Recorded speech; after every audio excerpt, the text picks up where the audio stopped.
Hey, hello everyone. Welcome to the stream for February the 24th.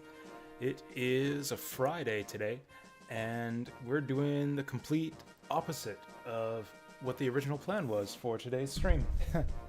So yeah, I was kind of going back and forth on whether we were going to stick with Wild Arms or stick with Labyrinth of Refrain or go back and forth between the two of them. I kind of decided I didn't want to have both games running on stream at the same time. There's kind of just not a lot of variety there.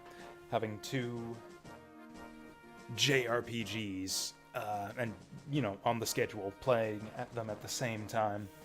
A lot of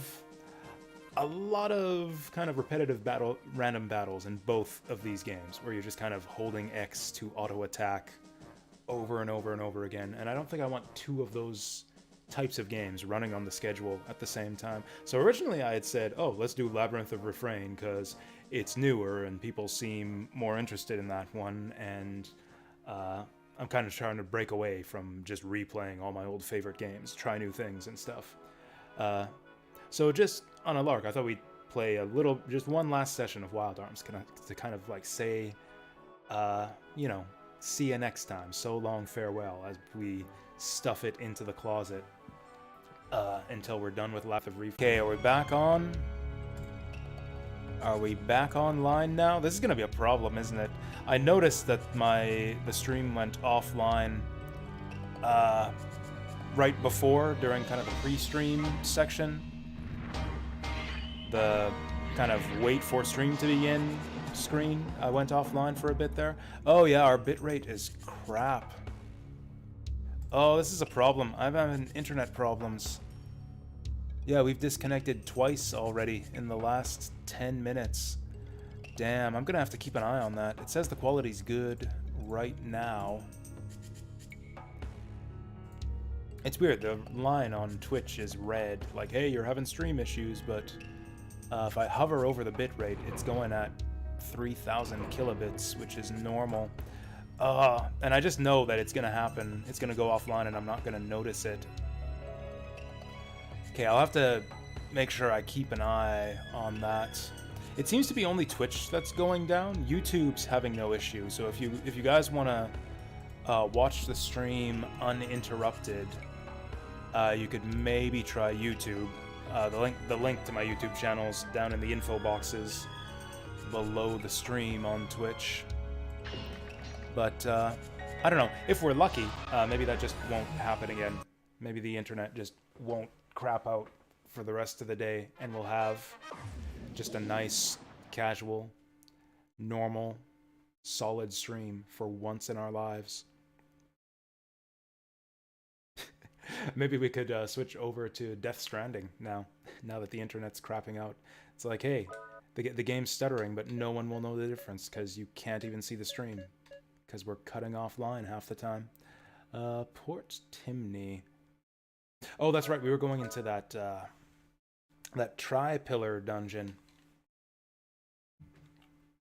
I think I do want to mess around in there a bit more.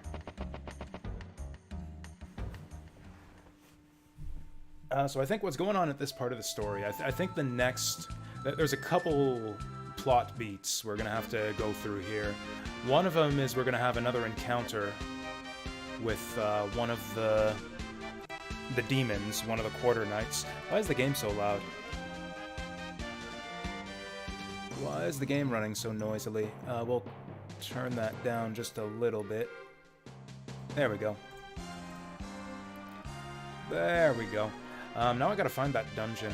I really wish they would show the dungeons on the map here.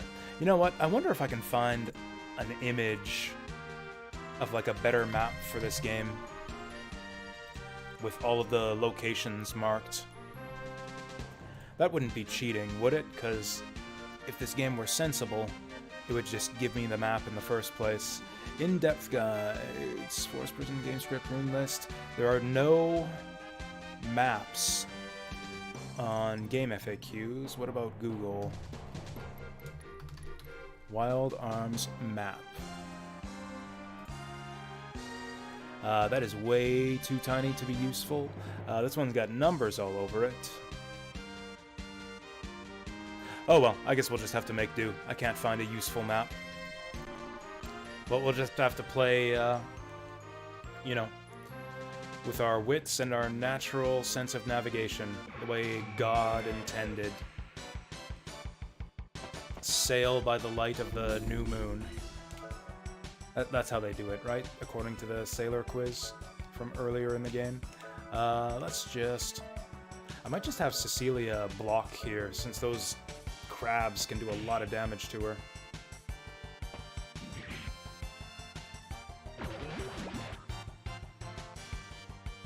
But yeah, I know that we're gonna meet up with one of the Quarter Knights again, and then I think we're gonna awaken an Earth Golem buddy for ourselves. The other golems we've seen so far are kind of big, intimidating, sleeping monsters. Monsters? I guess they're robots.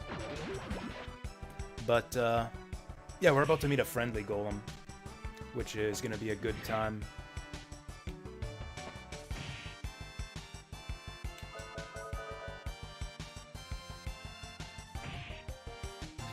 I was actually reading a bit online, just discussion about this game. Apparently one of the things that has people pissed off about the English translation of this version of the game is that they call the Earth Golem the Earth Golem. Apparently his name is Asgard in the original Japanese version.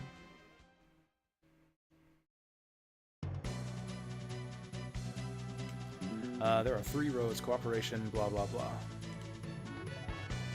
Okay, so we know that Jack goes up the left side. I think Cecilia actually goes up the middle. We can try that. We'll send her up first, because hers is the most dangerous. And she'll be the most likely to get a game over and force us to retry. So if that's gonna happen, might as well get it out of the way early on. Also, I think there's a save point part of the way up here.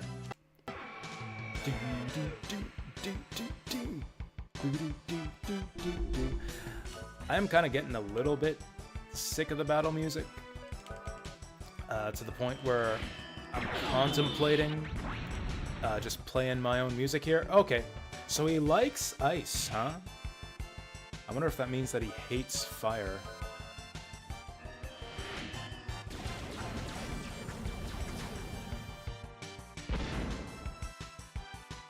What's all that inside this slime anyways? He's got like an eyeball and Tic Tacs.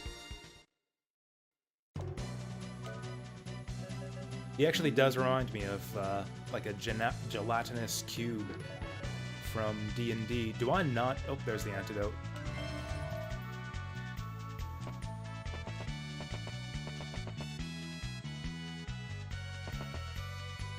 It's funny, because as little variety as this game has with its battle and even its dungeon themes. I think there's 3 different dungeon themes we've heard so far. Basically caves, temples, and action dungeons.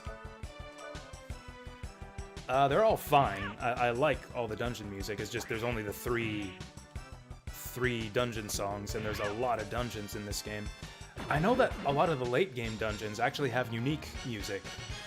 Like, the final dungeon, the Demon's Lab, the tower before the final dungeon, like, all have unique musical themes for each of those dungeons. Would have been nice if they could have spread some of that variety across the rest of the game. But, oh well. Here I am talking about how much fun I had with this game last night, and how I was like so pumped up to play this instead of Labyrinth of Refrain, and here I am complaining about shit not even 10 minutes into the stream. Oh, we got her alternate victory dance where she does a little jig. I don't know what triggers that, but I love it.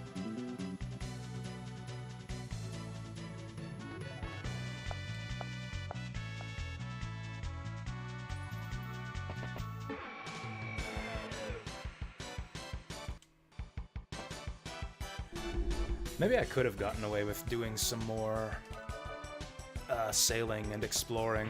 If I remember right, there were some hookshot points in... Was it some of the previous dungeons? Or maybe the temples? Oh, damn. That's bad.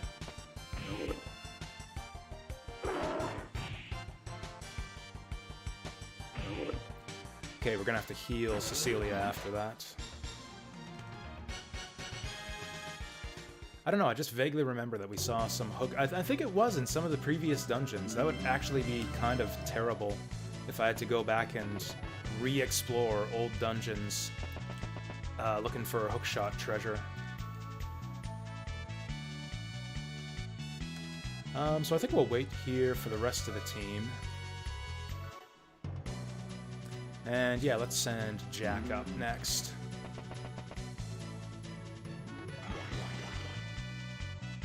It's time to jack up.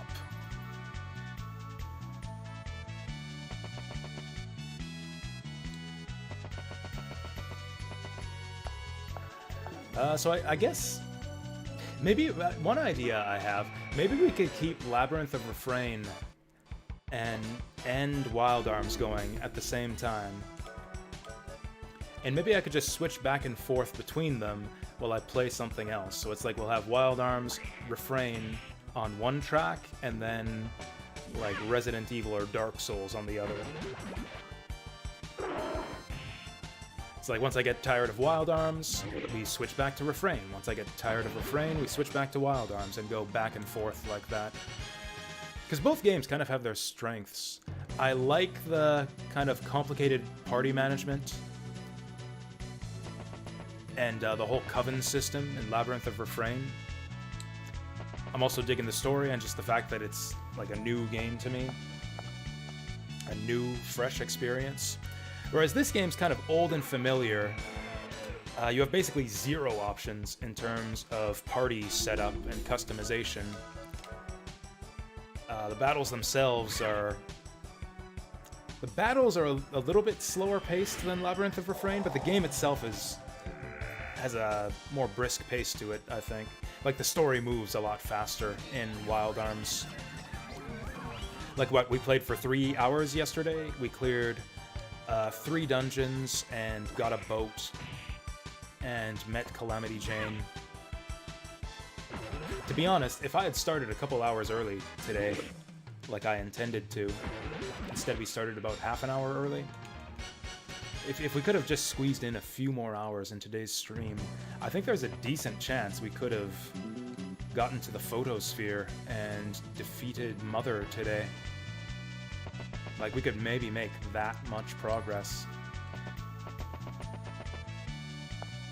That would put us about halfway through the game. That's another reason I kind of thought it might be a good idea to focus on Wild Arms before we dig into Labyrinth of Refrain, because I think this game's going to be a bit shorter. I remember Wild Arms as being kind of a long RPG, but since I know the game and know what we're doing with this one, like, it's a known quantity. Like, I'm sure I can beat this game in 60 to 80 hours. Whereas Labyrinth of Refrain, I have no idea. Oh yeah, we got a new sword draw ability. Don't know if I want to experiment with that just yet.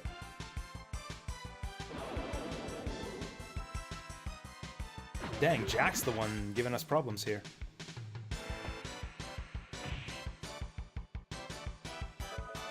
That poison damage is brutal.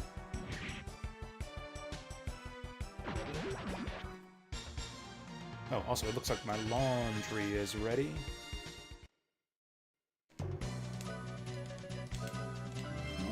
We'll grab that in a second. Actually, maybe I should grab it now so that I'm not keeping anyone waiting. Like, do we need to hit all these switches? Is this a thing we need to do? Let's do Rudy next. And actually, before we do Rudy, I'm gonna grab my laundry. This will take a moment. So we'll put up the break thing there. My hair looks really flat today. Do I need to fix that, or is that just my green screen messing up? I try to, you know, fix my hair and look presentable before the stream. but then my green screen just fucks it up. Oh, yeah. Yeah, not looking great today. We'll fix that too. I'll get my laundry and, I don't know, floof my hair or something. Anyways, back in a bit.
Alright, we are back. Did the stream go offline again? While I was up doing laundry? It didn't. It looks like we are stabilized. Good stuff. Alright, let's get back into it. Huzzah.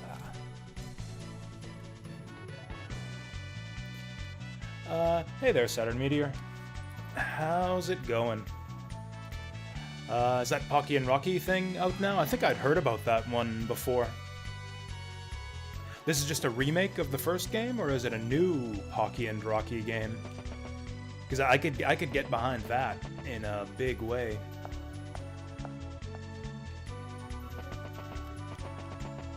I mean, a remake of the first game would be cool too. I mean, yeah, Pocky and Rocky is great, but like I've played it before, you know? It would be nice to have a new one. Oh dear. Let's Prism Ray these jokers.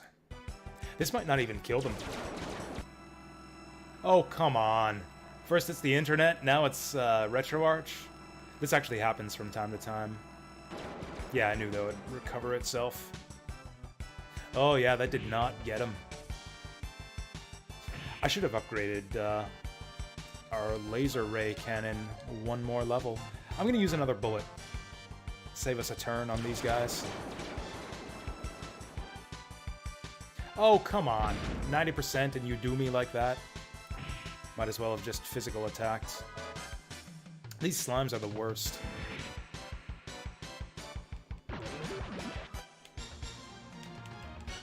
Oh, big XP for Rudy, who is already the highest level guy in the party. Oh, I could show off the item duplication trick. Just about. I think once we get down to one heal berry. Or I guess I can't show it off with without a full party. Dang, they're not all one group. Can we one-shot him? Nice.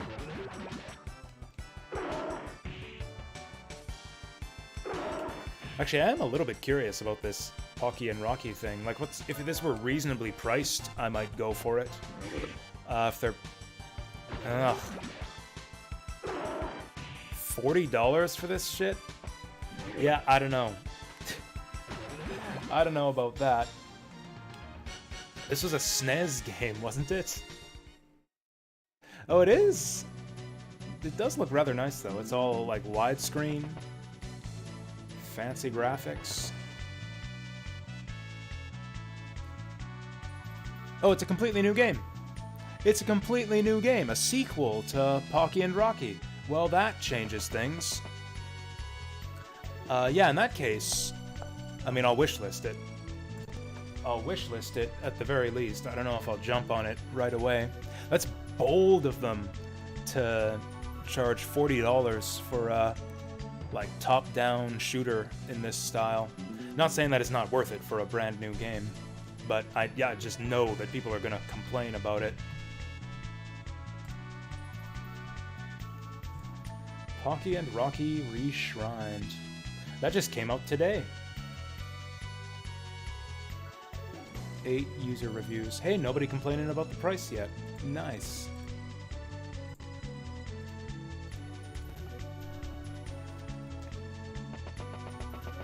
I should have known.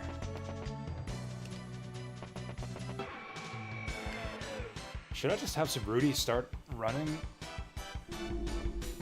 Damn it. Oh, this is bad. I should have healed him more. Damn it, Rudy, you're supposed to have the highest HP in the party. This is terrible. He might actually die at this rate. I think it's... Yeah, let's hand cannon these guys.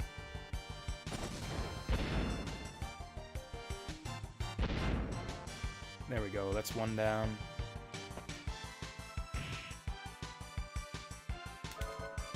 Well, good thing we got a lot of antidotes. Crit? No crit. Okay, good. The poison doesn't do anything if we're poisoned already.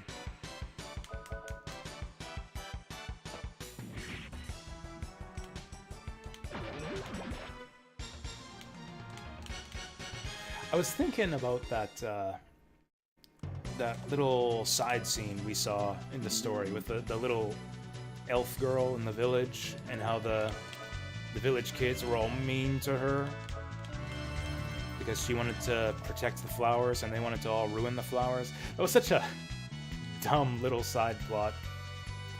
Totally forgot about it. And it kind of makes me wonder what other things I might have forgotten about in this game. Are we supposed to do anything with these? Are these even switches that we can press? That doesn't seem to do anything. Do we push the statues? Except Cecilia's part doesn't have a statue. Oh! Interesting. I wonder if we'll have to switch them.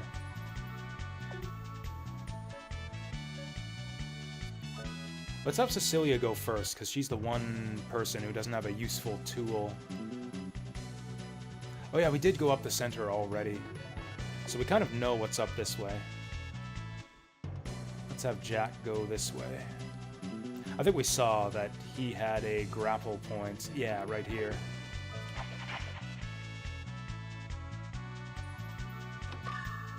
Nice! Oh, we can use that in Adelheid. I gotta remember not to use that secret sign, because there's a guy who was gonna teach us a new move if we gave him one of those. Oh.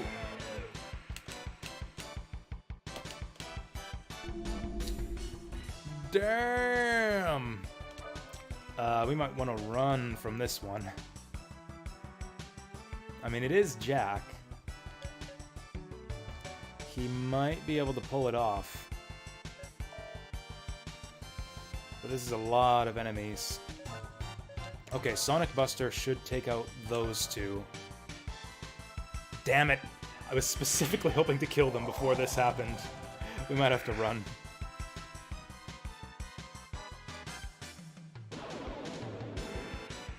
Oh, that's bad. That's really bad. I was hoping to one-shot the two of them. On the plus side, he'll get a lot of XP if we win this one. Come on, let's see those counterattacks. We're super fucked.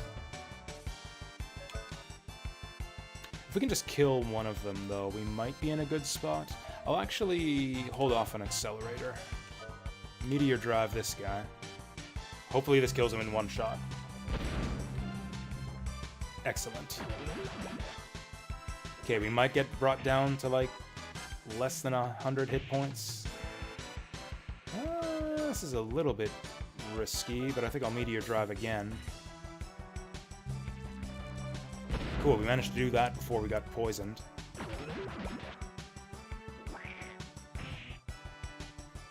Okay, a bit of an expensive encounter, but we managed it. Was it worth it? No, but running isn't really reliable in this game, so we kind of had no choice but to fight it out. Not sure you want to buy this new Pocky and Rocky for less than 50%. Yeah, that's reasonable. Like I said, it's a bit much for anyone who's not really into that style of old shoot-'em-up.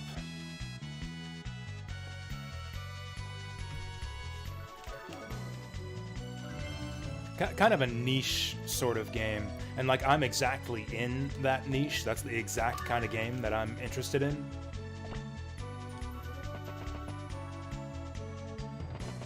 So like I'm happy to pay $40 for a game like that if it's something I'm really interested in.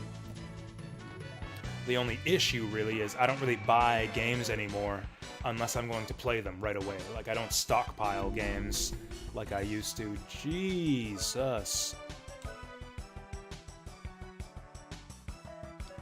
Maybe we shouldn't have come here. Maybe we should have gone to the Volcanon trap first. Let's test the waters, see if we can one-shot these guys. Nope.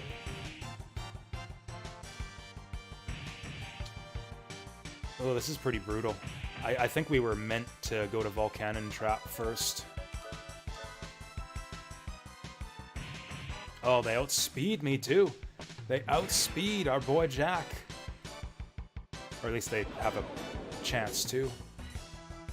Okay, that's 2 down.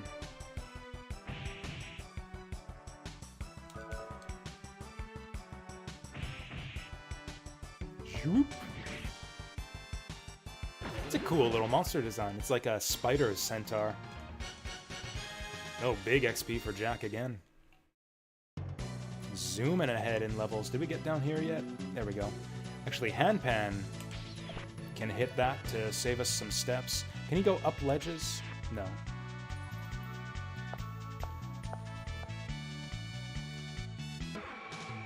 Okay, so yeah, Jack had to go up this side because we need his tools to do things. Ugh. Really want to run from these fights. Maybe we'll get some lucky counters here, or crits. Or dodges. Oh, there's one.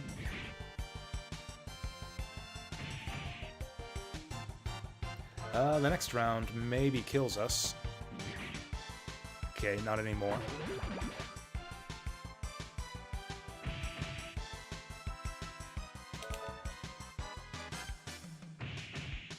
Zoop.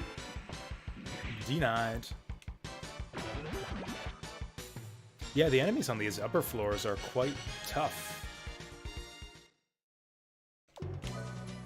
Kind of glad we came here first. This place is interesting.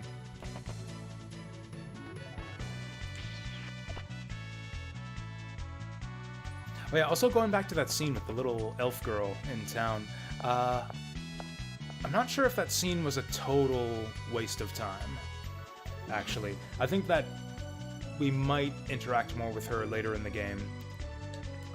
Like, we might need her to make contact with the Elus later on.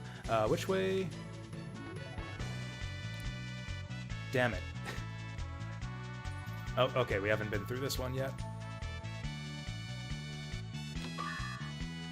Bullet clip. Maybe I should have leveled up the attack on my ray gun before we came in here. It'd be really helpful if I could one-shot these enemy groups with him. Yikes. Let's, we've maxed out the hand cannon. Let's make use of that. Super Kiwi 64 looks fun. It does, although I'm a bit, in terms of that style of like a 3D retro 3D platformer, I'm more interested in that other one. I forget what it's called. The one that you gifted me. I'd have to check the gift box for it. It starred like a fox or something. It's not Super Lucky's Tale.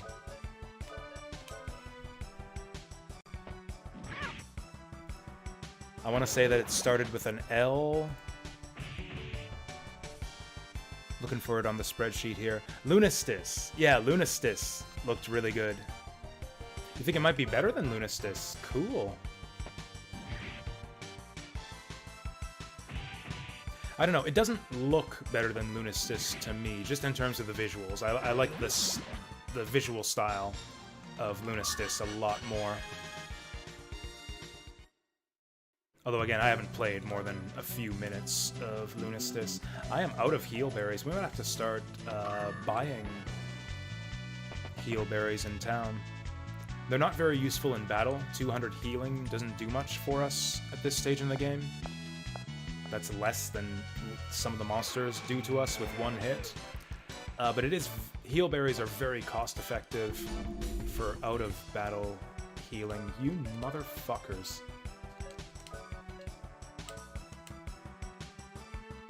Cecilia's not going to make it. She cannot handle herself. I'm going to run from this one. Yeah. Oh yeah, especially now that we're defense down. I'm going to try to run. Should have done it in the first place. Oh yeah, Froggen was another good-looking one. Okay, we kind of lucked out on that first round. Let's run. Damn it! We're gonna game over here.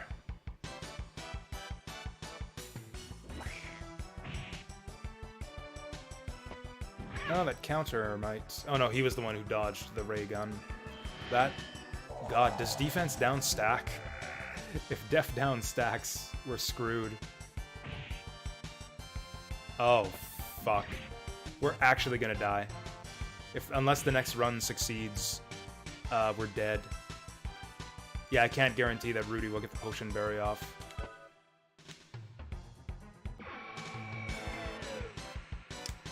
Well, okay, lesson learned. Let's not do the tower. Let's not do the tower first. Yeah, that's insane. That's absolutely insane. We took like more than 1,000 damage in 2 rounds. Well, we're off to a great start. It's like a half hour wasted. So let's do Volcanon Trap first, after all. Let's not go to Tri-Pillar Tower. That place blows.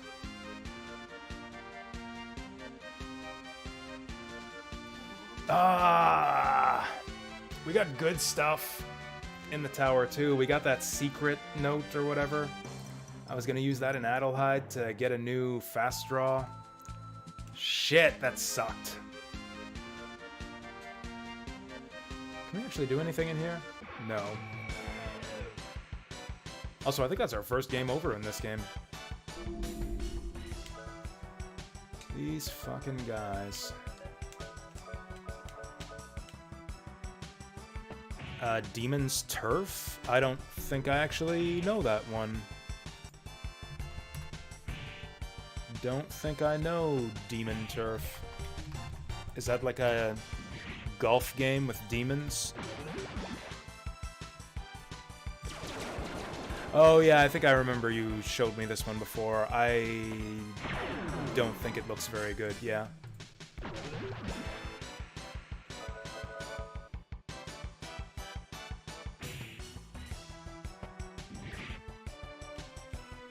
I'm very angry. I'm very angry about that game over. Jeez, that totally blows. Cecilia was like a few steps away from a save point, too. I could have just had her save, and it would have been no problem.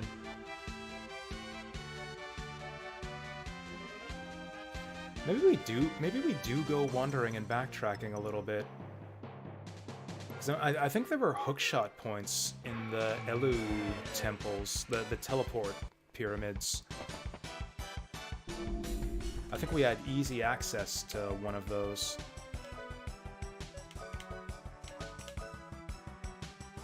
Rudy should be able to one-shot these guys.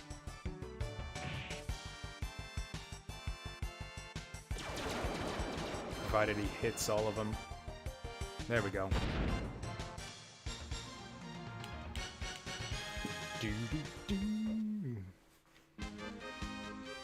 Oh, and now that we're confused, the boat's going all over the place. Super Mambo Quest and Kaze and the Wild Masks were on sale a while ago. I do remember Kaze and the Wild Masks. That one looked pretty good. Super Mambo Quest I actually played during that, what do they call it? The Steam Next Fest? Like basically their indie demo festival. I played a demo of Super Mambo Quest and it made a good impression on me. It's interesting. It's like a... I don't know how to describe it. It's like a Metroidvania, but not quite. Like, it's structured like a Metroidvania, but each screen of the open world map is actually kind of a self-contained challenge room. Where you're trying to, like, rack up combo points by hitting enemies. And like, go for speedrun times. It was kind of neat. Is Poi a good game? No. No, it's excruciatingly boring. It is basically like a Mario 64 style 3D platformer for babies.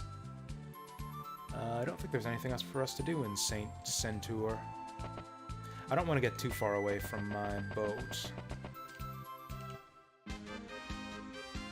Oh, we can talk to the old dog in Baskar Village, too. If I have boat access to that place. I don't think I do. It's on the west side over there, I think. I don't have that secret note, do I? No. Oh, while we're here, though, I do have some money. We could buy some heal berries. I think Froggen would be better than Poi. It had better be.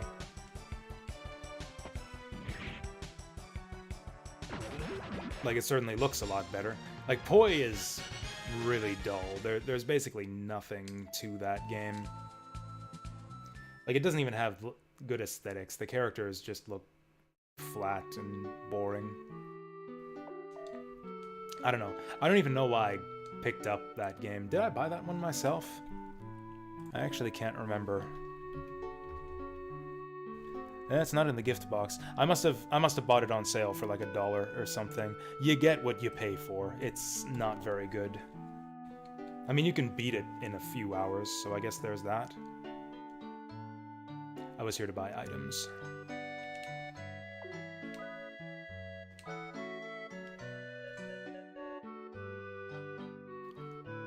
So I can buy 84 heal berries for just a handful of Gela.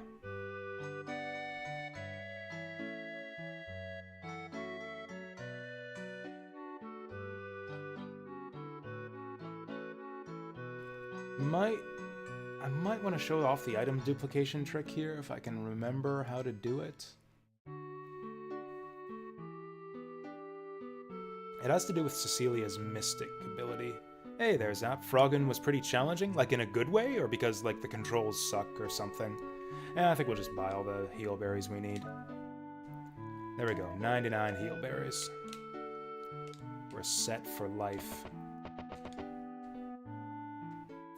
It's weird, you can actually get more than 99 items, or 99 of an item, using the item duplication trick. The item counter actually goes up to 255, I think? 256?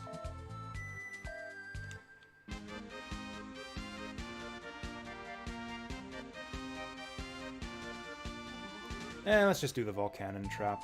We're here already. It's a precise platformer. Oh, okay. Oh, that makes it kind of interesting to me, then. Oh, I should have refilled Rudy's ammo. I guess we're fine. We're all fine. Oh, that's right, these are old enemies. Jack can one-shot these guys. Pew pew, pew pew pew pew pew. Maybe I should have leveled up the Prism Ray.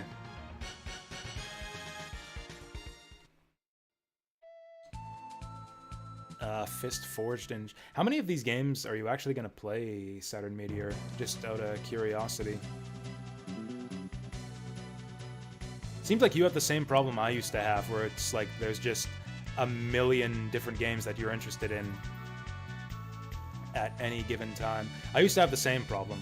I had the bigger problem, too, that I would actually buy all of these cool-looking games as they came out on Steam.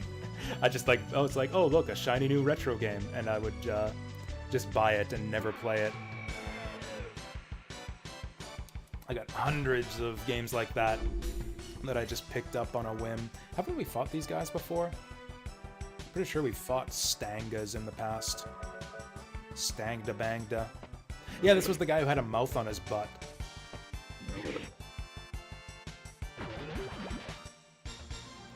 We're probably over-leveled for this place now, with all of the wandering around I've been doing at sea, getting lost in the Pleasing Gardens, our couple aborted runs at the Tri-Pillar dungeon. Yeah, we'll probably do fine in this place.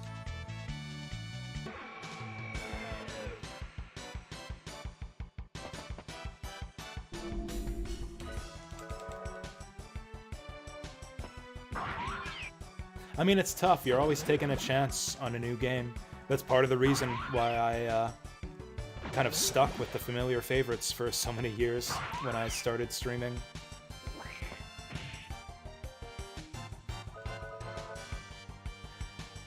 For me, what I find is that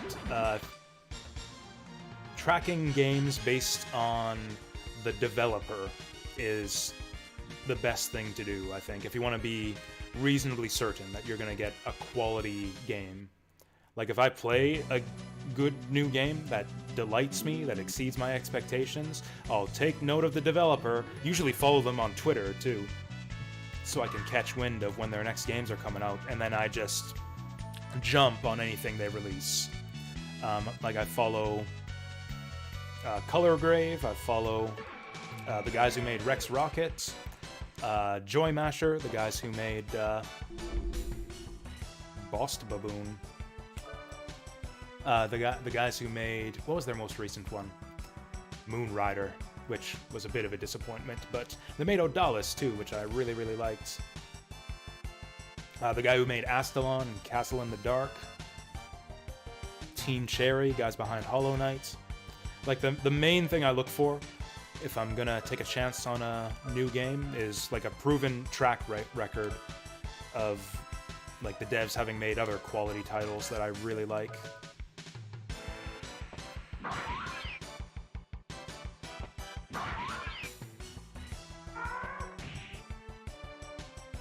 Oh yeah, this guy's a chump.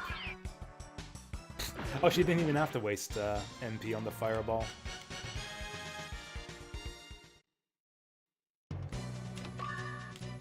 Oh hey, a handful of change. I can buy like 10 heal berries with that. Handpan, you're good at lava, right? Actually, he's a wind rat, so I think the idea is he's like flying over the lava.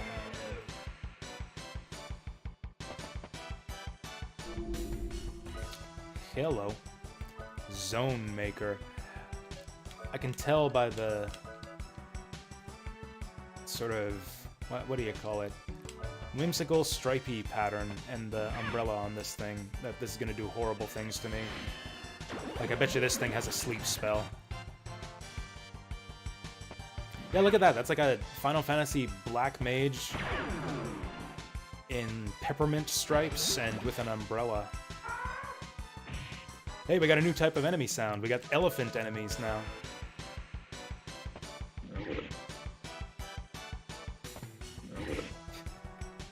Look at this guy's disgusting bare feet. It's like he's a member of the Foot Clan symbol or something. That's like a Foot Clan imprint on his feet there.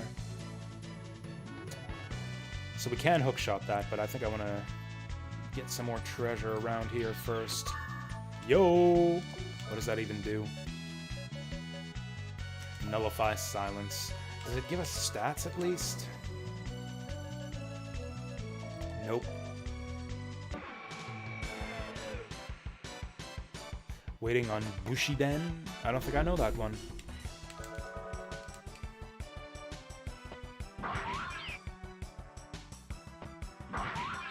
The other thing is, I've found over the years, is that graphics and presentation are an important thing to me. That's definitely something I look for in the kind of retro-styled indie games that I'm interested in. Aesthetics are very important to me. And it's not even so much that I demand good aesthetics, like it's not like I can't enjoy a game if the graphics are bad, but rather it tends to be that the aesthetic quality of a game tends to be kind of a telltale sign of its overall quality. Like, if the devs gave a damn about their game, they'll give a damn enough about it to give it good presentation, good graphics and everything.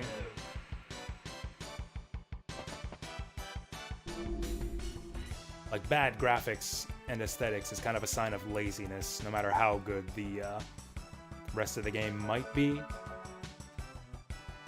It's kind of a warning sign. Oh dear, I knew these guys would have annoying magic.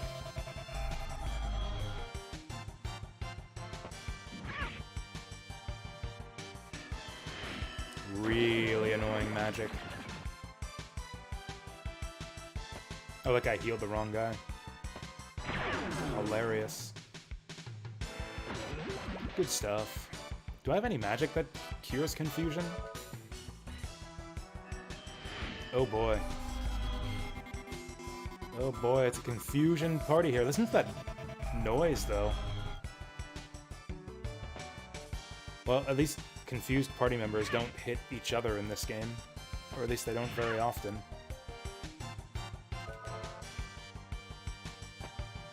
Got Bushiden wishlisted? I'm sure that I do. Damn, this guy's actually smart enough to confuse different party members. Like, he won't confuse people who are confused already. It's impressive AI from this dude.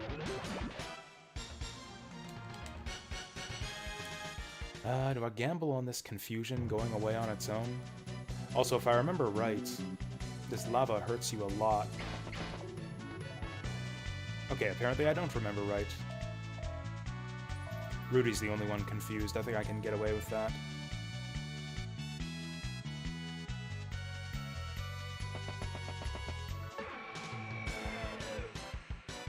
But yeah, I'm sure I have Bushiden wishlisted, but I still don't remember what it is.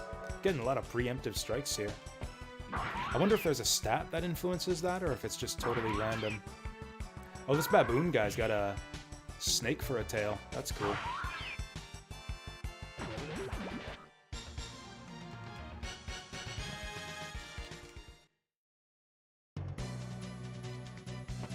Thought I saw another bit of lava floor that we had to walk across to see what's on the other side. Yeah, this bit here. 16-bit 2D ninja platformer. Man, there's a lot of those these days, isn't there? Do I ray gun these guys? I feel like I might as well. Oh, they're two different groups. Man, these guys are annoying. Silence is fine. I can deal with silence. Especially on Jack.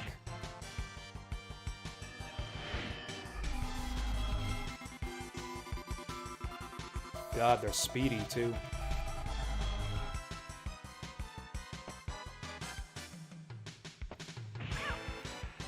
Might just start running from this group.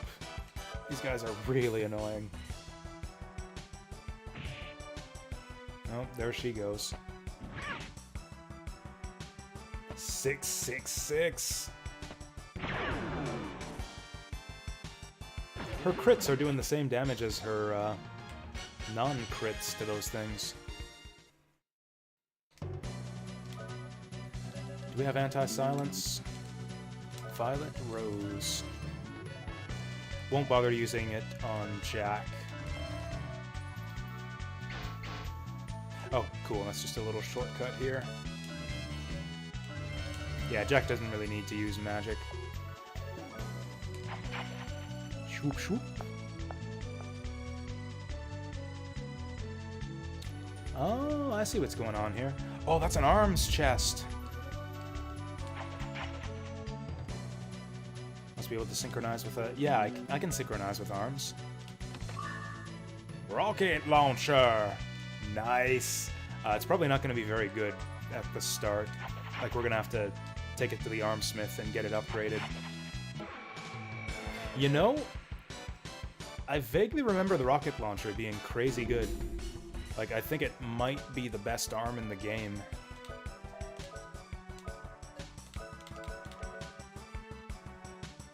Once it's fully upgraded. Damn it.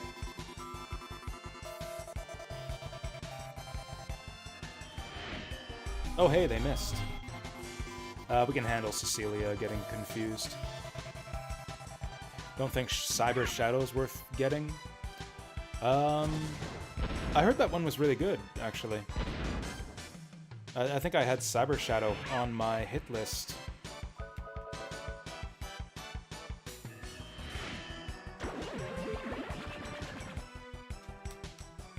Yeah, I think I had several people tell me that Cyber Shadow was great. Is that the one published by Yacht Club? I think Jack might be the level leader now. Nope, still Rudy.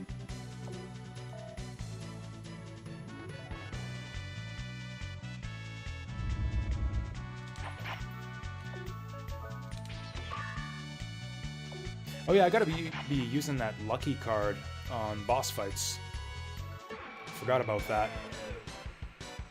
We do have quite a few of them stockpiled.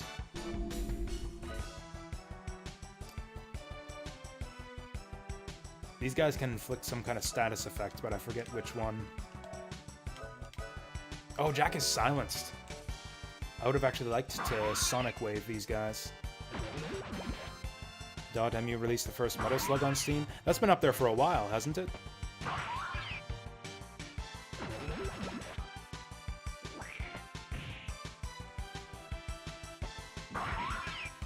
Is that true that you give... I think I've played Twinkle Star Sprites on stream before, actually.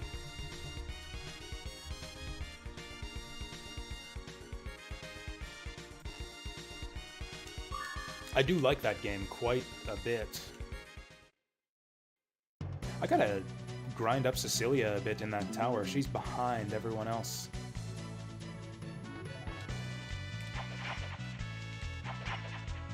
Whatever, we can do that after we're done with this place.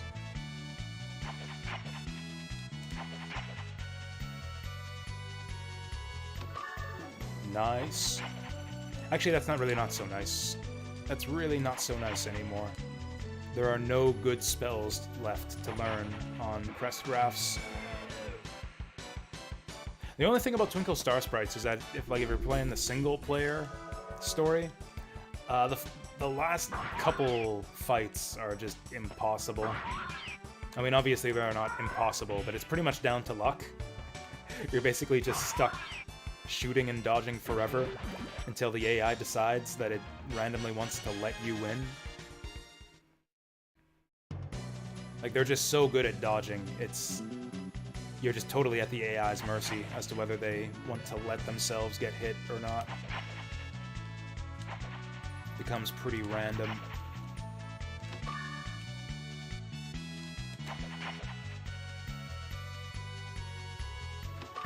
Is there anything over on this side? This is the shortcut back. Shame there's never the CD tracks on re-editions, like the soundtracks for sale. I mean, maybe, but it's not that difficult to find those elsewhere.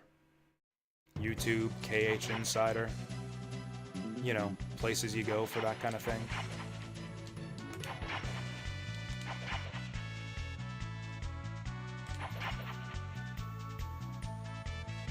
Two doors. We should be due for a save point pretty soon. Okay, let's go through the other one.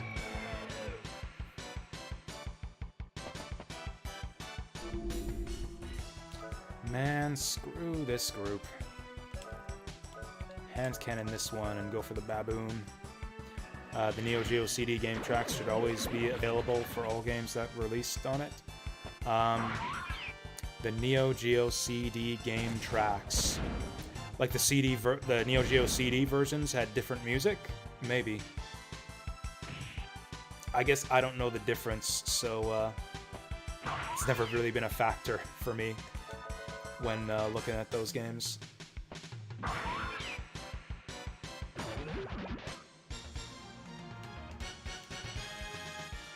Oh yeah, so that parry down effect, that is what this game calls blind.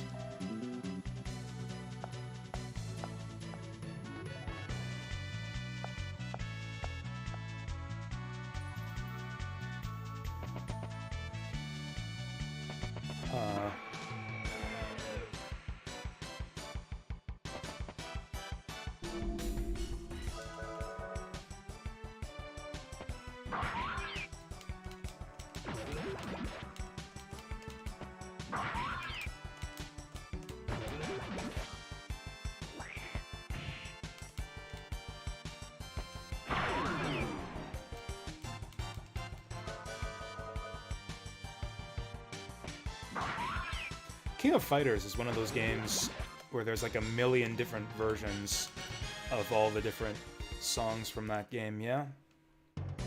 Like the kind of thing where they just like keep on... Whoa! Is this the treasure chest? Looks like a lot of treasure chests to me. Oh, that's right. Calamity Jane was here for the treasure. We're here for the Guardian Blade. So she's gonna take all this stuff. Easy hunt, easy bounty. No, can I cheat some treasures from under her? Boo.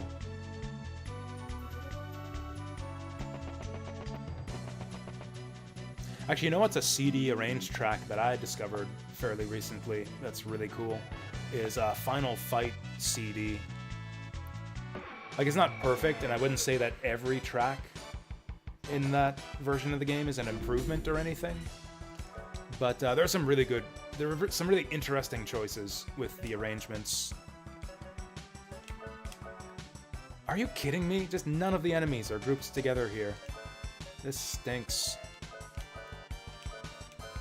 Also, I probably want to unsilence Jack at this point.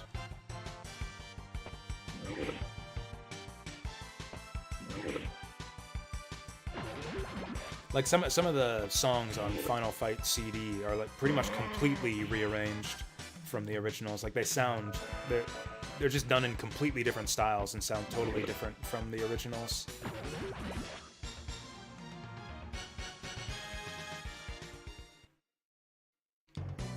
In particular, the subway theme in Final Fight CD sounds like just a totally different piece of music. Hey, Necronth. No, Viewer's Choice has changed from the last Friday of each month to the first Wednesday of each month. So Viewer's Choice is going to be next week sometime. Did I not update the About box down below? I hope that I have the correct date down there. Blah, blah, blah. Yeah, Viewer's Choice Day is, hey, March the 1st. Perfect, that lines up perfectly. Bringing in the new month. I've lost track of where we're going. Were we going down the stairs? I think we're going down the stairs. Are you kidding me? He's got his foot halfway out the door. Just let him go.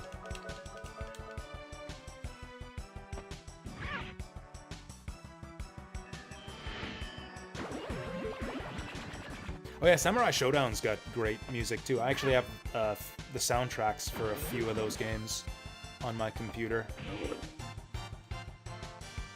Really unique music for a fighting game. Youch. Oh hey, Cecilia with that high res.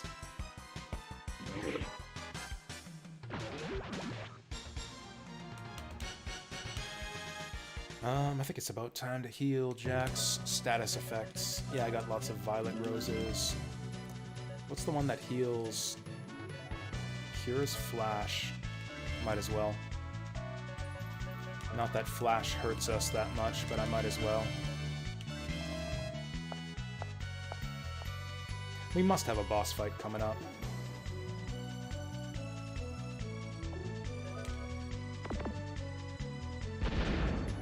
What? What? Oh, do we need Jane's help to get through here?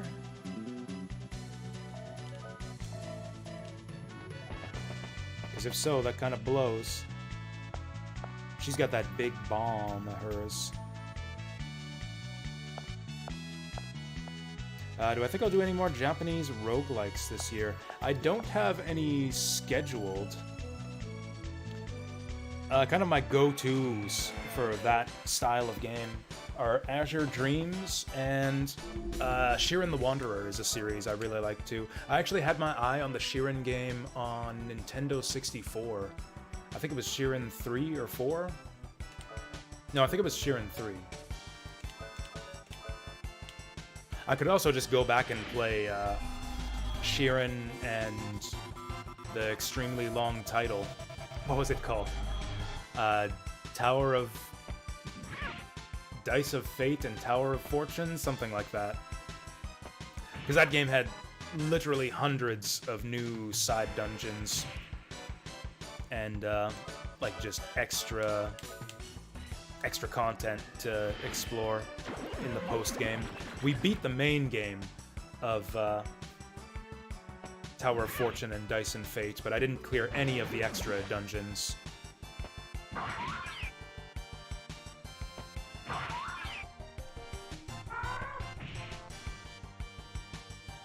So yeah, Shiren's always a possibility as well. Although honestly, it's not Japanese style, but if you're interested in traditional roguelikes, it seems likely that the new expansion for Tales of Maj'Al will be coming out soon.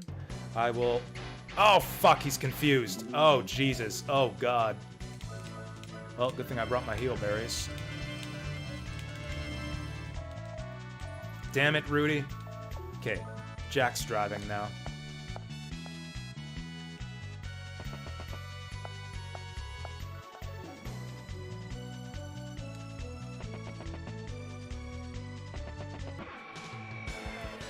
If it isn't Jane's big bomb that gets us through that wall, then I don't know what to do. And then they kind of announced the next expansion as well, which looked kind of interesting. So that'll be great to have, like, 2 or 3 years from now, too.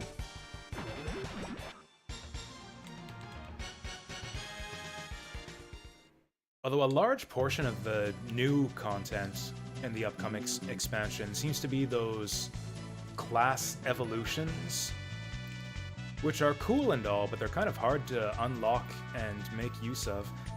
Okay, so she's not gonna give us one of those big bombs. How the heck do we get through that wall, then?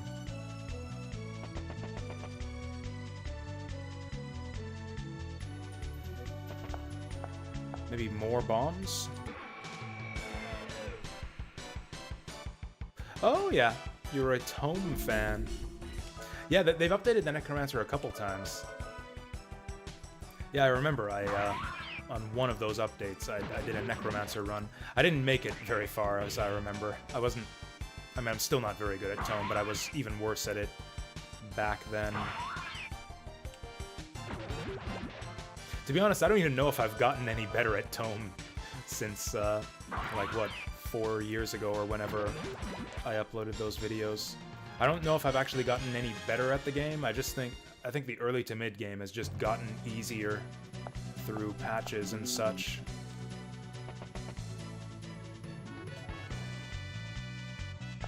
Oh yeah, that was the other big thing. So apparently the new expansion is going to, like, alter... or they say it's a new campaign. Or, like, a new campaign that...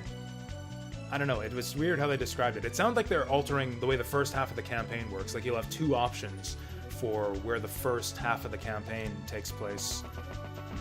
Which seems kind of... pretty much exactly what I want.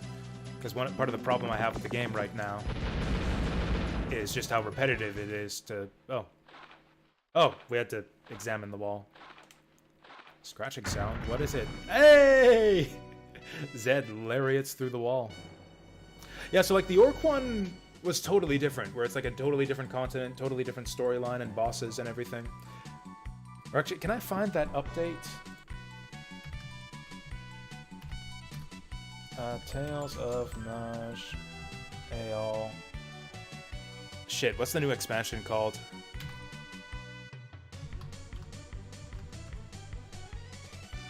Lost Lands. Lost Land. Okay, yeah, it will introduce a new campaign, which will be a half campaign that replaces the first half of the Age of Ascendancy campaign. So it's basically, instead of starting on the first continent, you'll start on a new first continent with new content on it before going to... What are the continents called again? There's Maj'Al and... I don't know, the other Aal. The new campaign takes place on Tar Aal. Zed at your service. Thanks for waiting for my friends. They are from Filgaia. Yeah, this translation, man. I'm up and totally ready to go, dude. Here we go again. No... I love Zed. He's got the best theme music, too. You can hear the voices of ah, rah, rah. I'm being praised as the best of the best. Alright, let's rocket launch this guy. Actually, no, I'll save rocket launcher for when I've got lock-on charged up. Oh, let's trickster this guy. And let's also def down him. Ogi Kyojin Ryo. I couldn't read that in time. Ow. Take your stuff. Has nothing. Figures. Oh, come on. Okay, we landed the defense down.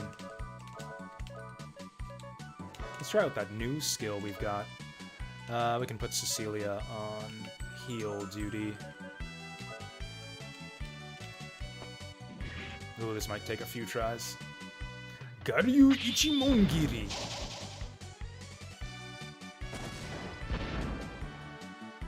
Nice.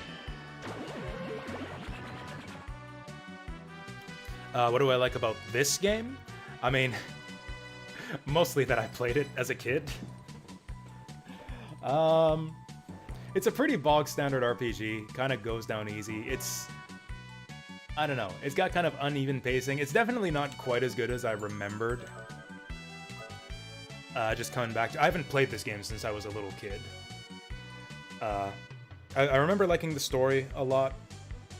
The writing, I think, was especially good. Although reading it again now, the script definitely has some issues with clarity a lot of the time. There's a lot of vague language and weird phrasings in the script that make it kind of difficult to tell what the characters are trying to say a lot of the time. Do we Mystic here? I think I'll save up for a Guardian. Do we just keep healing? Actually, we could shield our guys. Or we could go for Broke and try to Mystic on one of our items. This will probably just heal the party of whatever those things are. What did the bone do again? Oh yeah, that was that lucky card thing. Oh yeah, lucky card. That's right, we want a lucky card this fight. What do I like about this game, though? Mostly the story. It's kind of your bog standard JRPG. Some of the dungeons are good, too. That's the thing, this game has, like, highs and lows in every category. It's like sometimes the writing is really good. There's some memorable lines in this game, and yet sometimes it's kind of semi-incoherent. The dungeon design in this game, I love the tool system. You've got like some cool puzzles that utilize your character's different tools. Like Rudy's got the bombs, Jack's got the lighter and the hook shot. It's a little bit like Lufia 2 in that regard, and yet the dungeon design is kind of uneven. Some of the dungeons are actually really dull, without much going on in them. Well, I guess we'll keep trying to learn this thing. Cecilia's got to heal.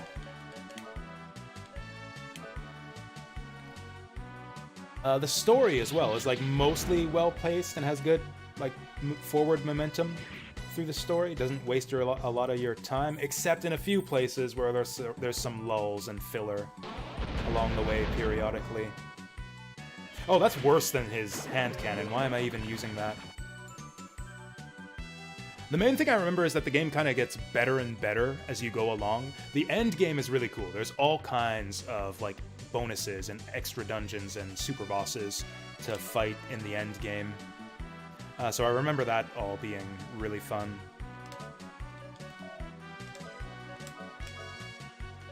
Oh, hey, we get to try out that Sonic Vision now. I think everyone's healthy enough. We can get away with a Summon Guardian.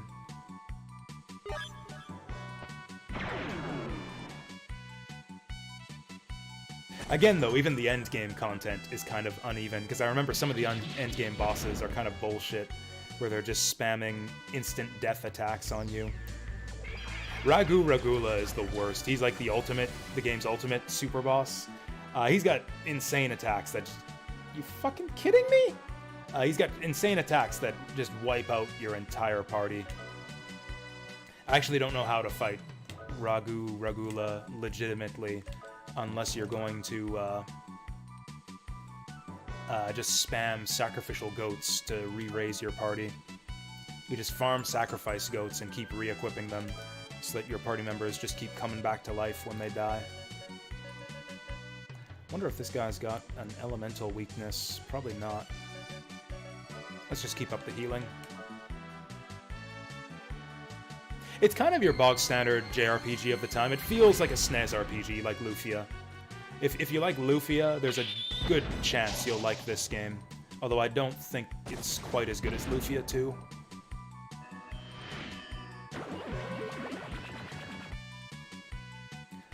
So we're gonna have to heal Jack next. Cut HP in half. Of course, that wasn't gonna work on a boss.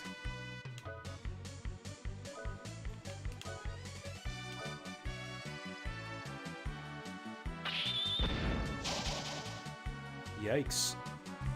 Bosses is doing real damage now. Thankfully, they don't have real hit points. What are you doing? Stop! No, wait! Oh! I like how Zed is the one demon boss that actually goes down when you defeat him. Like, he just collapses. As opposed to the other demons who just laugh at you and say that you're not worth you're not worth their time.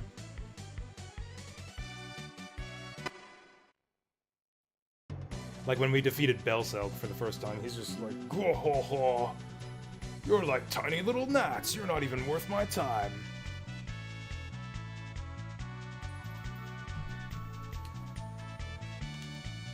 Oh, here we go. Zed's done playing around now. I love that sound. Love that sound when he makes with the smoke bomb. Boing.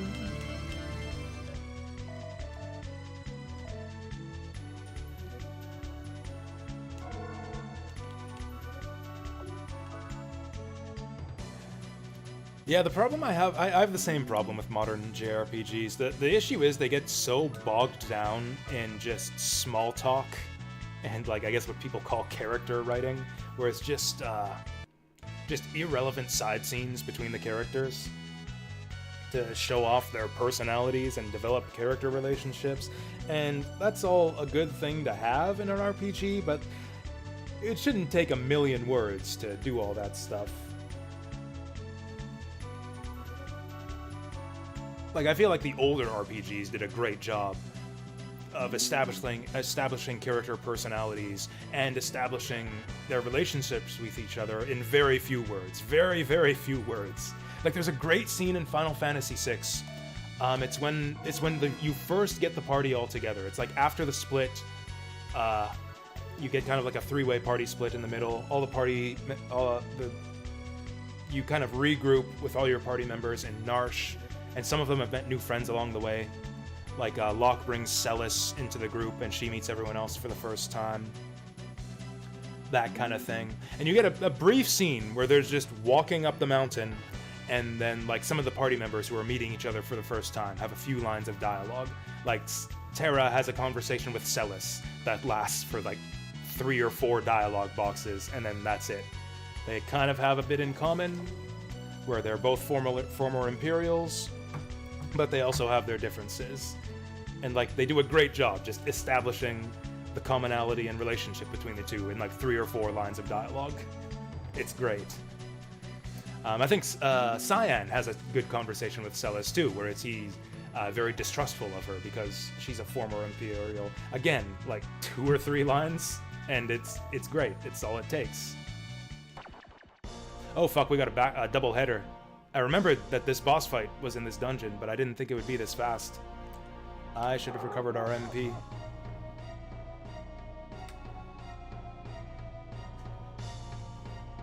And you fools did! See, this is the kind of thing I'm saying when I say it. I remember this game having good writing. You fools! Actually, Belselk's one of my favorite enemies in this game. It's a shame we won't be seeing him for too much longer.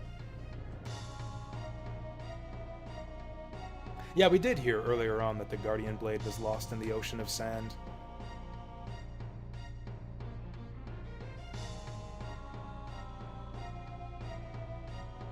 Oh, that's nice. He's gonna take care of our trip home. Oh, never mind. He's gonna bury us. Oh god, he's powering up! You'd expect he's gonna, like, Hulk out and turn into a giant monster or something.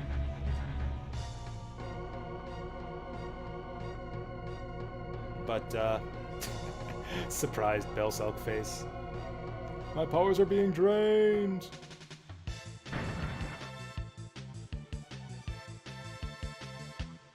It's like, oh, a glowing thing in the ruin. I'm gonna break it. Calamity Jane just randomly shooting glowing things in the ruin. She'd be a terrible La Mulana player. Man, I really like Calamity Jane. I forgot how much fun she was. Is he a demon? Yes, he's actually one of the Quarter Knights. So it's like the main villain in this game is the Demon Mother, who has just recently been revived after we failed to protect the 3 Guardian statues that sealed the pieces of her heart. So yeah, Mother has been restored, and her 4 lieutenants are the 4 Quarter Knights, who are like her 4 most important children or whatever, who are in command of the other demons. Belselk is the weakest of the 4.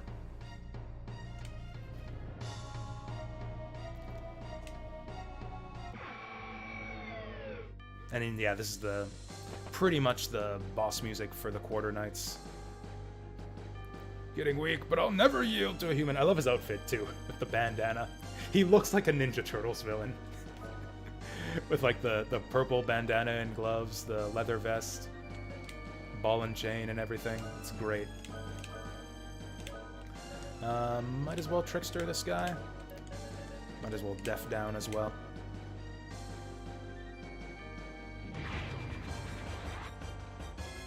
Man, the bosses in this game just always have nothing. Hopefully he's not too difficult. Although we didn't really use that much MP in the last fight. Ooh! Oof. That wasn't too bad. This guy really is kind of weak.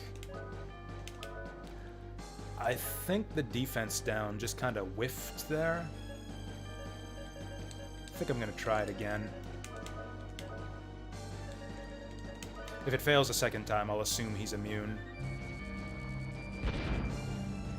Also, I like his big rat tail, too.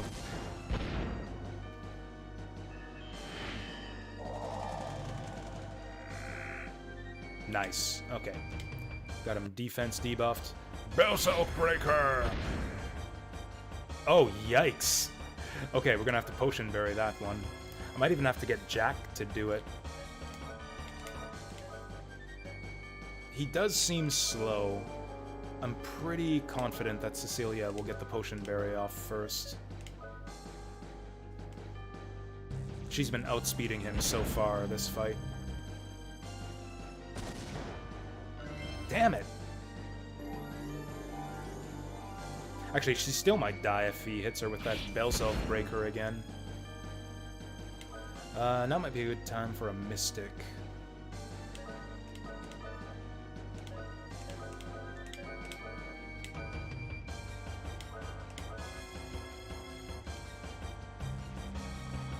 Damn, this is like a real boss fight. I gotta keep everyone above 1,000 hit points.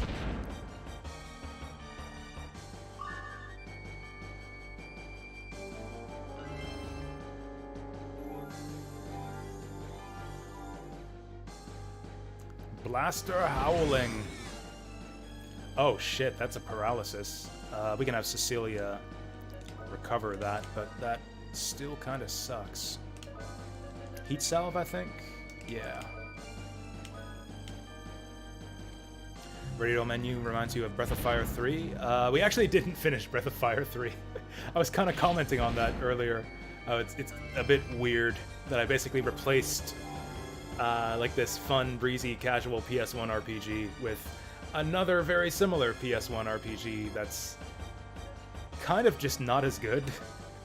I like Breath of Fire 3 just a bit more than Wild Arms, but I don't know, we're playing this one anyways. I guess because it got nominated for Viewer's Choice a couple times, and we made some good progress into it. I think this one's shorter than Breath of Fire 3 also. Also, Breath of Fire 3, I talked about this when we were playing that game. It's pretty easy to just put down and pick back up again later.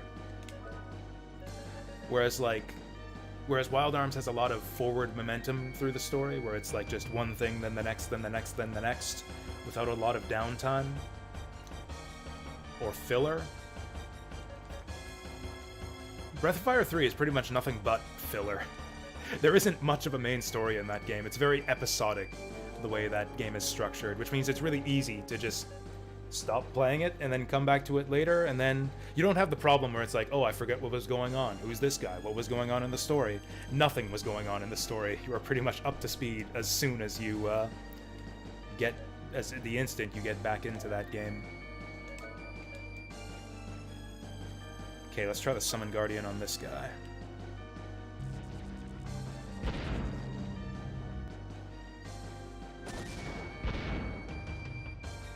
Oh, this guy's weak as fuck. He had even fewer hit points than Zed. Oh, and now he falls over. Oh, I forgot to use the lucky card. Damn it. And don't get me wrong, these are all positive qualities of Breath of Fire 3, in my opinion. Yeah, all of those are good things. So there wasn't even any reason to be here. There was no Guardian Blade. Oh, we got Red Malice. Okay, and that'll be one of the keys to the Earth Guardian Shrine. There is no save point in this dungeon. Oh wait, yes there was. I just forgot about it.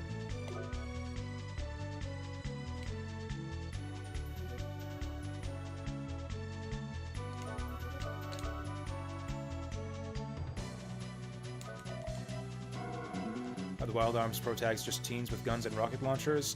Yes. Actually, no. Rudy is the only one who has guns and rocket launchers. That's kind of his thing. For some reason, he has the ability to synchronize with arms, which are these ancient weapons.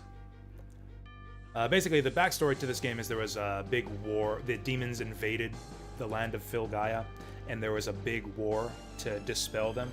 And the humans came up with a lot of weapons. There was actually an alliance of humans, Elus, which are basically like magical elves, and the guardian spirits of the world.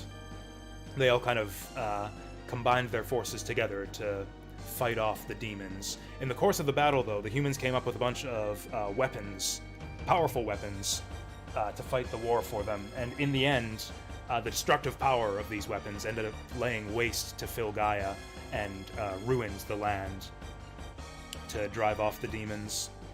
And the Elus and Guardians were basically so disgusted with the humans afterwards that they kind of abandoned them. The Elus, like, flew off into outer space or something, or like they have their own world in their own little pocket dimension and were never seen again. And the Guardians pretty much just sit back and observe human activity ever since then and don't directly interact with them. Also, the Guardians are slowly dying because the land is slowly dying due to the devastation. And now the demons are back and we gotta fight them. We gotta convince the Guardians to lend us a hand once again to fight the new demon war. Anyways, these arms are some of those weapons that humans came up with. Weapon of human invention from back in those days. And for some reason, Rudy's the only one in the party who can synchronize with them.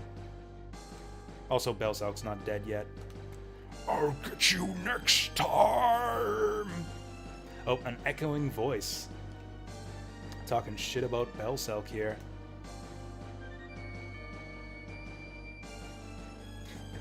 That angry look on his face. You're not even a council member. When he says council, I think he means the Quarter Knights. Gather my body parts and take me back. I wish they would have shown, like, his dismembered limbs just strewn across the floor here. Gather my body parts and take me back home. I have no hand to give to a loser. This is the kind of thing I like about the writing in this game. It's full of memorable quotes like this. I have no hand to give to a loser. I'm picturing this. I mean, I guess we can't. The echoing voice is just a voice. I'm picturing him just like picking up Belzelk's arm off the ground as he says this. Sliced. Climb, humans. Climb up here to the level of dreams. Whatever that means. Oh, Rudy and Jane walking out hand in hand.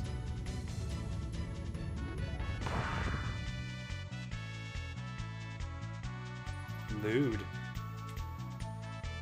How long do you plan to stay on top of me? I think they actually mentioned in the script that this girl is like 12 or 14 or something.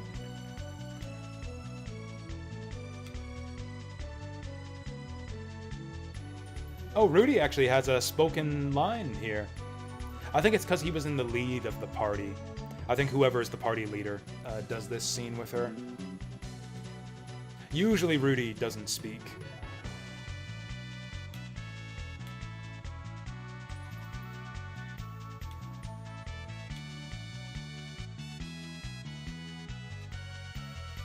Anyways, you'd think they could just lift it up and grab that pendant. So yeah, Belzelk's fucking dead now. Decapitated by a mysterious echoing voice.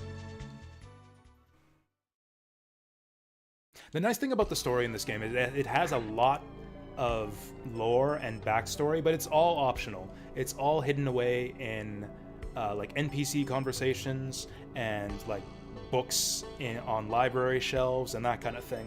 And all the stuff you read in these books kind of pays off in the story later on. Like you'll meet all of these guardians that you read about and some of the demons that are written about in these books. A lot of them show up as like post-game bosses. So like there's a lot of like bits of lore strewn throughout the early game that you'll encounter later in the game. And that kind of planting and payoff, I think, is done repeatedly to great effect in this game. If you're the kind of boring autist like me who reads every book and talks to every NPC. Anyways, Belzelk's dead now. He ruins the plan, so I so gracefully gave him. Can't teach an old dog new tricks. That's funny because Alhazad actually kind of looks like a dog. Look at his little tail back there too.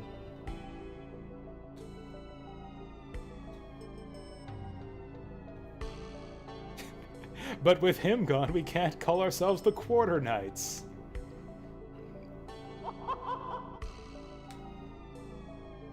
Oh, she's got a replacement. Oh, I think this might be Zed's big chance. Yay! My turn has finally come! With me, the Quarter Knights will revive like a phoenix. So yeah, Zed is like this lower level demon who's a wannabe Quarter Knight. Come, Boomerang, show yourself. You could barely see it as it streaked by, but the boomerang was the thing that split Belzelk in half. So obviously this is the guy that killed him.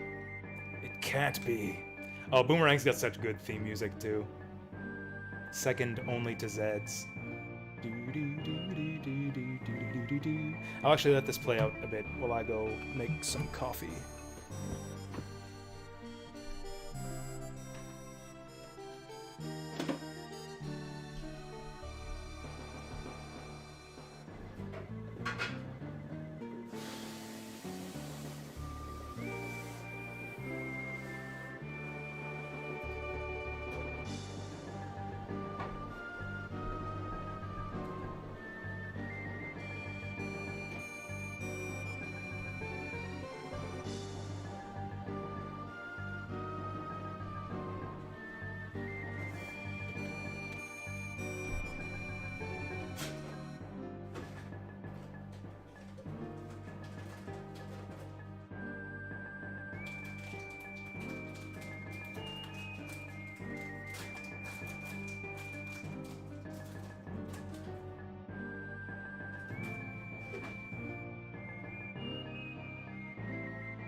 right.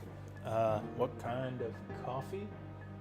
It's Maxwell House.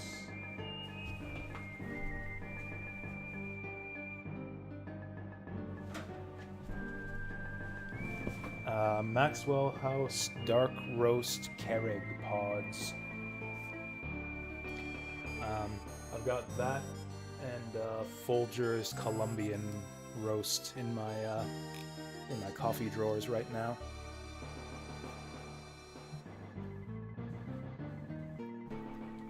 I kind of like the strong dark roast. Yeah, you're the second person. You're the second person, Vince. Yeah, I guess it'll take. We'll all need some adjusting to the new schedule. Yeah, the viewer's choice is going to be on Wednesday. Also, it's probably not going to be the games. You know, I should just decide that right now, because I am definitely planning to play Sayuki Journey West. Like, that's definitely going to get crossed off the schedule, because I'm going to play it probably not Sunday, probably Monday or Tuesday. We'll do an evening stream of that to get it out of the way.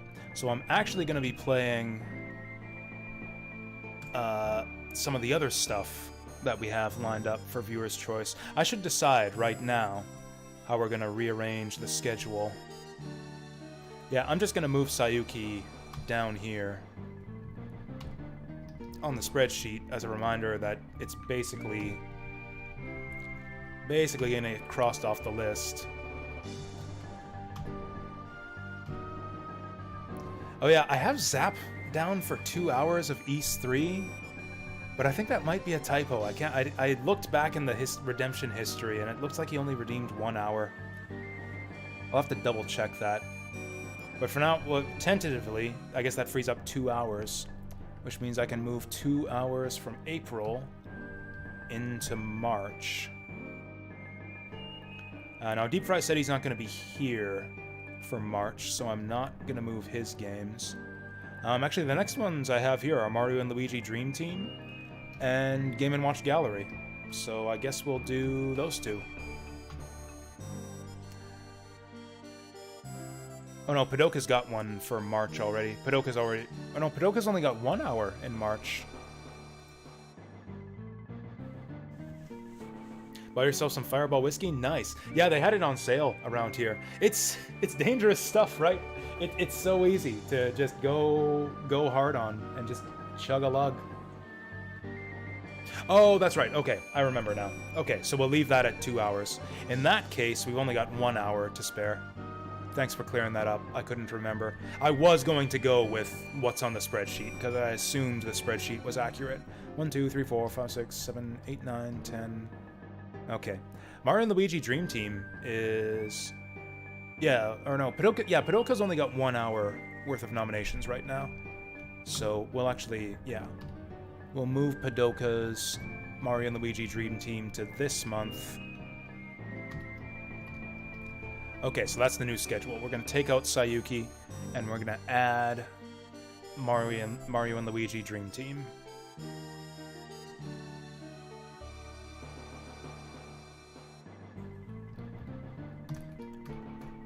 And then, yeah, I'll play Sayuki probably this Monday or Tuesday. Mario and Luigi Dream Team. Dream Team for 1 hour by Padoka Gaming. There we go. Yeah, do I not have 2 hours of Disgaea listed here? Oh, I didn't add it to the About. Yeah, I didn't update the About box, but I do have it listed on the spreadsheet. So, 1, 2, 3.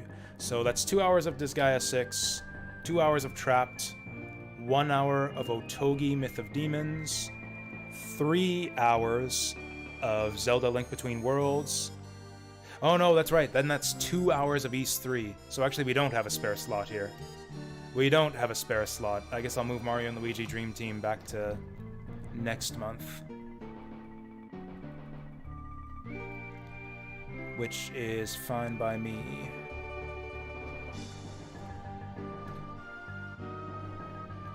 Everything's a mess now. Everything is a mess. But once again, I assume that the spreadsheet is accurate. So 2 hours of Disgaea, 2 hours of Trapped. Wait, or am I just bad at math? Am I just bad at math? 2 hours of Disgaea, 2 hours of Trapped. Oh, that's right, we swapped Otogi. We swapped Otogi. That's right, I forgot to cross off Otogi. Yeah, Otogi was the one that we swapped out. That's not on there anymore. That's what happened. Yeah, we've got 2 hours of East 3 instead of Otogi. So, okay. As usual, I should just go based on what's on the spreadsheet. The spreadsheet is always accurate. Okay, so 2 hours of Disgaea 6, 2 hours of Trapped, 3 hours of Zelda Link Between Worlds, 2 hours of East 3, and 1 hour of Mario and Luigi Dream Team. Okay, we've got it. Perfect. Submit. 1, 2, 3, 4, 5, 6, 7, 8, 9, 10. Excellent. Okay, so we're locked in for Wednesday. I was going to talk about Boomerang. First of all, I love his theme music here. It's called Whistle of the Warrior, I think this track is called. Also, he's got a dog, which is awesome. The dog has its own backstory, too. I doubt that anyone remembers, but one of the books in the library, beneath the Kirin Abbey, mentioned the Betrayer Guardian, Lucide, the Guardian of Desire. That's Boomerang's dog. Yeah, Boomerang's dog there is the Guardian who betrayed his own kind and joined the demons.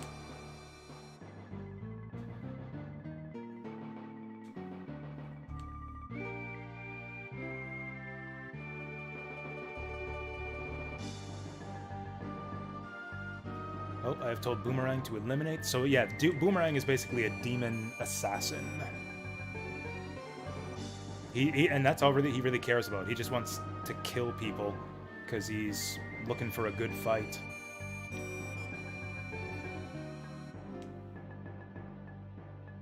If you say so, Mother. That's what I like about you, Zeke. You're obedient.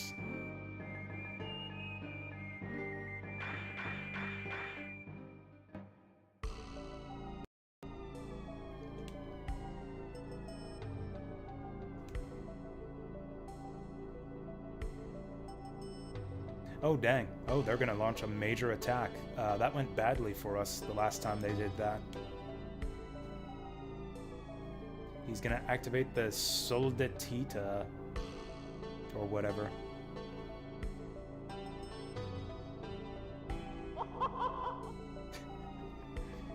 I love that so many villains in this game have their own unique laughs.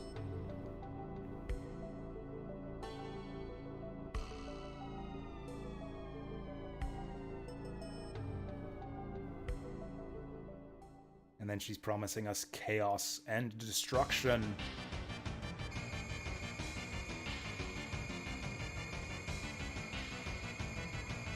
And they have a barrier now, so we can't reach them.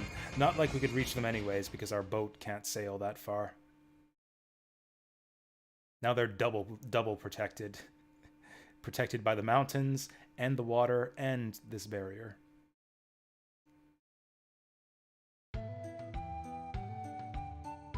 Where is this town?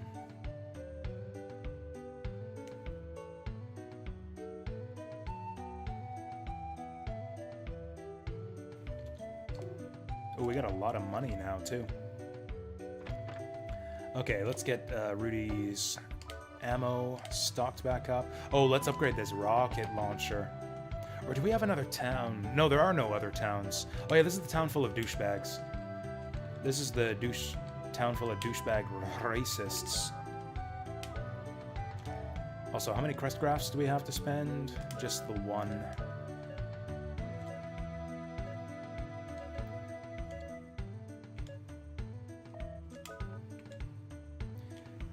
Increase encounter rate, no thanks. Reflect magic, maybe. Yeah, we've pretty much got all of the good spells already.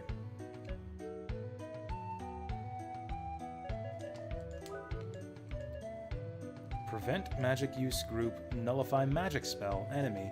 Oh, I think that's like a dispel effect. Like dispel their debuffs. That might be good.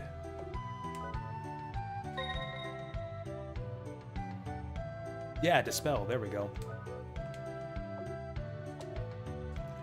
I think I'm just going to spend all my money upgrading this rocket launcher.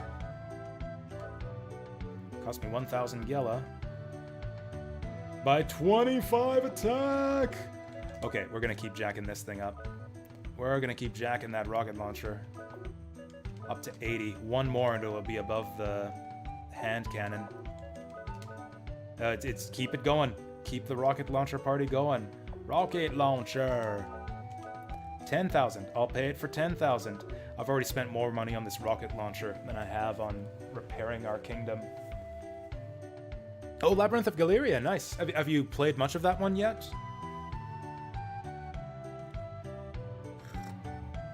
I'm kind of interested in it. I mean, we'll see how interested I am by the time I finish Labyrinth of Refrain. The main thing I've heard so far is that it's 8 hours in. Okay, so like you've barely started then. Or maybe you play these games faster than I do.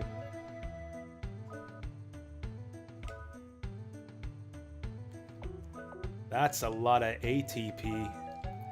Do I even bother upgrading the hit? I think we're only ever going to use this thing with lock-on.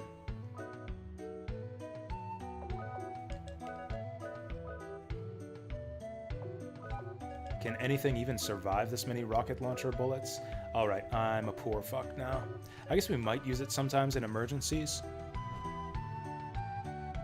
Oh, okay, that's actually a good approach. Yeah, watch a streamer for the story bits, and then just skip the story during your own playthrough. That's smart, that's efficient.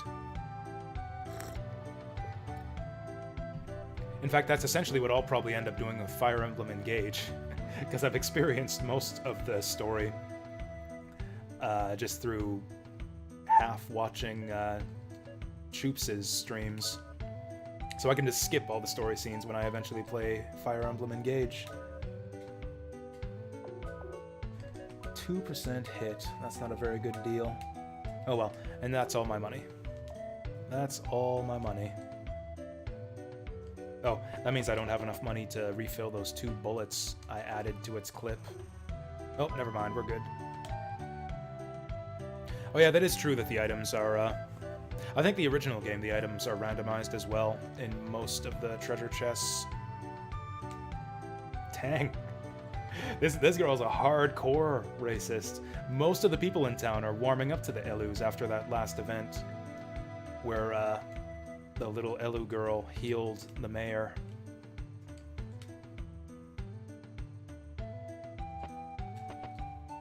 But this girl's just like, nope, don't give a fuck. I will never, ever, ever like Elus. Anyways, I don't think there's anything else we need to do in this town. So we have the red malice, which is one half of the key to the Earth Golem Temple. I think the other one we need, the other key we need, is in that tri-pillar tower. The place where we died at the start of the stream. So I guess we'll have to try that again. What do I think these guys are weak to? Let's just try Valkyrie. These things look evil to me. We'll try holy damage.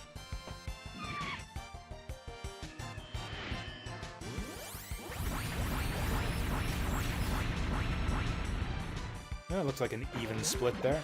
That is a really powerful spell. I should start using that more often, like in boss fights probably. Once again, kind of a cool looking monster design here. Right on one point, about how Galeria is just strictly better than Refrain in every way.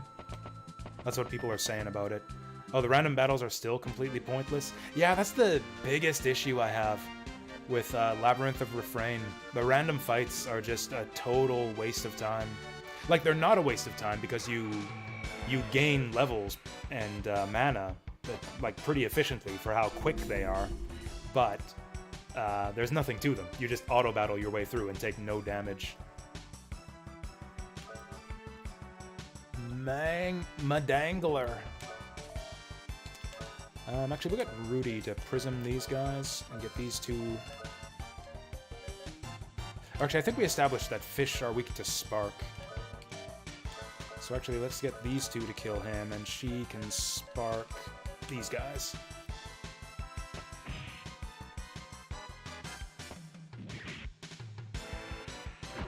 There are strong enemies that'll just decimate you if you run into them. Yeah, that was in Refrain as well. That seems to be a popular thing to do in those types of games. Like, everybody loves those FOEs from Etrian Odyssey, so it seems like other games almost feel obligated to follow suit now.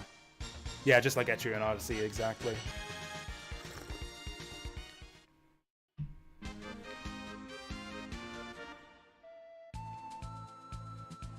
Ship Graveyard had a cheap inn. We can take advantage of that. Also, I don't think I saved last time. I'd like to find Baskar Village again, but I don't think we have access to it with our boat.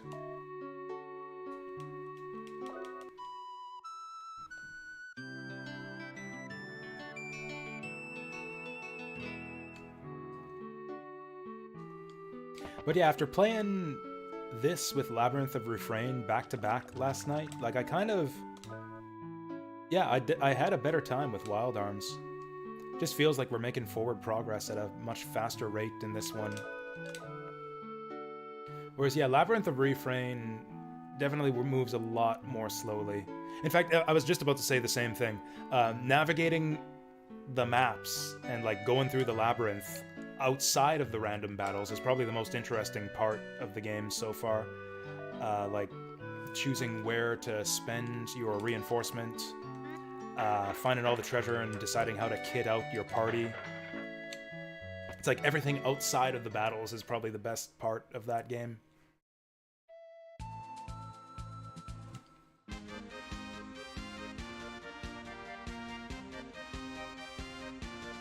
I'd also like to find my way back to one of those Elu pyramids if I can. We might just not be able to do anything yet, though. I think that after the next main story event, I wonder if Jack's strong enough to one-shot these harpies yet. Oh, that's right. We were gonna go back to Adelheid and teach Jack a new ability.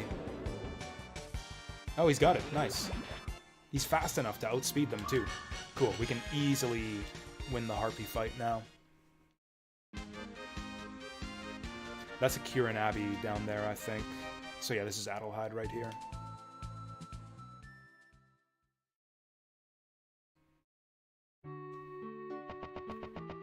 This is the guy.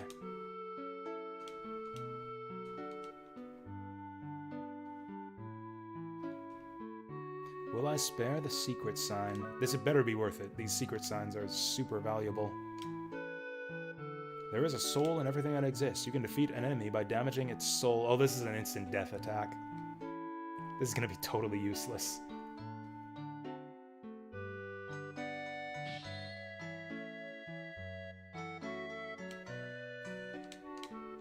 Yeah, that's gonna be the instant death attack, which are pretty much always worthless in RPGs.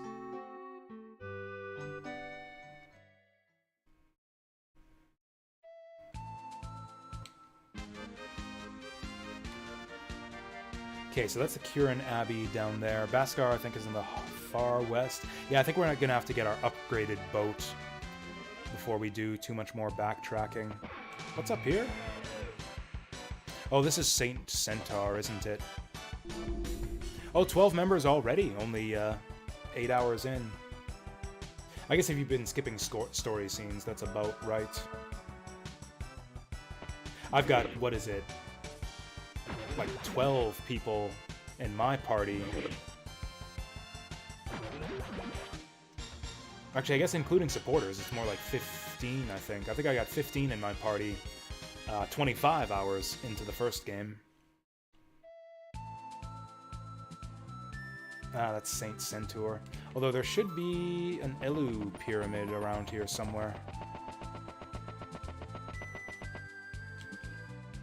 Was this the one that had the hookshot point?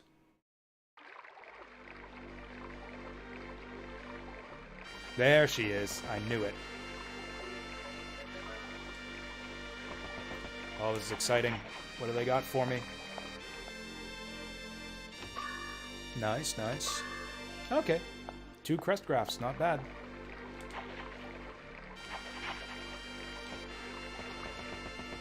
Hate to go too far away from my boat, but I will check the other pyramids. Oh, this might be the way back to Baskar village, too. Epic. Yeah, that's kind of the fun of the game. It's like the way that everything opens up when you get new abilities. It's like they're applying like the Metroidvania like progression approach to a first-person dungeon crawler. Like, it was so cool once I got the ability to dig, and then I could open up all these new areas of the previous floors. Oh, nice, we got a bunch of hookshot points here. I didn't remember there being this many. Oh, look at all this stuff. Memories pen. Memories pen. Oh, memoirs pen. Nullifies forgetfulness. Nice. Sunglasses. That's probably nullify blind. Angel quill. Nullify flash. Nullify bad omen.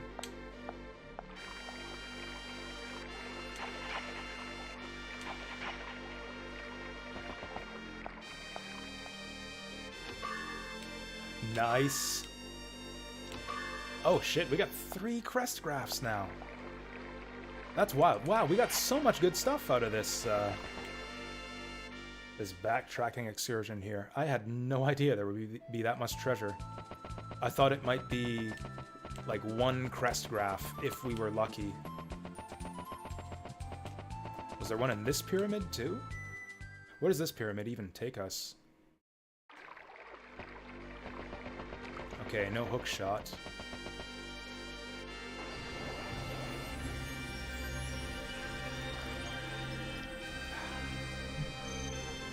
I'm still kind of disappointed that I couldn't...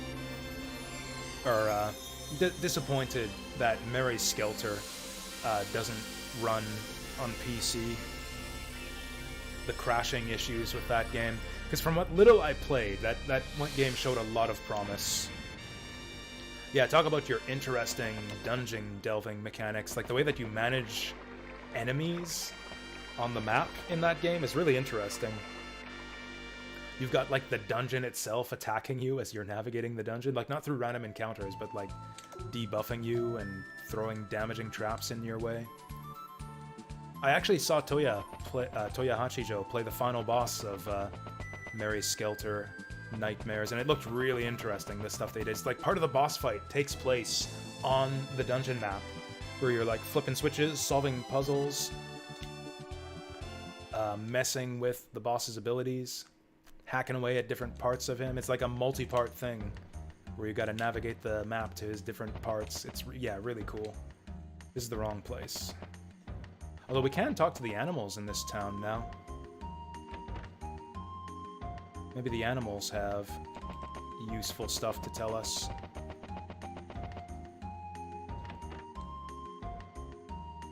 I can't remember what was even happening in this town.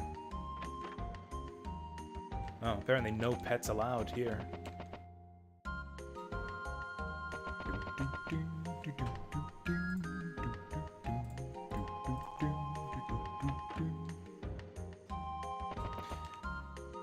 I doubt that the people here have anything new to say.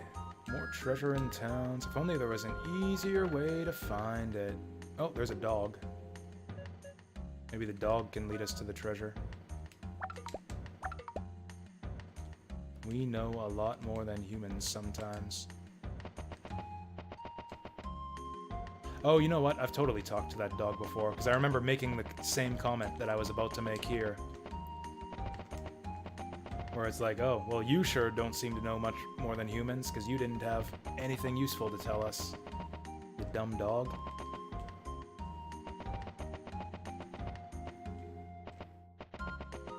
Yeah, we pretty much came all the way back here to hear that pointless message from that dog. Are we doing half and half today? No, we're not. D&D goes too late for me to stream in the evening. Like my card games with friends on Thursdays, those go till 9. I'm totally happy to, you know, stream if I get back home at like 9:15 or 9:30. D&D goes to like midnight. I'm not gonna stream at midnight. Oh, that's right, we got 3 crest graphs. None of these spells are any good. None of these spells are any good at all. I don't even care. Let's just go down the list. But yeah, I'm planning to do just Wild Arms today. I think the stream is going to be too short for it to be really worth dividing our time. I don't know what I'm going to do for the stream plan going ahead. Because my original thought was it's not a good idea to just have Wild Arms and Labyrinth of Refrain on the schedule. Because if I go back and forth between those two, it's too much monotony. Like, both games are just a lot of mash X to auto-attack enemies to death. I kind of like one game on the schedule that's a little bit different than that. Then the question is, which one do we keep on the schedule? Wild Arms or Labyrinth of Refrain?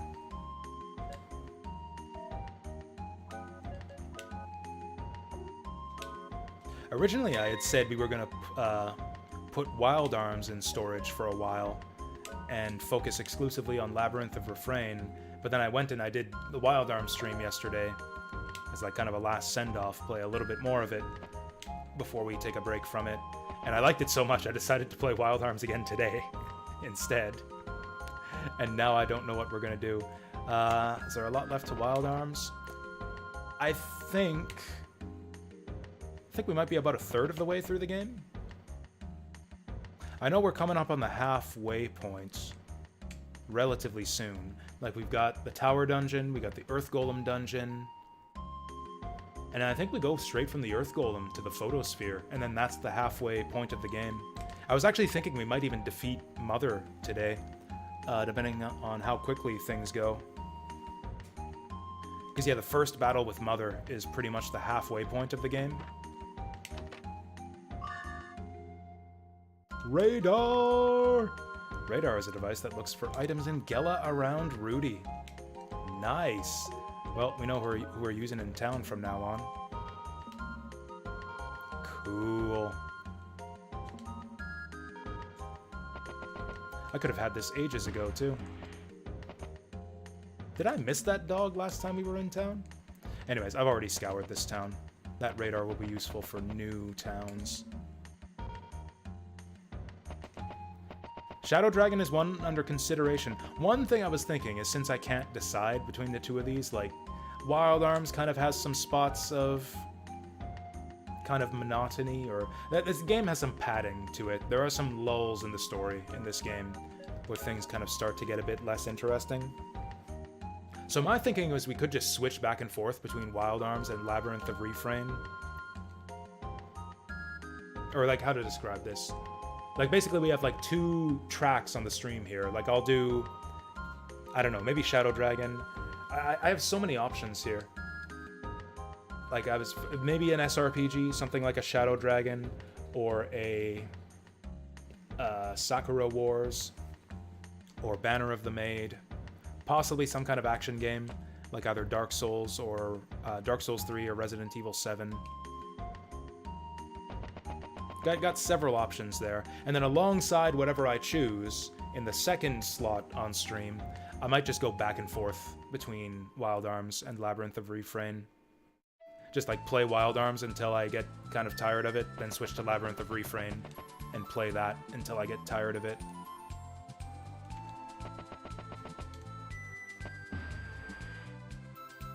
Oh yeah, I remember now. Yeah, this was the Elu Pyramid that takes us to Baskar.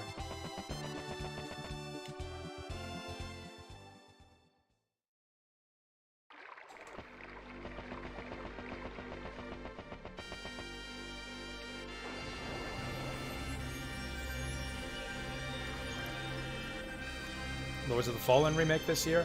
I am interested in that. I played a little bit of Lords of the Fallen years back when I was kind of just working through my backlog.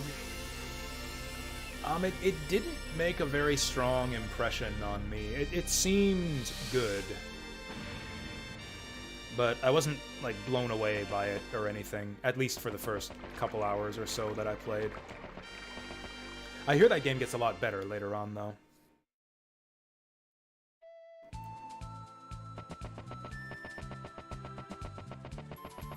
At long last, a good Souls game? I don't know if it took that long. Like, the first good Souls game was, Kingsfield, the Ancient City, in frickin' 2002 or whenever that was. Frickin' Timony Village. What happened in Timney? Well, whatever. Let's just go get our boat. The first good Souls game was Shadow Tower in 1998 or something. You bitch. That worm butterfly thing has like a clover on his head. No kill?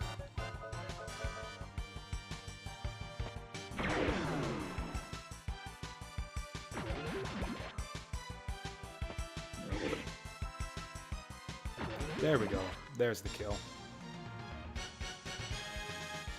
May want to continue Disgaea? We'll see. I mean, with the way that works, I can continue Disgaea without even streaming it, right? I can just let that sucker run in the background and play it when I'm not even online. Quote-unquote play.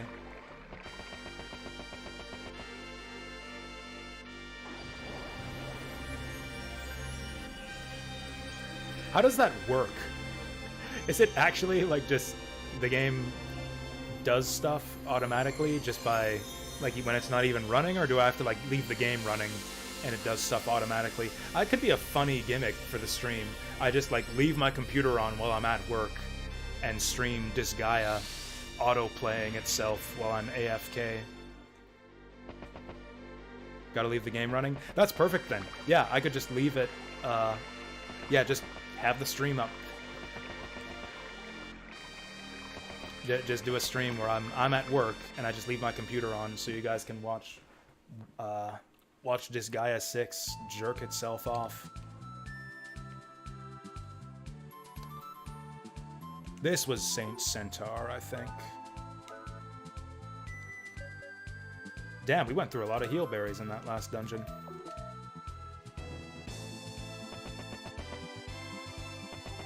The true mobile experience. Exactly, Padoka. And this was where the boat was? This was where the boat was.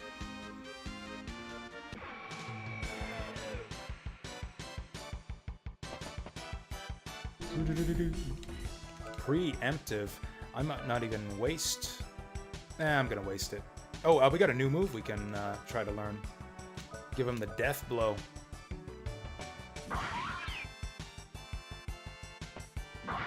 Did Rudy just outspeed Jack? That's crazy. That was surely a fluke.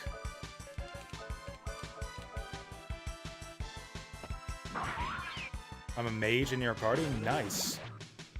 Well, thanks for that. Does Galeria have proper mages? Nice! It actually worked. We actually ate that Harpy's soul. Because, yeah, Labyrinth of Refrain doesn't really have proper casters.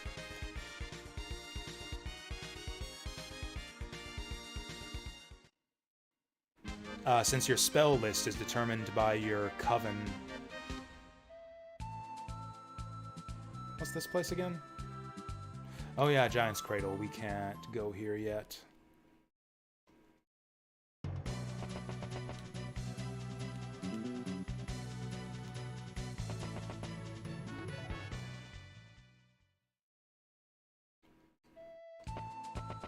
That's actually one thing I kind of dislike about the character building system in Labyrinth of Refrain. It's like you have your options for how to equip your characters and how to set them up in covens. But the way that you unlock skills is a bit dull. Like, you just go down the list, and the skills are generally pretty low impact for the most part. Or at least you can't utilize those skills to their full potential until probably much later in the game.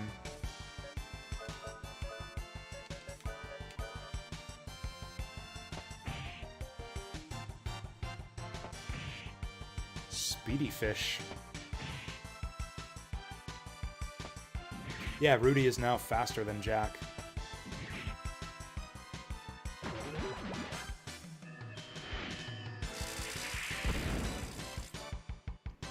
Taunt is invaluable. It is, but that's a Coven ability, or is it a character skill in Galeria? In Labyrinth of Refrain, the taunt, or the equivalent of taunt, is like a spell that's on one of your Coven, or your pacts. Yeah, your pacts.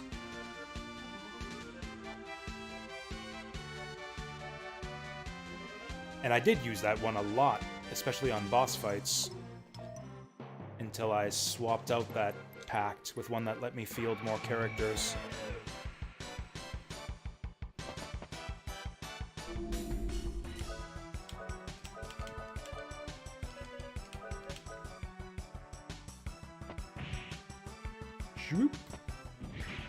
Well, let's see how much stronger we are. Oh, you're still using that one? Yeah, I don't know. Maybe I've got the wrong eye. Maybe this is a bad strategy, but I've basically just been trying to max out the number of characters I can deploy to maximize my experience gains. I basically just want to be training as many characters as possible at all times. Actually, I'd like to save before we go in here. Nearest save point is over this way.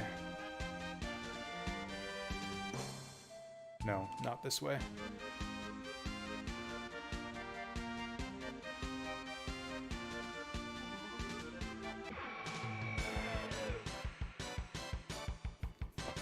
I think the last solo coven that I had was the mage coven that I had my dancer in.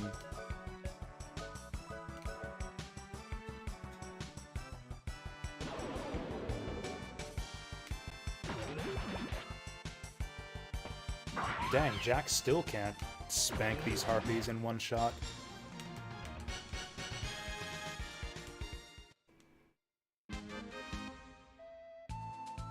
It's funny, I'm probably over-leveled for this next dungeon with all the exploring and getting lost that I've been doing.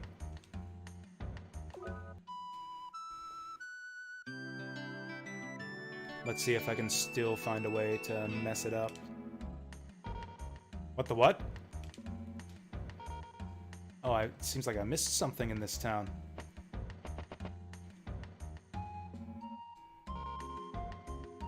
That's nice that it makes a noise if there's an item off-screen.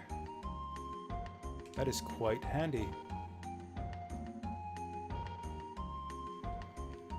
Where is this item that I missed? It's probably something shitty, like a heal berry. That'd be hilarious if it was a heal berry, because I'm maxed. I've got 99 heal berries at the moment.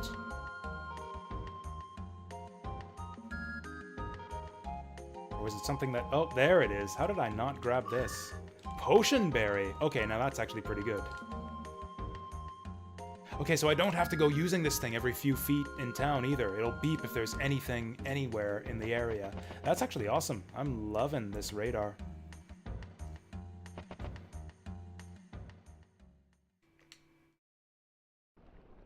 Yeah, Labyrinth of Refrain works the same way. It's like you go to the next floor and suddenly the enemies are like 5 times harder. Just out of nowhere, too.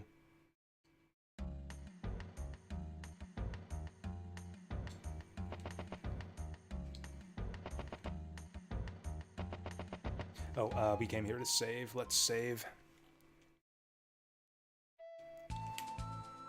If anything, Wild Arms and Labyrinth of Refrain kind of have the same problem, where their biggest flaw is just how uninteresting and time-wasting the random battles are. Wild Arms, I think, could fix that problem with a better escape system. The problem with Wild Arms is that your escape chance is always terrible. I think it's something like just a flat 50% chance to escape, which is terrible, so it's never worth it to try and escape. You might as well just play out the fight, because otherwise you're stuck watching a full round of enemy animations, maybe two. Might as well just fight it out and be done in one round. Even for easy encounters, it's like 50% to escape. Labyrinth of Refrain, I just kind of wish that the fast forward function went a bit faster. Like, you can fast forward fights by holding down the fast forward button, but fast forward isn't actually that fast. It doubles the combat speed, maybe? It doesn't even speed up the animations, I don't think. It just removes the pauses in between animations and speeds up the combat log scrolling. I would like it if you could run the battles in that game at something like 4 times speed. Can you increase that speed in the options? I didn't think you could. I might have missed it. I know I tried flipping one of the options that's had something to do with speed, but I think it was message speed. Oh, Galeria lets you. Yeah, I'll have to re-examine that in the Refrain. Boy, am I sick of this tower. I think it's drinking time. It's a little bit early in the afternoon, but I think it's drinking time.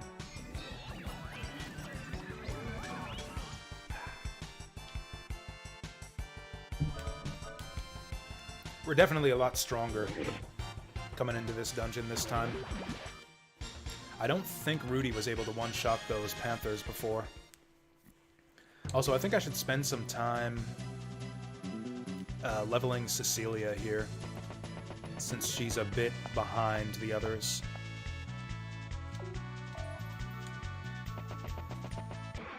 Yeah, a few levels seems to make a big difference in this game. Like, you're one-shotting enemies you couldn't one-shot before. I have like 400 or 500 more hit points.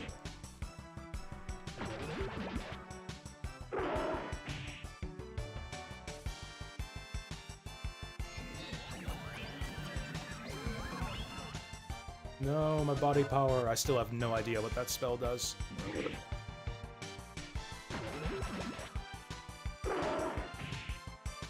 But yeah, since I'm bored of this place, let's change the camera settings to speed these fights up a little bit.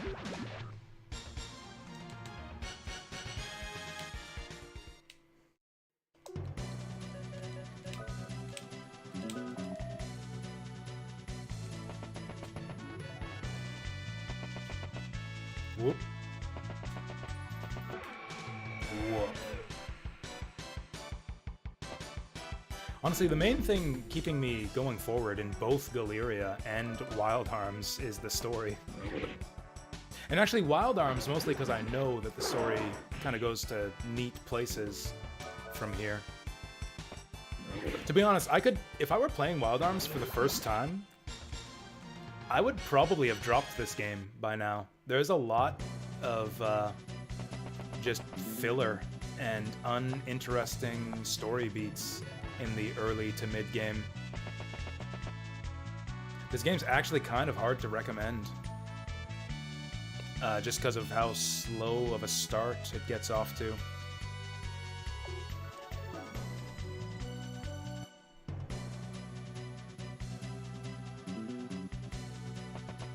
Okay, let's not die this time.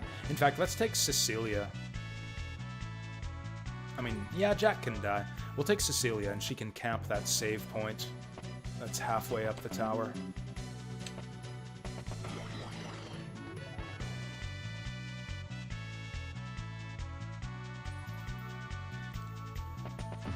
I'm pretty sure I scanned the enemies in this tower, but I can't remember what their weaknesses were.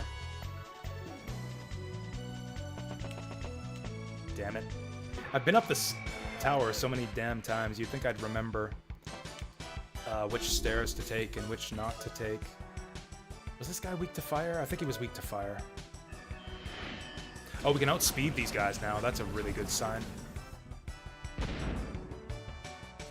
Nice. Okay, Cecilia's got the slimes. Also, what's our target level for her? I guess she's not that far behind anymore. The levels have kind of equalized now that we've had these guys fighting together for so long.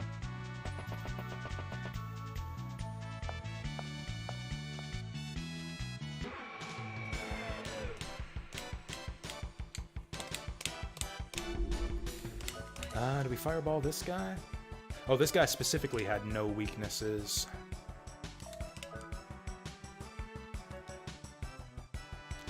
I got a million MP. Let's just Valkyrie him. Oh, we can outspeed these guys too. Damn it. That sucked. Hopefully that 100 is enough to one-shot him with a physical attack next turn. Man, speed is a really important stat in this game, actually. Like, the combat in this game is swift and brutal, which I actually like in this style of game. I wish the animations were swifter and brutaler. Like, combat is almost always over in this game, the random battles, in 1 or 2 rounds. But the enemies can do some damage to you in that time. Like, just a lot of damage flying both ways in those 1 or 2 rounds of combat. So being able to outspeed the enemies, get the first action, and kill some of them before they can attack you is really good.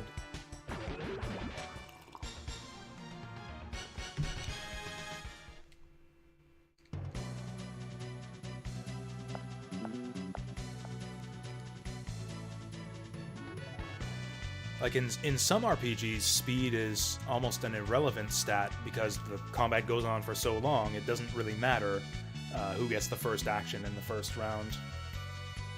Like if you go in terms of turn count, like initiative can be important if you like need to get your healing off before the enemy attacks you, that kind of thing. But in the grand scheme of things, like going first in the turn order means you get 1 extra turn on the enemy across the entire combat. Like that's speed, agility is an irrelevant stat in Shining Force, for example, for the most part. Because turn order doesn't really matter when the battles go on for like 50 turns. It's like, oh, we get 1 extra action on the enemy on the first turn. Joy. Yeah, that initiative, that first strike doesn't really matter in the long run. Here we go. I should have done this last time. I should have saved before going up the tower with Rudy.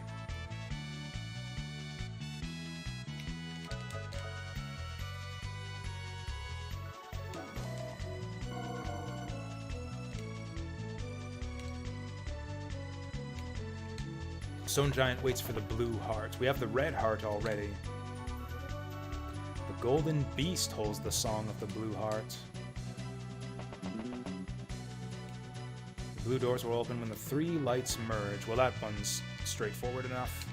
I'll actually continue to have her camp the save point, just in case we get into trouble.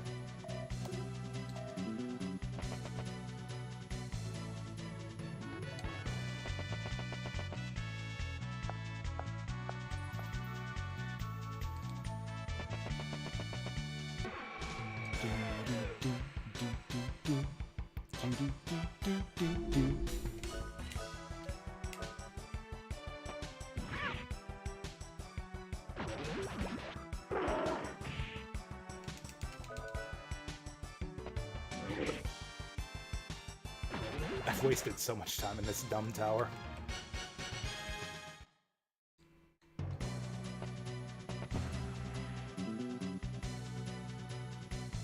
So Boomerang was kind of a thing that happened, just kind of came and went. So we've seen Boomerang with the enemies now, but we haven't actually encountered him with the party yet. I wonder if he's going to be the boss of this dungeon. I actually can't remember when we first meet Boomerang in the flesh. I think we can meteor dive these guys in one shot.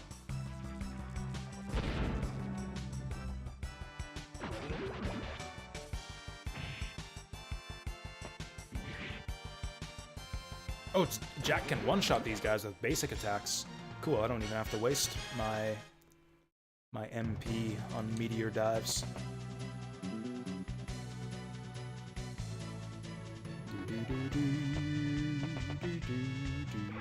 This game makes great use of recurring musical themes. Like, you hear that main Wild Arms theme music several times. You know what? I think I can get away with this. Speed things up a bit.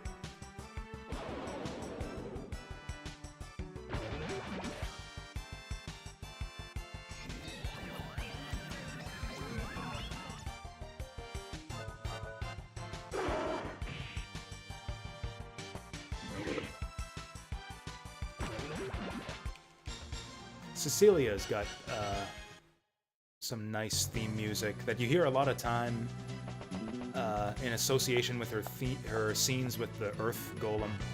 It's one of my favorite things about this game's story is the kind of special relationship between Cecilia and the Earth Golem. Some of the game's most heartwarming scenes, I think. Especially the end. Especially the ending.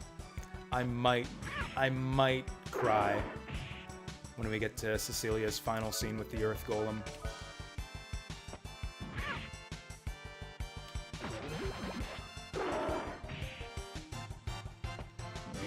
Nice.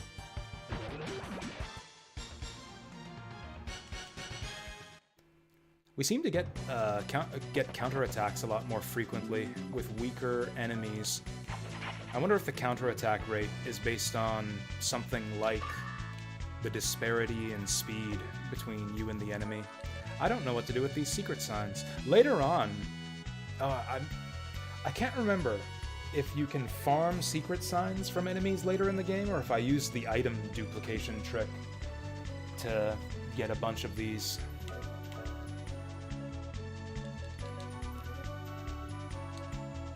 Honestly, I think Meteor Drive is our best attack by far.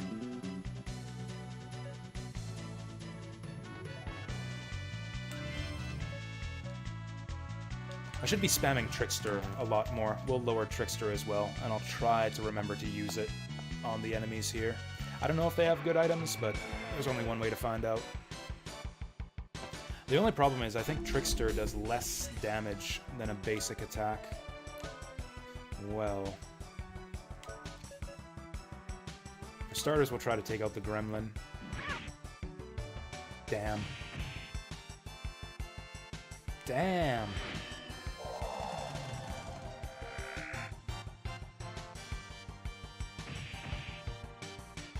Yeah, this is how we fucking died last time.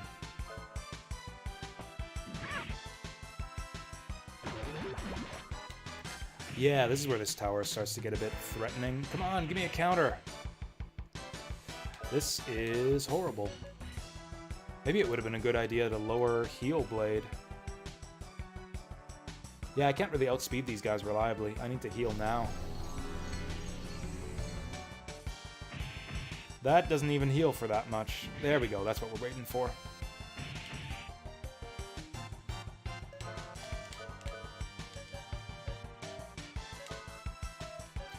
I might use a Sonic Vision after this. Actually, I might as well use this up. We got full meter.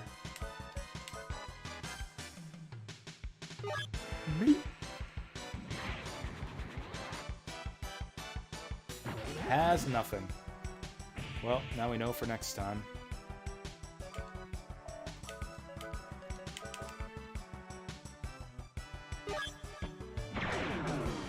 Oh, I think that's a guaranteed critical is what that does. Hell, that's better than a critical. Okay, we gotta heal him up now. Yeah, the encounters in this part of the dungeon are surprisingly tough. I guess that's why they give you all these potion berries.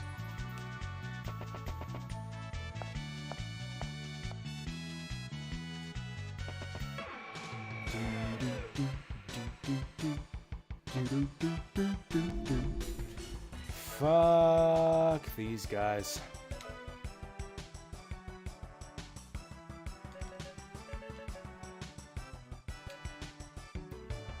I wonder if I can confuse them. Let's try Sonic Buster first.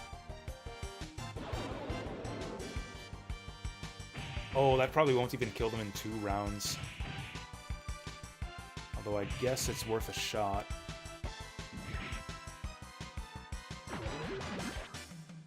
Nah, let's just take him out.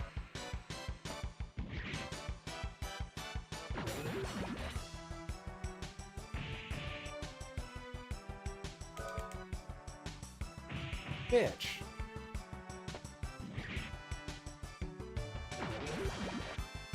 I do seem to remember this game getting somewhat difficult beyond a certain point. I wonder if that point is now. I don't know. I remember the photosphere, the first big dungeon, at kind of the climax of the game's first act. Second act? Yeah, I guess we're kind of onto like the second major portion of the game. The game doesn't have like official divisions into chapters or anything, but you can mentally, like, it kind of makes sense. You've got the kind of the prologue that goes up to the credit roll at the king's funeral. You got the second part of the game where you're trying to defend the statues and prevent the demons from recovering Mother's heart. And then, so that's like the prologue and kind of the first chapter of the game. The second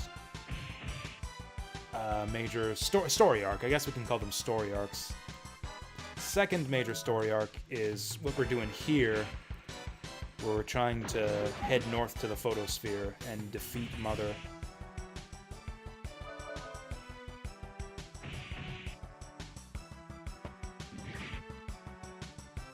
Anyways, I remember the photosphere being kind of an anticlimactic dungeon. I remember the Mother boss fight being surprisingly easy. And in fact, there's a couple mid-boss fights in that dungeon that just, yeah, surprised me at how easy they were.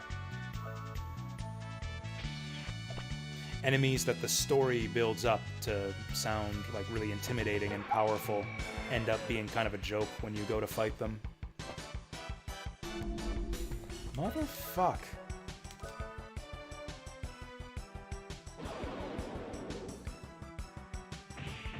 Well, Jack's gonna be jacking up some XP off of this dungeon. Come on, give me the counter.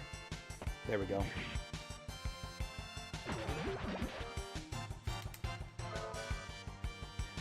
$12.21. We got the palindrome for hit points right now.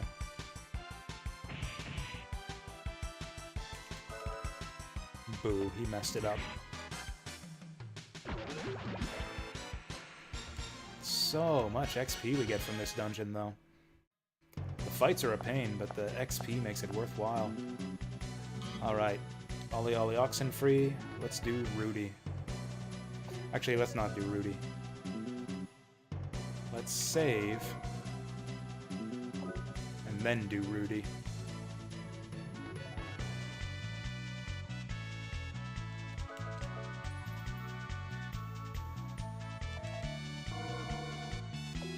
She's level 25.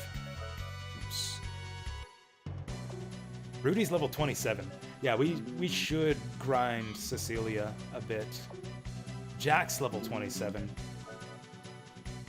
Yeah, we really should grind Cecilia a bit before we proceed here. It's tough, though, because she's so weak, especially as a solo fighter.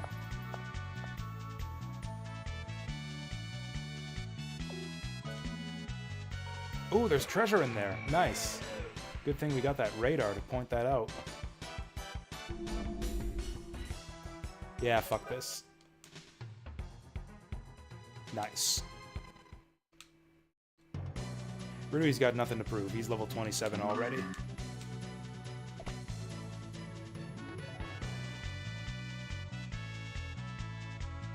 Yeah, that double slime, double gremlin fight might actually be the hardest one in this dungeon.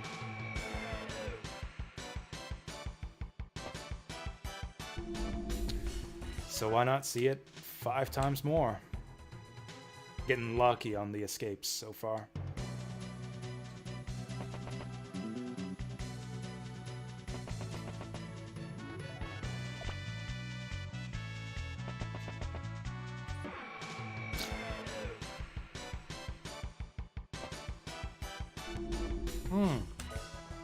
Now we're talking.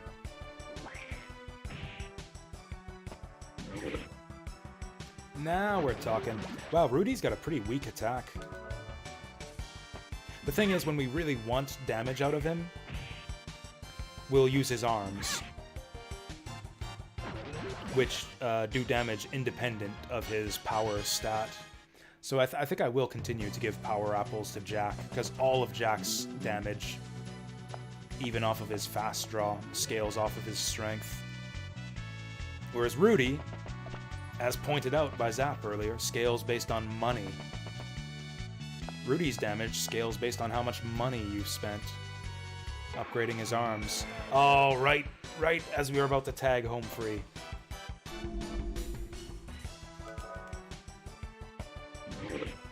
These guys are easy.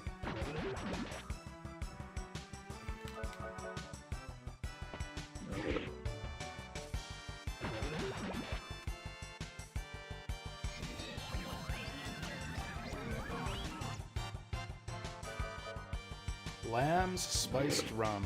The name for rum.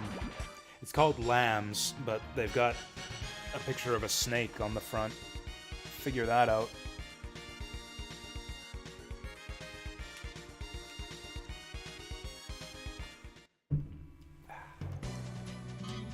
Alright, home free. Let's save it up and climb up with Cecilia.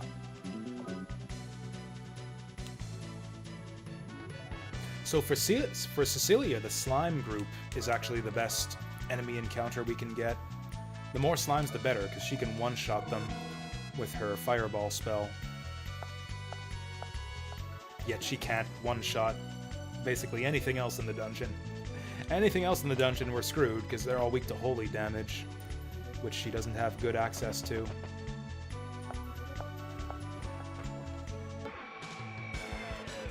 Show me slimes, you fucker.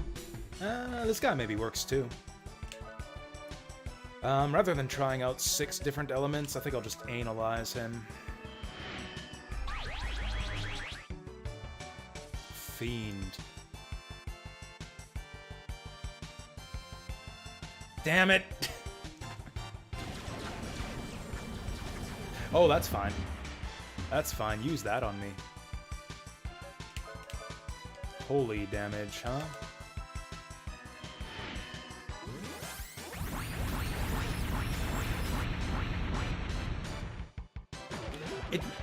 It didn't flash white when we did that, but based on the damage there, I think that's a holy element spell. I don't know if Valkyrie is holy or non-elemental.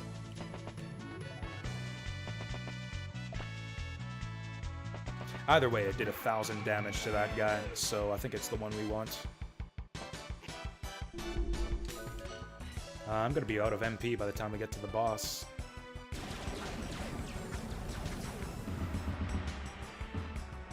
Also, I just noticed that attack is called Stardust, even though he's, like, throwing rocks at us.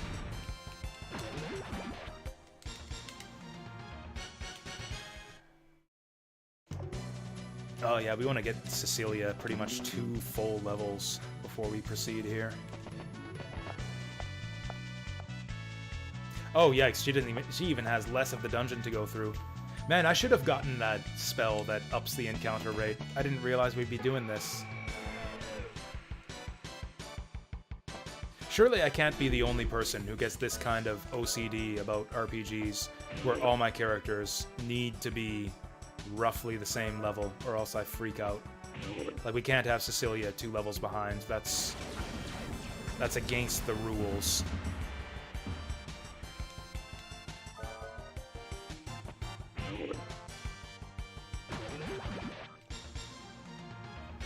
With that said, she doesn't really have access to the good, high-experience enemy encounters. I can practice my dashing here.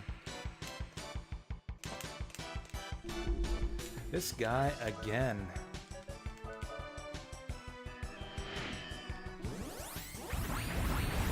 The purple ball has a star inside of it. That's a weird little touch. I wonder if there's a cheaper spell I could use to one-shot that guy. He's only got 500 hit points.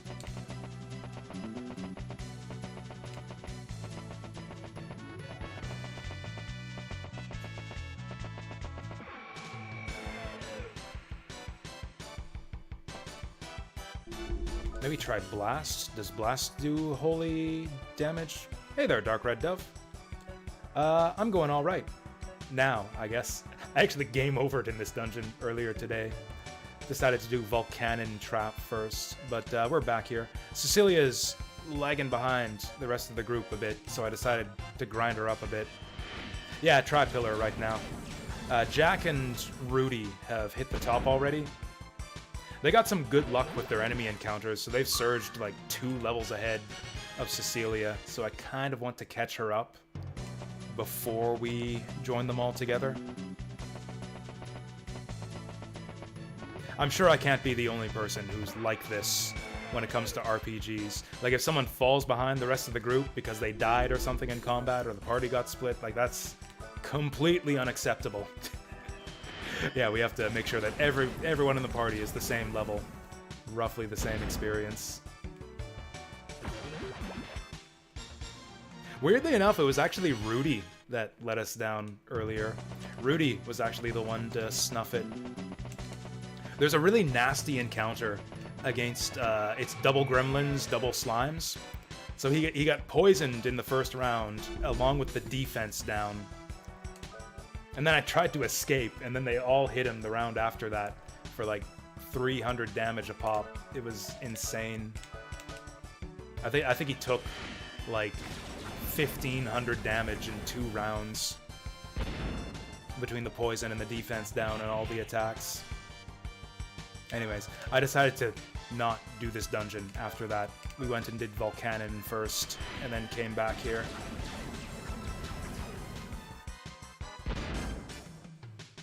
So yeah, that's been my day. That's been my day so far. We also did some backtracking.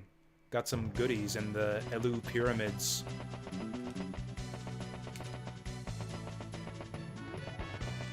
Yeah, those frickin' spiders hit like trucks, especially if they have the gremlins to hit you with the defense down. That's another nasty group, is the gremlin with, I think it's 2 of the spider lancers. Cool monster design though, like a spider centaur thing with like lances for hands. They look really cool. Can probably get away with a physical attack here. We low rolled the damage. How's your day going so far?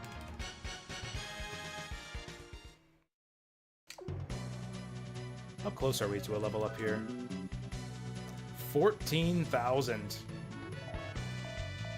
Yeah, sure. I got the patience for it. We can just magic carrot if we run out of MP. I don't think I've used a single magic carrot this entire game. Oh yeah, happy Friday, for sure. It really is a happy Friday for me.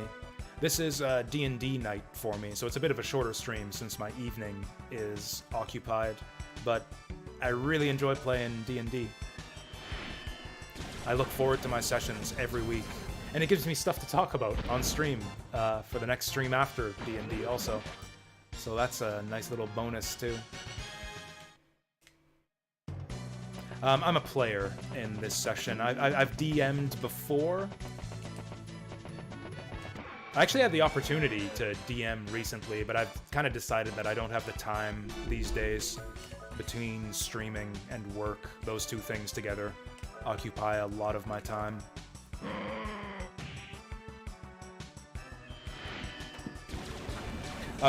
We've got a really good DM right now.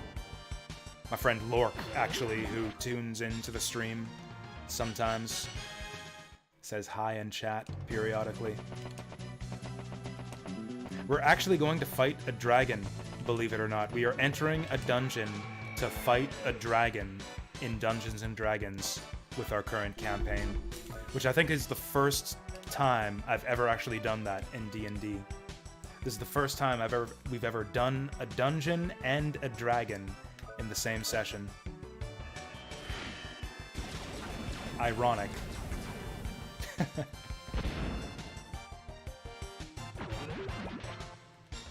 I think we're getting close. I think we're halfway to that level up.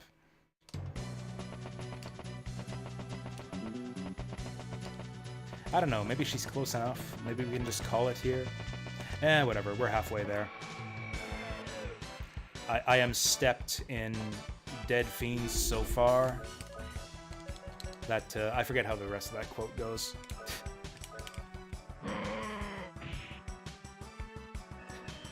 There was a quote I used to have memorized from Macbeth that I really liked.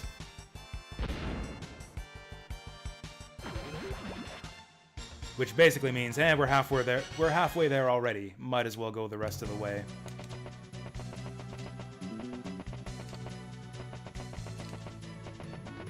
It's not exactly a catchy or punchy line. I am in blood stepped so far that to go or were as tedious as to turn back or something like that.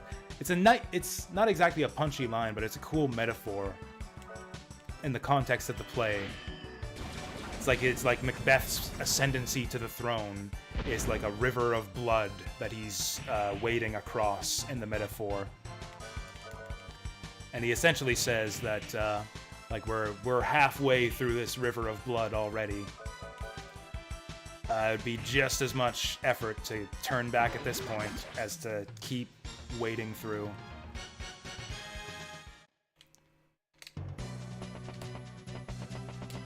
Anyways, that's exactly what it's like to grind for experience in Wild Arms.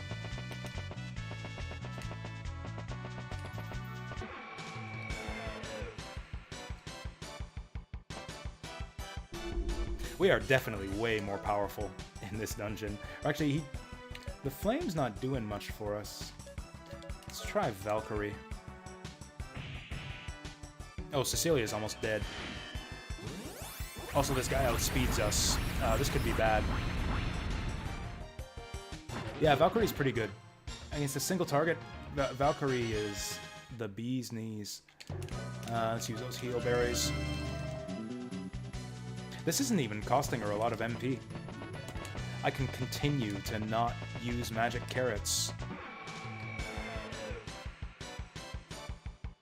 Yeah, I realize now that I've been way too stingy with Cecilia's MP. She should be casting spells pretty much every combat encounter.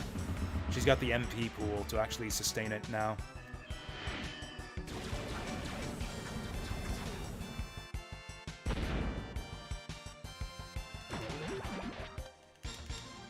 Wait, did we level up and I just wasn't paying attention? No, we got a little ways to go.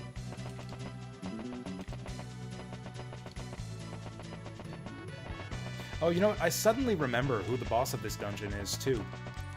It's like a fox monster. A really cool looking one, too. One of them kitsunes, I think. With a bunch of tails.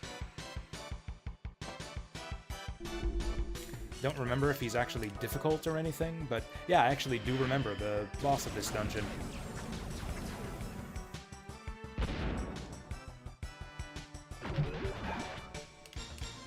$13.50. I might just move on if she doesn't level up after the next one. I think we're close enough at this point. She's been a little bit behind on XP the whole game. It's not the end of the world if she continues to be just a little bit behind. Nice counter. I like how the enemy groups are just way easier for Cecilia than the other two. It's like Jack's part of the tower, you fight like 3 spider monsters all at once. In Cecilia's, you only fight 1. Yeah, let's just move on. I think we're farmed enough. Dreep.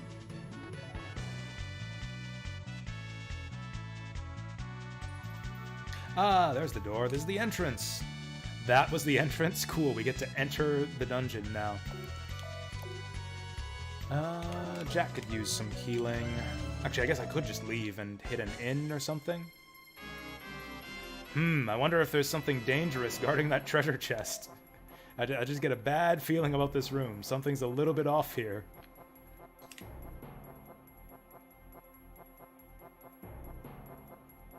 Oh, what the heck? I'm tripping out. What was on that treasure chest?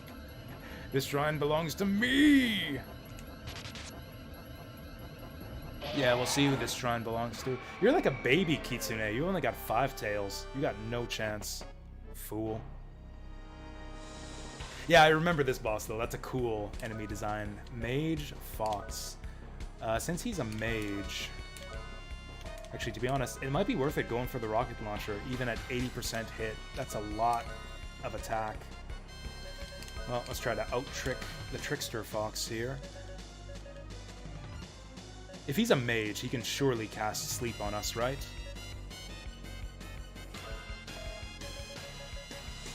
And let's defense down him. Just go all-out offense. Yeah, of course he has nothing.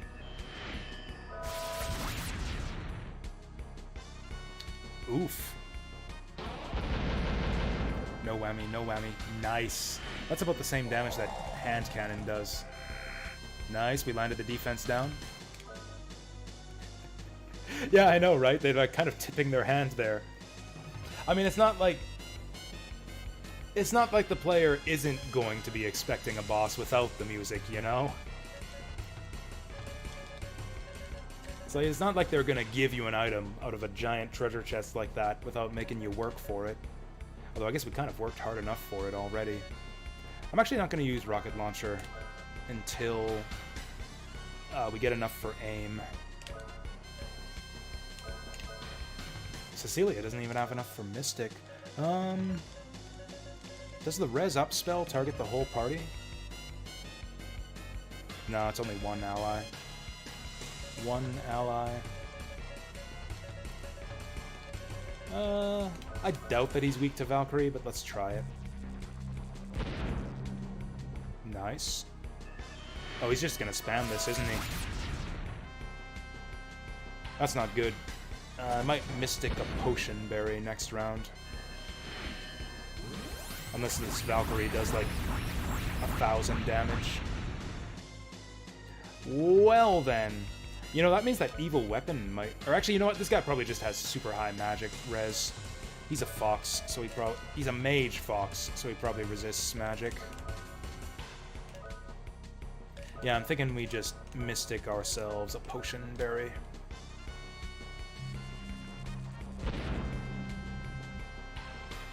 Oh, damn. This could go very, very badly for us, depending on how the damage is distributed. Okay, that's about the same as the blast.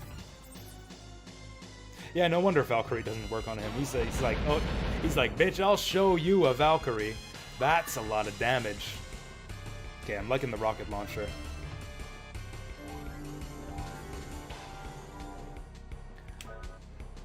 We'll continue doing the lock-on since rocket launcher has low accuracy. Is there anything we can do to this guy?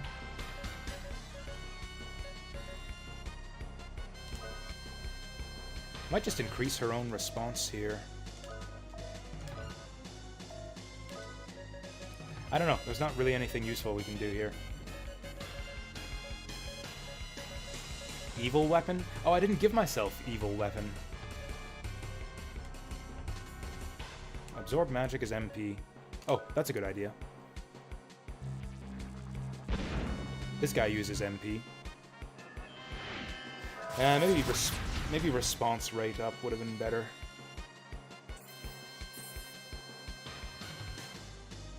I've actually never used Suction before. Well, okay. And I still won't get to use it.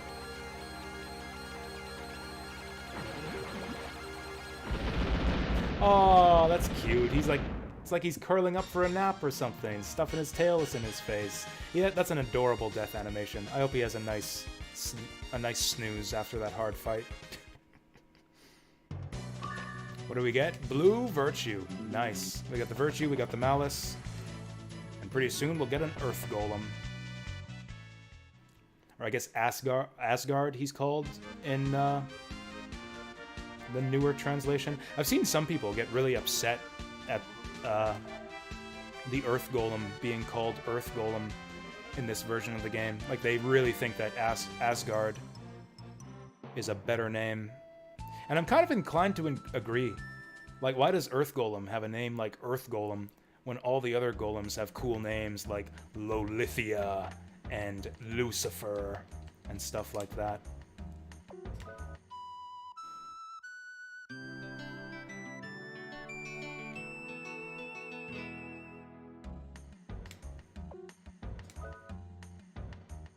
I think it might be a case of mistranslation with the Asu pronunciation there. I guess, what did I say? His name is, or is it Asgard? Something like that. I'm actually gonna quickly look this up online. Wild Arms, Earth Golem. Yeah, his name is Asgard. On I think in Ultra Code F, I think he might be called Asgard there as well with the retranslation. So like in Japanese, it would be like Asugardo, and Asu is like also the pronunciation of the word Earth in Japan, like Earth, Asu. It's weird, but like I remember that it's one of my favorite Korone clips. She says, "I am the Earth," except the way she pronounces it, it's like, "I am the ass." So it sounds like she's saying, "I am the ass." So I can totally get how they would mistranslate something like Asugard as Earthguard or something like that. It's like, oh, Earthguard? That sounds a little bit weird. We'll call him Earth Golem instead.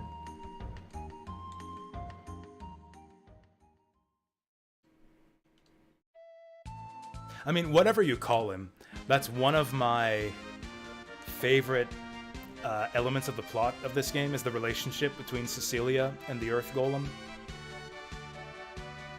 I was talking about this earlier in the stream, but I think the most difficult thing in the entire game, like the most difficult challenge for me to overcome on this run, will be trying not to cry during the final scene between Cecilia and the Earth Golem. So that's actually the most difficult challenge you can overcome in Wild Arms.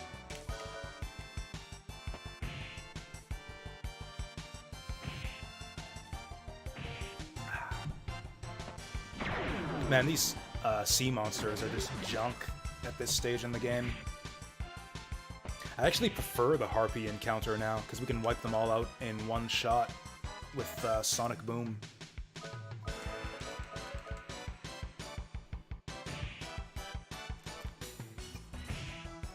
Oh, that was a pun. You meant like, I like the acid. Yeah, I get it. I totally get it. I like the acid. And I cannot lie. Doesn't quite have the same ring to it, I guess. Really wish they showed you the locations of dungeons on this map. I tried to look online for like an annotated world map that has the locations of dungeons and everything. I found one, but it was like really tiny. I don't think the island of the... what is it? The Earth Tomb or something like that? Anyways, I don't think this guy's dungeon that he's holed up in actually shows up on the map. The island we're looking for. Nice. Oh, I guess we can switch off of the fixed camera now. I just switched it to save a little bit of time in battle, because I was getting tired of that tower. Damn it, Rudy. If you were gonna miss one of them, couldn't you have missed the one that had full... that was damaged already? It's fine. These guys ain't nothing.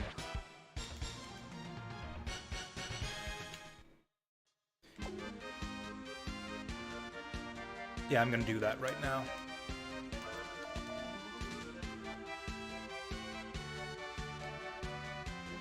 Okay, we'll try this island down here, but I think this is where Volcanon Trap is. Yeah, or is that it? Is this it?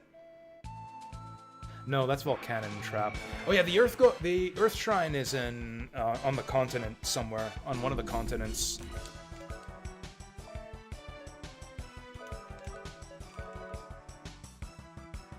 Legit just gonna Sonic Buster here to save time.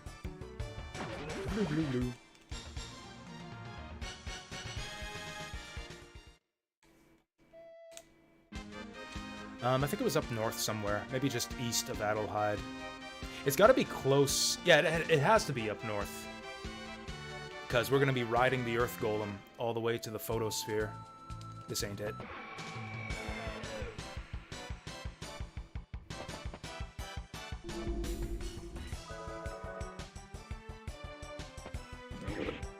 This is a cool looking enemy design. It's like punk, like giant punk maggots or something. You know, that'd be like a cool skin to have for your character in Worms Armageddon or something. Just like green-skinned punk worms. Oh, Giant's Cradle. It's a cave, not a temple. That's right.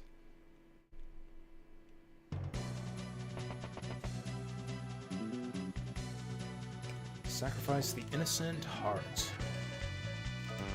What? Oh, I guess the other hole. Wait, did I not get... Where's the blue one? Oh, there we go.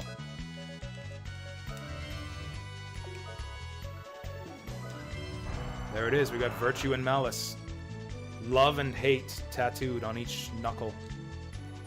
And right after the last dungeon, we got another dungeon. Is this a dungeon? I actually think this might just be... No, there's almost the last of our crest graphs. This is the Crib of Eternal Sleep. No one must interrupt it.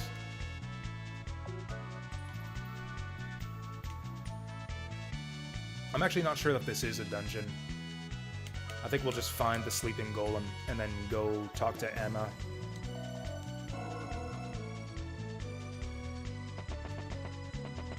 Did we fall down the hole here? Let's check the stairs first. Yeah, I'm not sure if this is a full dungeon, but we do have the enemy encounters. Ooh, new enemy. Got imps and vampires. Let's just go all out. Tired of these jokers.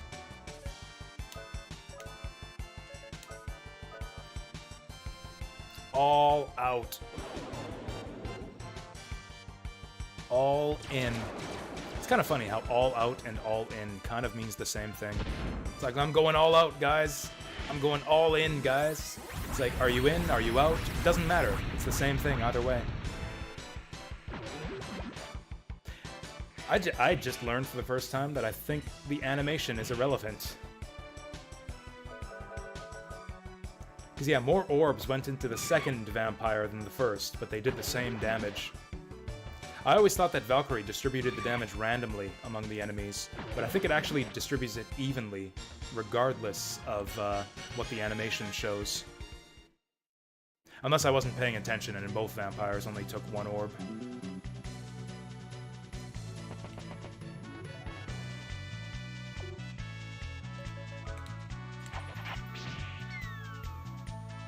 Okay.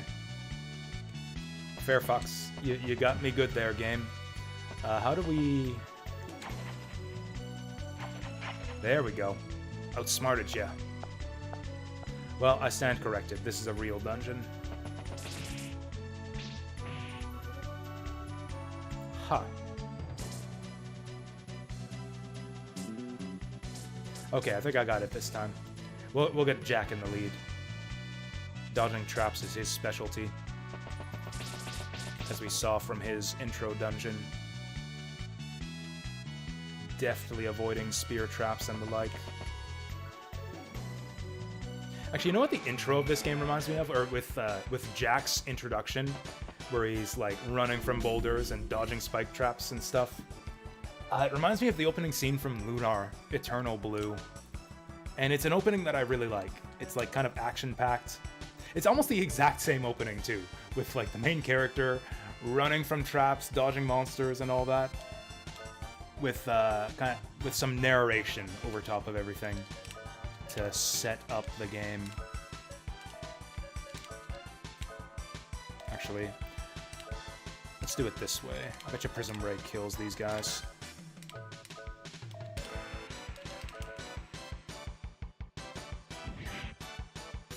Man, I gotta play Lunar Eternal Blue on stream sometime.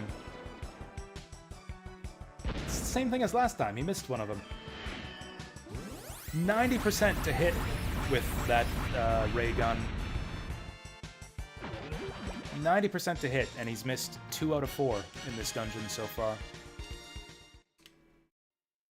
RNG is rigged just like Wild Arms. Just like Wild Arms. Just like Fire Emblem. I think I got it.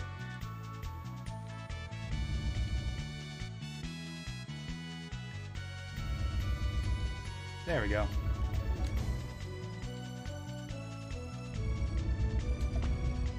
Nice.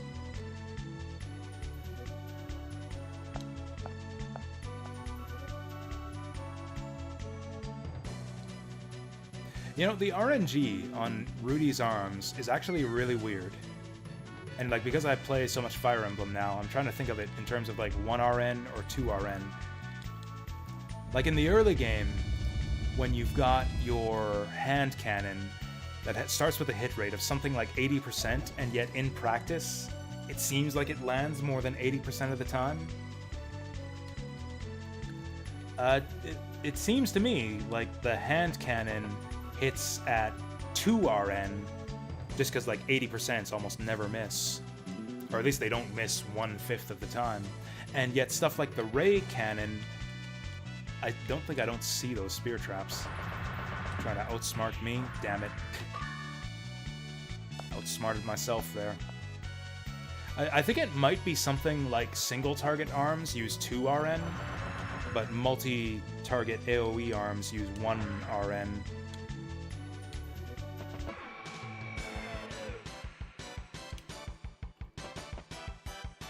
Maybe something like that.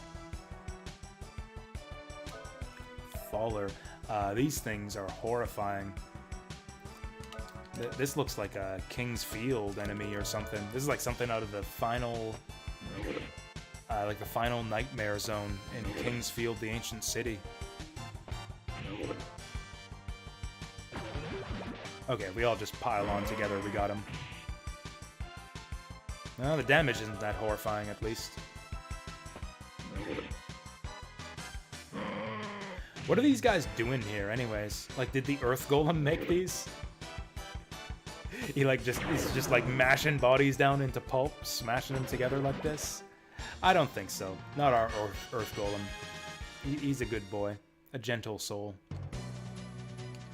To be honest, I don't think this game I don't think the devs put that much thought into, like, the types of enemies you find in each area. And the reason why you find certain enemies in certain areas. Some RPGs do that. We actually saw that in Labyrinth of Refrain, where the game actually does a little bit of storytelling with the types of enemies you encounter in certain areas. Like with those titans in the Gnome Kingdom, for example. Where it's like the enemy would attack you with essentially humans that they had caged up and tortured into submission. But you kind of have to keep your eyes peeled to like understand what's going on with that enemy design. It's like these tiny little gnomes, this like Lilliputian kingdom seems like kind of comedic and funny and non-threatening, but then if you actually examine like the types of creatures they're throwing at you, it's actually kind of horrifying, just how violent these people are.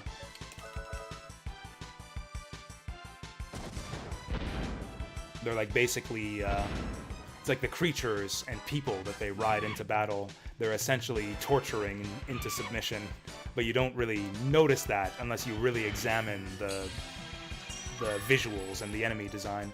Oh no, not my ability to parry. I don't know why this game does blind that way.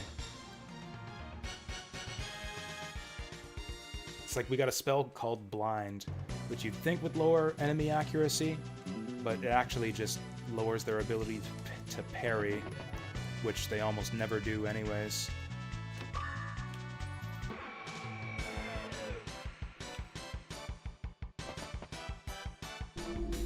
I think my favorite enemy design in this game, though, outside of the bosses, has got to be I forget what they're called, but the aliens. The aliens on that one little island that you can... I think you can farm duplicators or something from them in the end game. I remember fighting a ton of those guys for some reason. Yeah, those guys.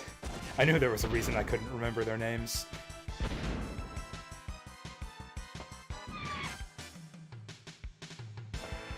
Creeping Chaos. I don't know. As much as I can't pronounce it, I think I like Hyolkonton better.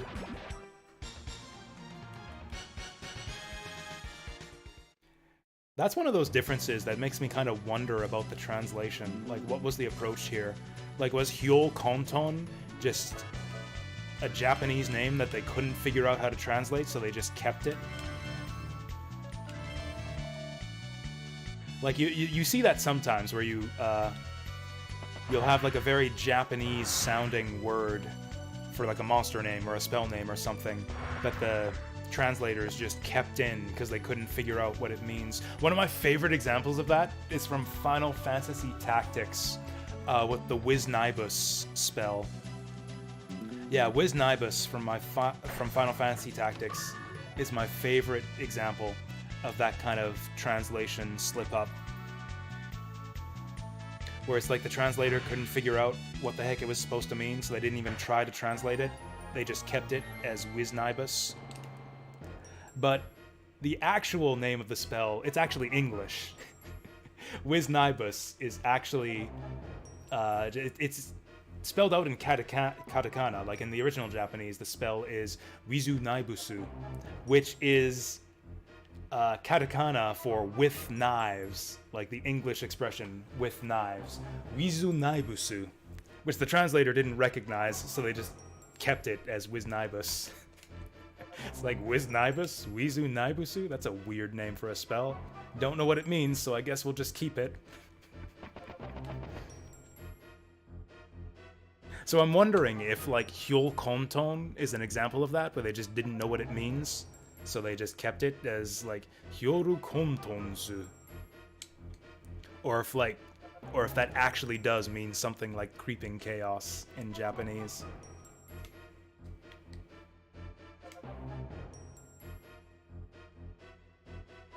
There's a lot of fun translation jankery from back in these days too. Safer Sephiroth is another fun one. Or no, not Safer Sephiroth. What's the fun one? Bizarro Sephiroth. Bizarro Sephiroth is a fun story. Where it was originally Rebirth Sephiroth, or Ribasu, spelled out in katakana, but the translator misread Ribasu, Rebirth, Ribasu, as reverse. So he looked at it and is like, reverse Sephiroth? That sounds kind of silly. What's a better name for reverse? Bizarro! We'll call him Bizarro Sephiroth instead of reverse Sephiroth. And so like that, so Rebirth gets translated from English into Ribasu, which gets retranslated back into English as reverse, and then transformed into Bizarro. So like through a 4-step translation process, we get Bizarro from Rebirth.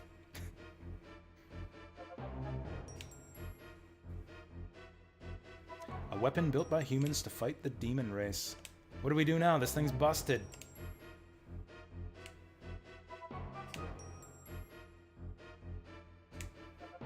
Right from the beginning, Cecilia feels sorry for this thing. Sword is made for a cutting, spear is for stabbing, and a golem for goleming. This is a good line too. Jack actually has a lot of, as vengeful and bloodthirsty as he is, he has some good lines in this game. Let's ask that strange professor. She seems okay. Thank you, Hanpan. I was just about to comment on how that's a very vague hint at what to do next to advance the story.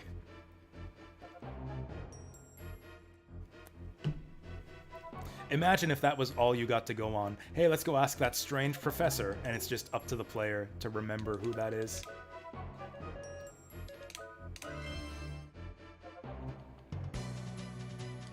Oh, and it's designed after an urban legend of a monster in North America. Hyorukontonus. Yeah, I'm not sure if I know that one, actually. That sounds like a fun little, like, translation story. But yeah, I'm actually not sure I've heard of whatever Hyokonton is based on.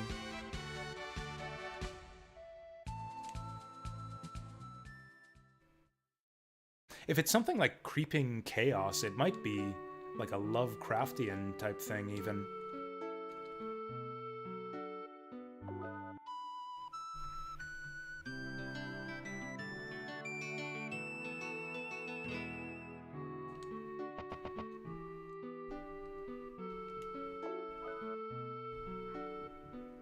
Actually, what are those alien type things called in Lovecraftian lore? No, those are the Migo or Mygo or something. It's probably not derived from that. Also, yeah, the creeping chaos in would be Nyarlathotep, I think. Which is, yeah, something different. Oh, something called the Marshlands Monsters. Oh, okay. I might have to look into it. It sounds like a interesting bit of trivia. Actually, I wonder if we can feed money into the Adelheid reconstruction project yet. We maxed out our donations last time. Oh, the Adelheid people do have useful information for you. I was commenting earlier on how the game kind of just leaves you to just wander the world with your new boat and just randomly explore new dungeons and locations that you didn't have access to before, with no real aim or purpose in terms of the story. But actually, if you go back and talk to the NPCs in Adelheid, they tell you exactly what's going on here.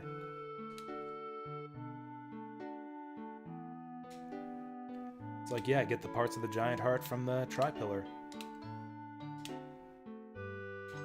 Okay, so we've maxed out our donations at this stage in the game. I think Emma lives in this house over here.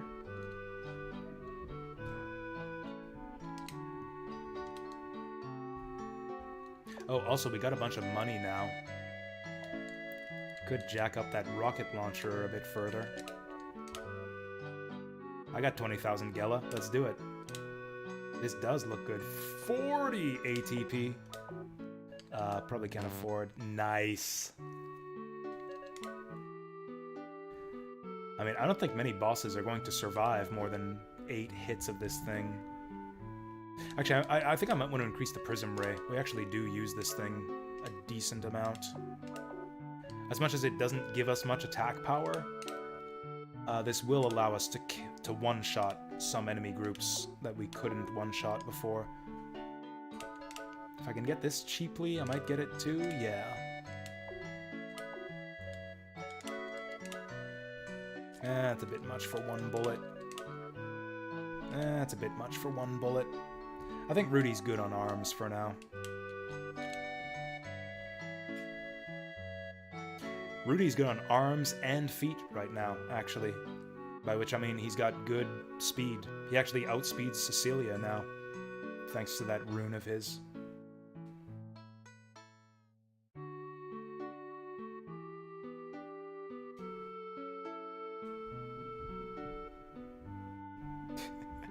I feel like I'm the only one talking here. I guess I have the traits of the person born to be in charge. Either that or you're talking to a mute JRPG protagonist. Oh hey, we've got a name for our squad now too. We're the Phil Gaia Defense Force.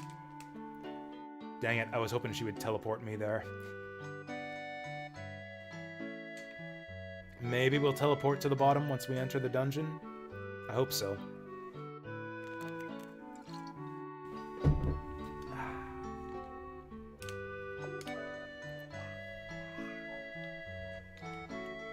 There's like children playing outside my door or something. In my apartment.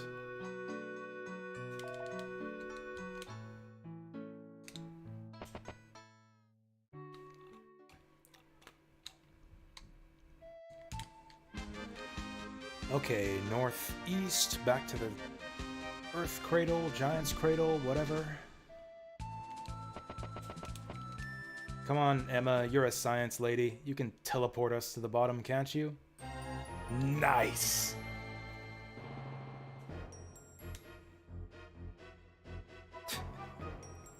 Dang! This girl gives no fucks. She's just gonna outright admit that she's in her 30s.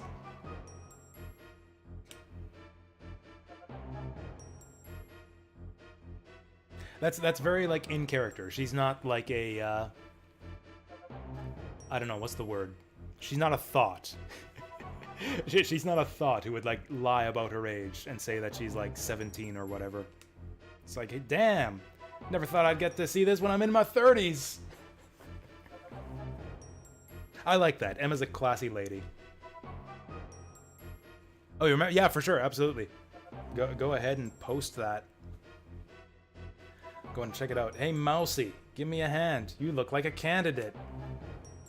What does that even mean? Even Handpan's questioning the translation of this game. You look like a candidate. The fuck does that even mean? Who translated this game? Hey, Padoka gets the reference. Good job, Padoka. The Flatwoods Monster. Braxy. Oh, that's exactly what he looks like, too. Yeah, that's the exact design. That is so cool. It's even to scale. They show like a little human there for scale, too. It's about twice the height of an ordinary human. And that's about the size they are in game, too. That is so cool.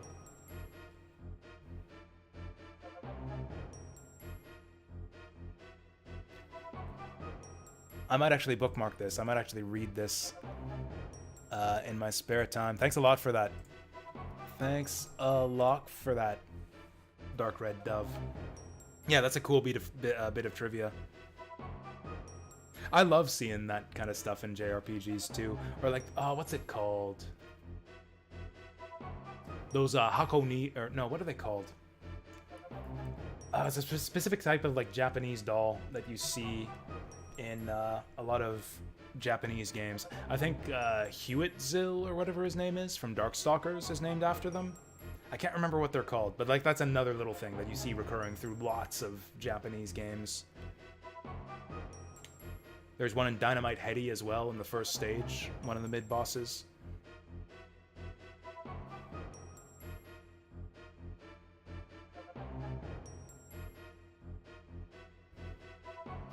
Had a token or tag on the hat.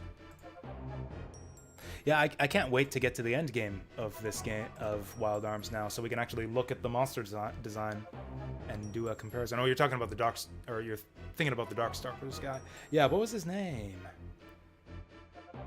Well, anyways. They're like kind of like, yeah, these little humanoid statues with like big bug eyes. I call this guy the Earth Golem. Actually, that kind of makes sense for him to be called the Earth Golem, since Emma was the one who named him. Or although, I don't know, did she come up with the names of the other golems, or did we have... No, because they're written about in, like, the books in the libraries and stuff. Like, yeah, the books in the sealed library, for example, write about, like, Lucifer and Diablo and whatever.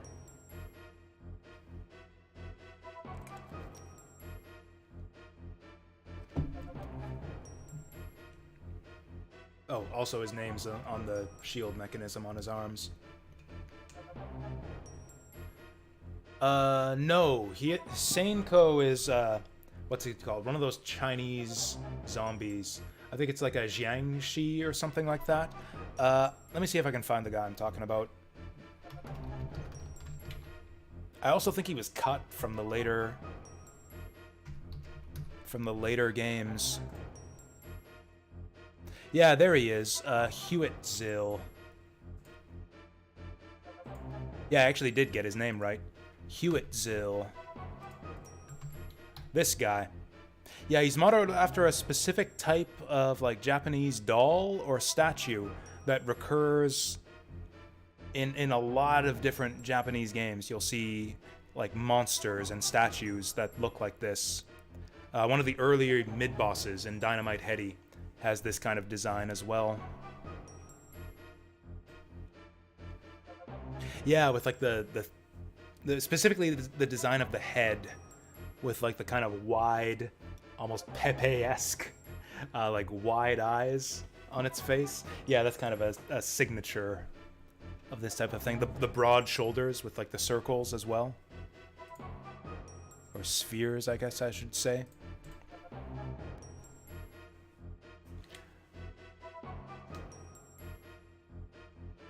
Oh, the golem's alive. It's just sleeping. Wait, so Lilithia wasn't sleeping? Based in Mexico. Interesting.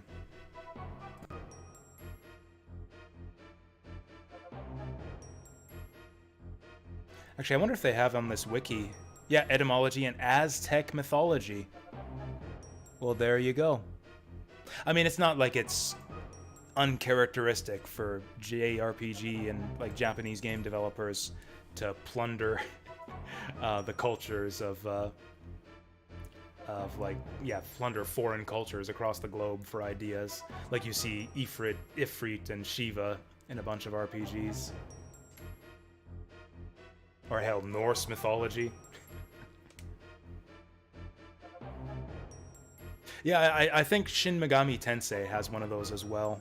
Actually, let me see if I can find that guy. SMT. Oh yeah, that's definitely the same thing. Yeah, that's definitely another example of that same kind of creature design. Yeah, that's another example of that. Yep, good shout out. I know I've seen it in at least a few other Japanese games, but yeah, Dynamite Heady and Darkstalkers are the two that I'm the most familiar with. Let's go, Mousy. Try again. What exactly is he trying? What is Hanpan even doing here? He's like picking the lice off this thing, or what? Nah, no, science isn't the key to unlocking the Earth Golem's heart. Oh, this music.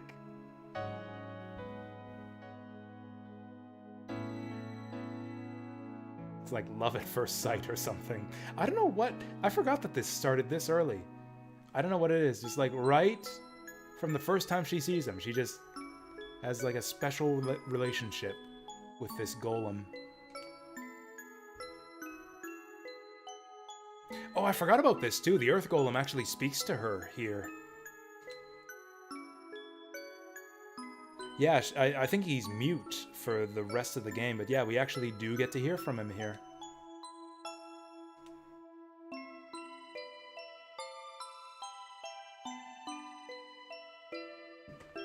I was born in a house that was little different from ordinary people. I find that hard to believe.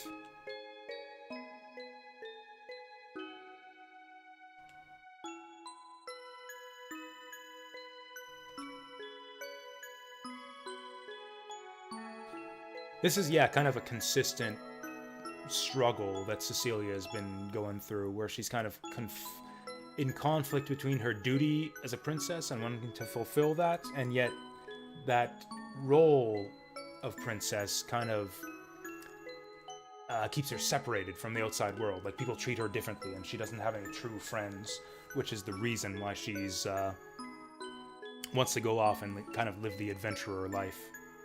There were some great scenes in the Guardian Temple that went into kind of each character's inner demons, which apparently are still kind of unresolved at this point in the story. It's like, hey, you're getting used as a golem and I'm getting used as a princess. We're the same.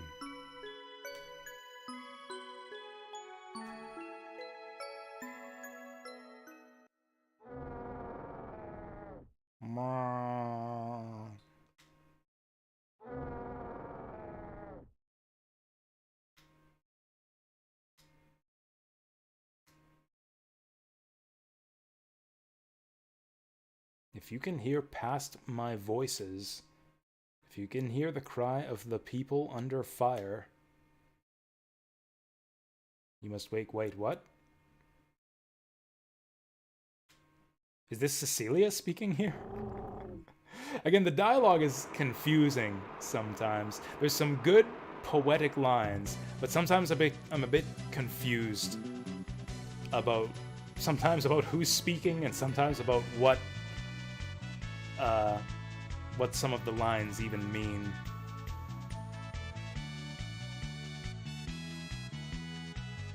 Was that Cecilia speaking to him, as saying something along the lines of like, don't wake up unless you're going to do it for yourself, unless you really want to help the people and understand their plight, something like that.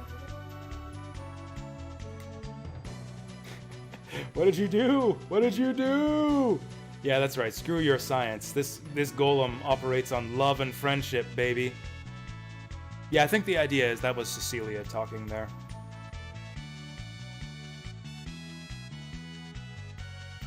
Also, that kind of makes me wonder, was that the Earth Golem speaking before when I said, like, why wake up? Nothing has changed in 1,000 years. Was that the Golem speaking directly to her, or was that Cecilia just kind of wondering out loud what the Golem might be thinking? I actually think I like that idea better.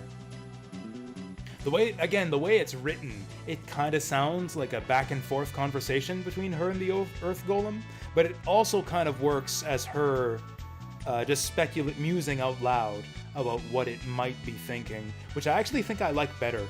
I think I like that concept better.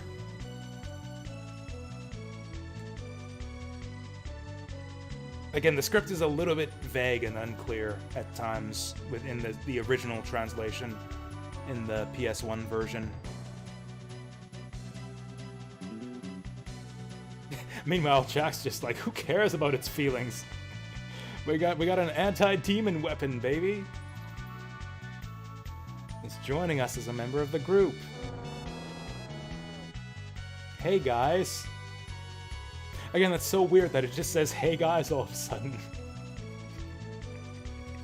I like to think that this is like some fake ventriloquism from Cecilia here. Cecilia's just like, hey guys, see, the Earth Golem agrees with us.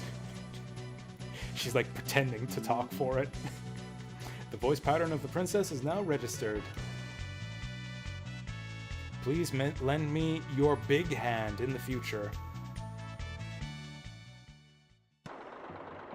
Nice. In spite of the somewhat confusing translation, I still like these scenes. I still like that kind of introduction of the special bond between Cecilia and the Earth Golem.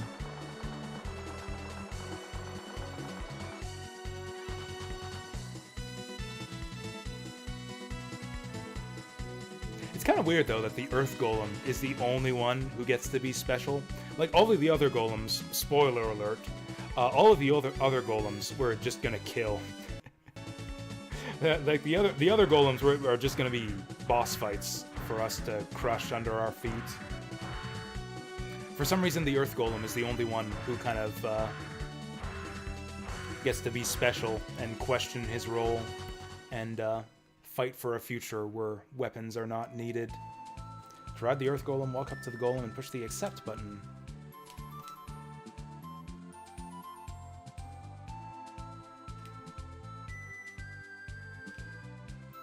Oh, nice, the shields keep the enemies away.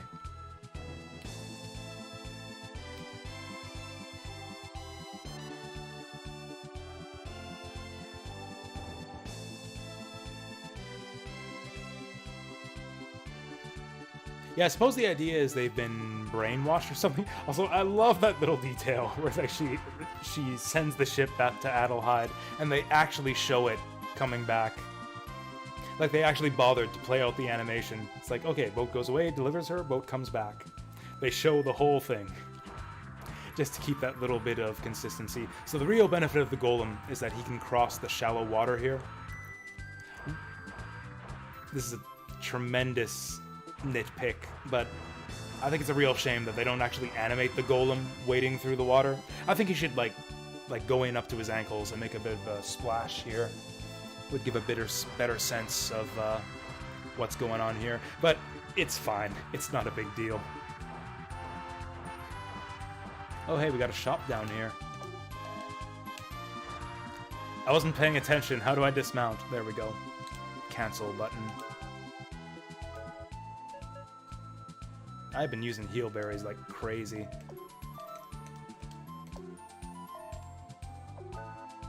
Are we going right to the photosphere? Photosphere? Are we actually that close to the mother battle? I don't think so. I think we got other stuff to do. We'll have to, like, go through a cave or something. Can't quite remember, but we're getting close. I wasn't sure we were gonna... Danger! The snow monster is not for you to fight. Perhaps. We'll see about that. Oh, he's too big to go through the woods, though.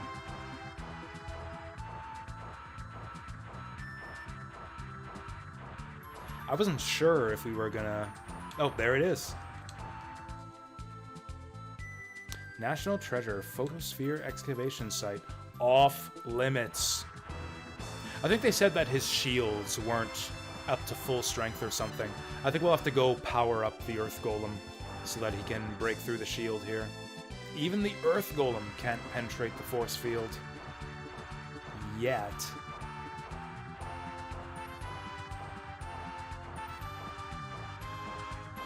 Yeah, I actually can't quite remember what happens next in the story. I guess we'll see. That's part of the fun of going back and replaying this game after so many years. I kind of get to experience it fresh. I actually don't completely know everything that's in store for us. I remember the highlights. Like, I remember what happens when we get to the photosphere. I remember the major plot twists and everything, but I actually don't quite remember all the little details that happen along the way. For example, I didn't think there was another village before the photosphere. Kind of regret wasting all my money on those arm upgrades now. This radar is awesome. I can stop wasting my time pressing X in front of every single barrel in town now. I've got to go pee, and you guys probably do too. I've been streaming for 4 hours. We're gonna take a refreshment break here. Do I have any wild arms, Jazz?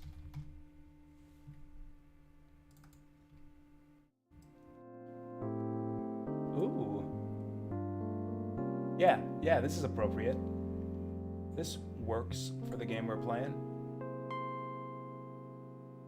Alright, we're going to take a jazzy refreshment break, and be back in a couple minutes. I'll see you then.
yeah. 16 hours in. Not bad. Man, you can get so much done in these old school JRPGs in just 16 hours. Like, compare 16 hours of Labyrinth of Refrain to 16 hours of this game. We've come so far. I mean, kind of two different subgenres, but still, we've come so far since the very beginning of Wild Arms. We had like our separate intros. We came together to excavate Lolithia. We braved the demon attack on Adelheid, aided in the reconstruction a bit, tried and failed to defend the Guardian statues. Like, the stories in these old JRPGs move so swiftly. I really, really appreciate that. Just how much ground you can cover in this style of JRPG. Whereas, like, I feel like in a lot of modern games are like so over-explained and overwritten, overwrought. I see my green screen kind of starting to screw up here. I've got a big window off to the side here. I actually don't have a proper lighting setup. So like as the light changes in the window outside throughout the day, I kind of have to change the lighting settings on my green screen. There we go. There we go, that's more like it. That's more like it. Okay. Jazzing time is over. Wild armsing time can begin again. Let's get back to it. Oh, so this is actually kind of funny. I was in the bathroom. I was just scrolling through Twitter on my phone, because that's what I do when I'm on the toilet. And I saw that Dark Red Dove was kind enough to give me a Twitter shout out. So let me return the favor. If I should have done this in the first place. But if anyone wasn't here yesterday when I shouted out Dark Red Dove, I definitely recommend tuning in to his streams. Great streamer, cool person, and of note especially. I saw that you were playing Threads of Fate earlier today, which is an especially awesome choice. That's another one that I haven't played in years and years. I played Threads of Fate back in the day. I liked it so much, I think I actually rented it 2 or 3 times. Like, I could beat it in a rental period, but I liked it so much, I think I rented it at least 3 times to like actually experience the full game, do both stories, then play through it again after that, just for fun. And I don't think I've played it since then. Really liked it, but never got around to replaying it. So yeah, between like Wild Arms and Threads of Fate, if you guys are watching this and you're into PS1 classics and cool streamers with lots of interesting takes and just lots of stuff to say about these classic games, I strongly recommend Dark Red Dove. Also, my memory was kind of, refreshed after yesterday's stream too. I think the way I discovered your streams was through Mega Man Legends, actually. I think Mega Man Legends is one of the categories I follow on Twitch that's kind of a good gateway to find good streamers. That's kind of what I do. It's a good way to find good small streamers on Twitch, is to kind of pick semi-niche games that people don't stream super often, and just follow those games, follow those categories on Twitch. And you can usually find cool people with similar tastes to you if you have like a niche favorite classic game. Yeah, I found a lot of good streamers through Mega Man Legends, the Mega Man Legends category on Twitch. Dark Cloud is another one that I found a lot of good streamers through. My whole body feels weird. It doesn't feel like my body. What? That sounds horrifying. You should probably get that looked at, dog. I hope he's not about to turn into a demon or something. I can't remember what's going on in this town. I don't know what happens next. Oh, is this the place? Where like the townspeople evacuate to the tower and then Alhazad does his thing? I actually can't remember. We're about to see.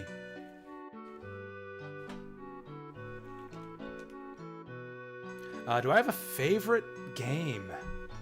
That's a tough question because I have such a broad taste in games that there's a lot of games that could just about fit that category. And this is such, as much as I like to champion classic games and kind of niche titles, stuff like Wild Arms and Mega Man Legends, and even modern niche indie titles like Rex Rocket and Castle in the Darkness, Astalon.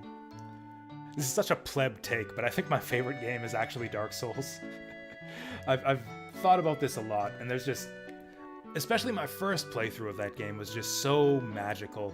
I don't think I ever had just a more engrossing experience. Just all-encompassing, just all-consuming experience than my first playthrough of Dark Souls.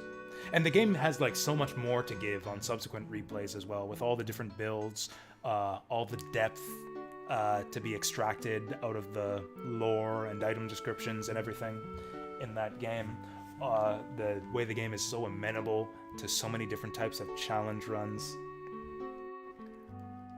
As much as it's a big, huge game that everybody else seems to love as well, I'm definitely on the Dark Souls bandwagon, along with a million other people. But if I follow my heart, it's got to be Dark Souls.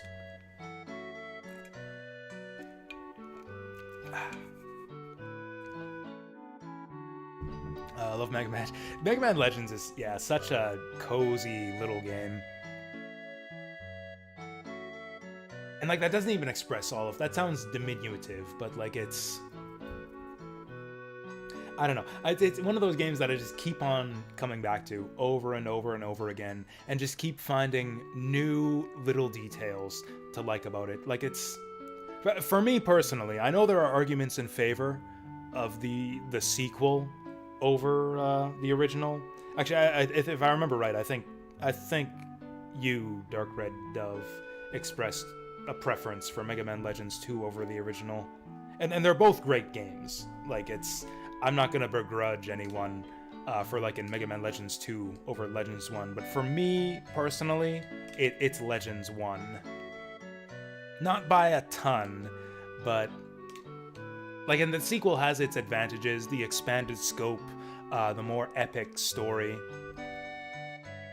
the kind of wider variety of different missions, expanded breadth of dungeons, increased challenge, better controls. It's got all those things going for it, but there's just so much detail packed into the original game, with like all the NPCs around town and the way their dialogue is updated after every story event, and they've all got their own little side stories. Even the ones who don't have quests have like little personal stories that you can kind of follow along if you go back and talk to them repeatedly throughout the game. The way that the dungeon underneath the entire island is all interconnected, and kind of exploring it and finding out the way it's all connected to the main gates, and just like delving underneath the dungeon into the gates and uncovering all this different treasure and taking it down back to town and helping people out on things like the museum side quest.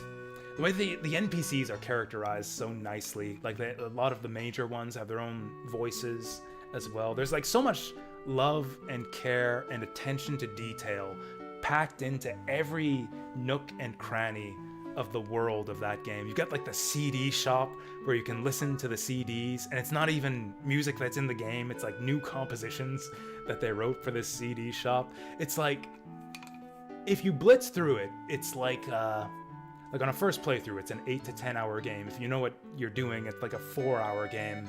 And yet, if you really want to dig into it and like see every last detail and truly see everything the game has to offer. It's just the gift that keeps on giving. There's every time I play Mega Man Legends, I see something I've never seen before.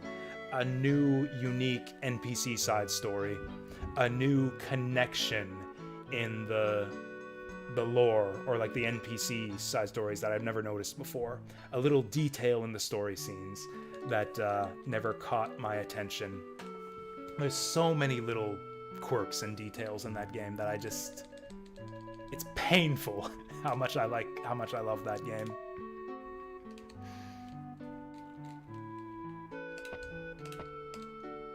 And you can't keep up that level of that level of detail and that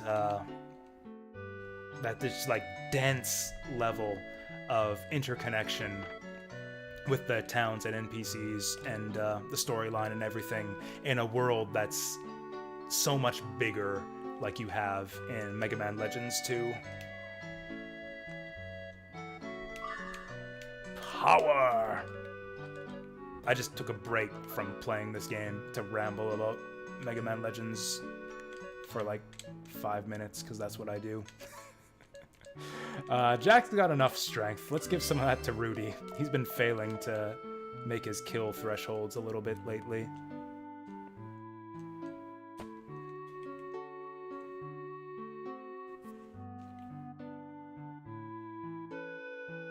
Yeah, Dark Red Dove did a great... Yeah. That's a great way to describe all the stuff I was talking about in, like, a few meaningful sentences rather than the 5-minute ramble that I did.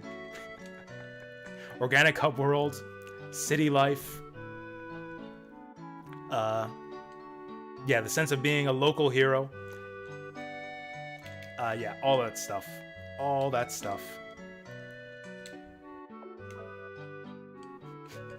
It's one of those nostalgic favorites where, like, I'm kind of, like, maybe it has its flaws, but I don't really care about them because I've learned to appreciate and work around them. I don't know, like, people say that Mega Man Legends 1 has bad controls, and I guess that people are right when they say that, because they all say it, so it must be right. But, like, I don't know, I've played that game so much that I have no problem with the controls, so it's just fun to play all the way through. Do I really want these? It doesn't give us stats. I was really hesitating on these rings. I have no money, so no. No, we don't take the rings because I have no money. Yeah, to be honest, when it comes to like finding a good streamer, that's one of my favorite things, is when a streamer will just go off on a topic. And like, it's more when it's more about the ideas and the feelings that these old classics inspire in people, and like really getting down to the reasons why we like these old games and keep on coming back to them. Like, as a streamer or commentator or reviewer who can really get to the heart of what's great about these games is really the thing that attracts me to content creators, where it's not just about just blitzing through the games. And what spell do I even want here? I guess we can try Confuse.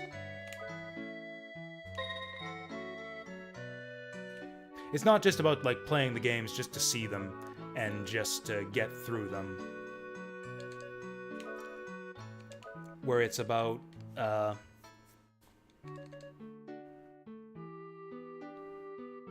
it's about just why we value these games, what makes them worthwhile. It's like we spend so much time like playing these games, streaming them, talking about them. Like, what's it all for? Why bother? Why are we still going on about these games that were released in the 1990s after all these years? It's a real mystery, and a lot of people don't give a damn about any of it. It's maybe a bit cringe to be like this a little bit embarrassing, and yet here we all are. What's it all about? Why are we like this? Why are these games like this? Why do these games inspire us like this? Cool. Back to the magic shop we go.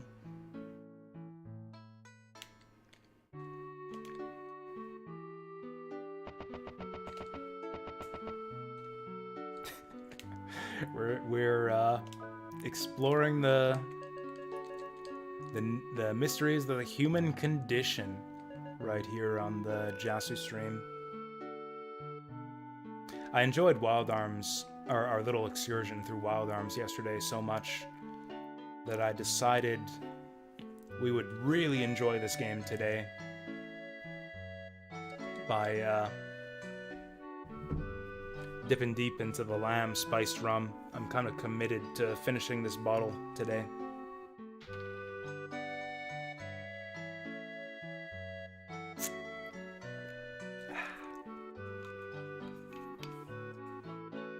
That, nothing to do with anything.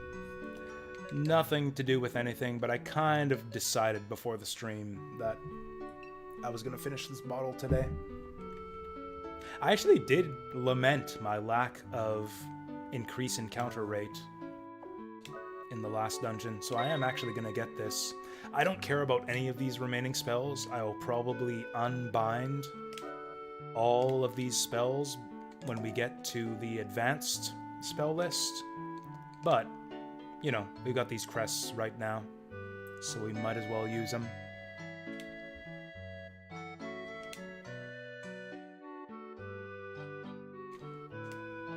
Man, that is true, Dark Red Dove.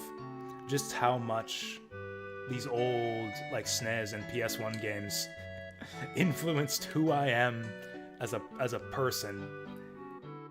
It's like, this is almost a bad thing to say, but I feel like I was raised on video games more than I was actually raised by my parents. And that's kind of a horrible thing, but also kind of a, I don't know, mostly a hilarious thing. But I don't know. I can't even fully claim that I turned out all right, but I don't know. These games are an endless treasure trove of just, again, awesome little details and things to talk about.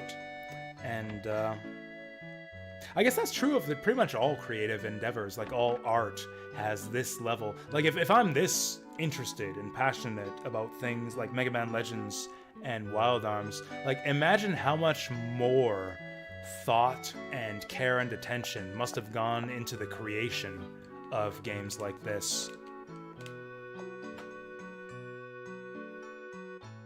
Like, for the people who actually made this stuff to have actually thought about and invented all of these connections and these worlds that we're all so invested in. Controlling a golem. I mean, I know how to control a golem already, so do we even need this book? SMRPG, Wario World, and Kirby. Oh, you had some good parents right there. I wish Kirby could be my dad. I actually did own Kirby Superstar back in the day. It was one of my favorite games on SNES. Instrument played at certain frequency. That's interesting. That is... They can also be controlled by a musical instrument being played at a certain frequency. That's a hint for later in the game. They say you can control them. It's more like you can provoke them and fight them. But yeah, that's actually a hint for how to encounter a lot of late game bosses. I'm gonna try to find the weapon shop in town before we... Hello, Mr. Maxwell.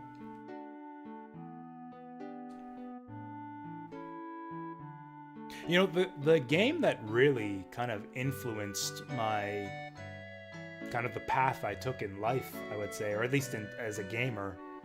Life is maybe a bit overblown. I don't know if Chrono Trigger actually influenced my life as a whole, but it certainly did influence my tastes in games. Chrono Trigger was the game that got me into JRPGs. That game basically defined the course that my selection of games would take for like the next decade. Basically made me a committed Squaresoft fanboy in the 90s. And you know, if there was ever a time and a company to be a committed fanboy for, it was 90s Squaresoft, man.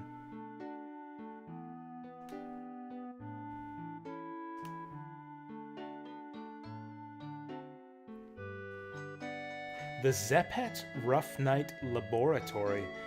So Rudy's name is Rudy Roughnight. You'll know that if you read the manual to this game. I actually don't think the name Rough Night has ever occurred in like the actual game text up till this point. But if you read the manual, Rudy's name is Rudy Roughnight. Whoa! Roughnight, that's my name! Yeah, okay. The game's just gonna tell us. Okay, so we're his grandchild. Sorry for calling your father old man. Been close to 15 years. This is kind of weird how Rudy has a whole backstory and actually deep involvement in like the lore of the game. He has like his own history, his own backstory, his own inner demons to fight, and yet he's a mute protagonist who never says anything. Like he's not like a Chrono who has no history, no personality. Like someone like Chrono is just a mute protagonist who's a player cipher. That's why you have mute protagonists, so that players can just self-insert themselves into the main character. But Rudy has some specific details to his history and backstory that make him maybe not so relatable. I don't know, it's kind of weird that Rudy is a mute protagonist.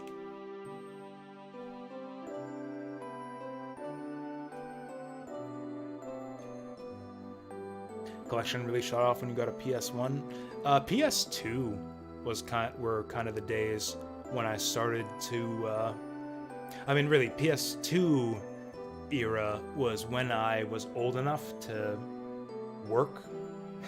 Like, I had summer jobs in high school, so I was making my own money, so I could buy my own games. Like, in the SNES PS1 era, I was pretty much just limited to whatever I rented each month and what my parents would give me for my birthday and for Christmas every year. It was in the PS2 days when I really started buying my own games. I guess the later PS1 days too. I got a lot of cheap pre-owned or pre-used stuff at the rental shop. Like Rogers Video would clear out their PS1 shelves and put a bunch of their old rental games for sale. And I got a bunch of really cheap stuff like Misadventures of Tron Bonne and Klonoa for dirt cheap prices.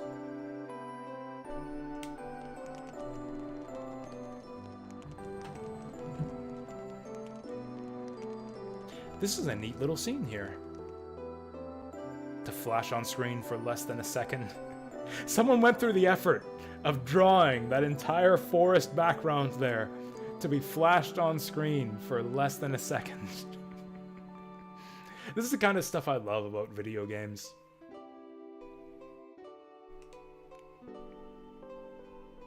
When you think about like the people that put all of this together, and that like it was someone's job to draw that forest background so that it could be displayed on screen for 1 second during a story scene in the early mid-game. Do I still have a copy of Tron Bonne?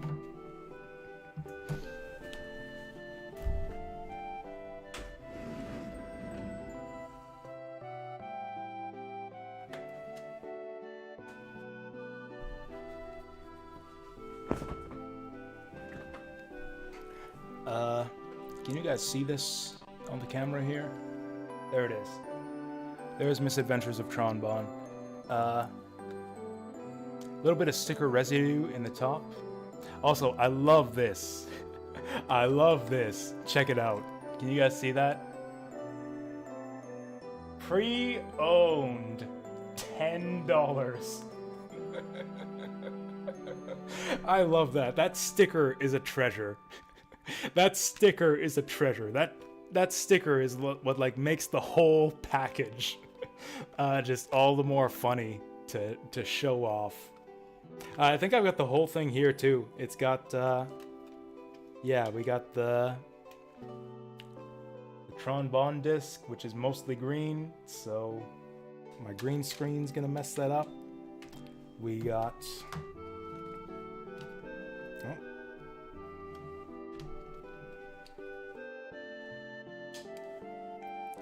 we got the Legends 2 disc. That's gonna mess up my green screen. We've got the... Oh, I forgot... Man, I'm not one of those guys who is obsessed with physical media or anything. Like, I'm happy to go full digital. I don't need to take up a bunch of space in my apartment with, like, just shelves full of boxes or whatever.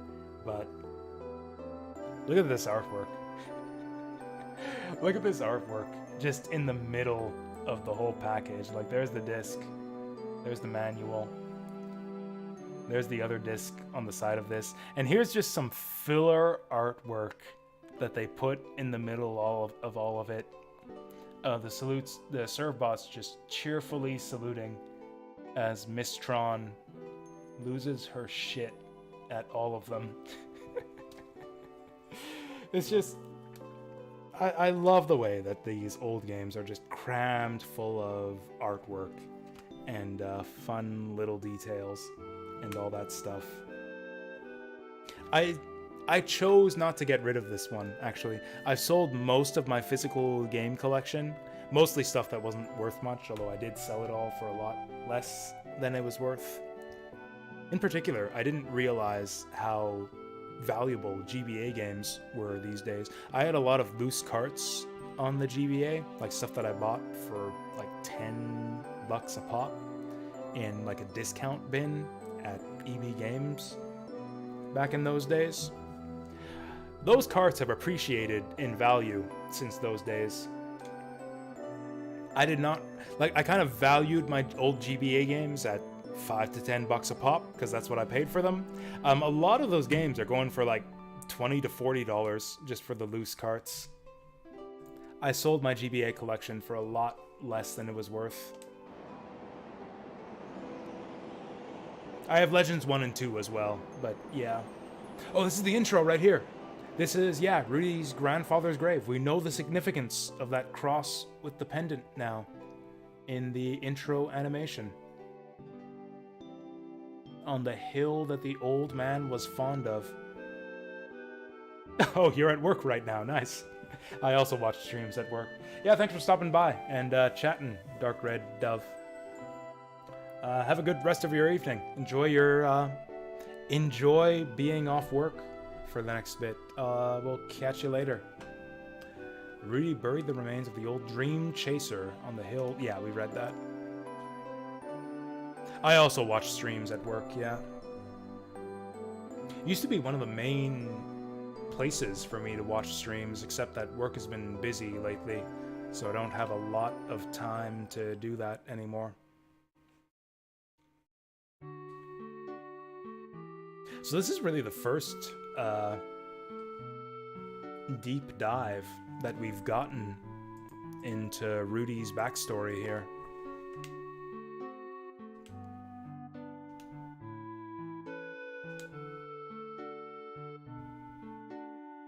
Oh, his daughter Jane. Oh, that's interesting. I didn't know that there was that connection between Jane and Rudy. So Rudy's grandfather's apprentice is the father of Jane. Speak of the devil. Jane is a devil. What are you doing in my house? That would probably be my reaction if some people that I went dungeon exploring with showed up in my house one day.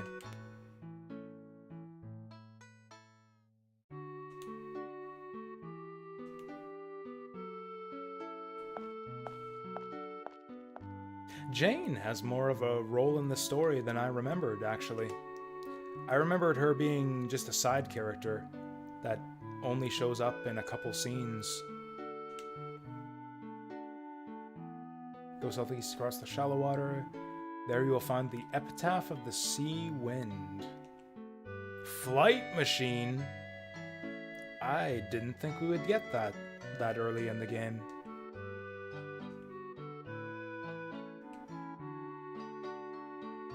Many of Zeppet's belongings from before Rudy was born are still there. Wonder if we'll get some arms, maybe.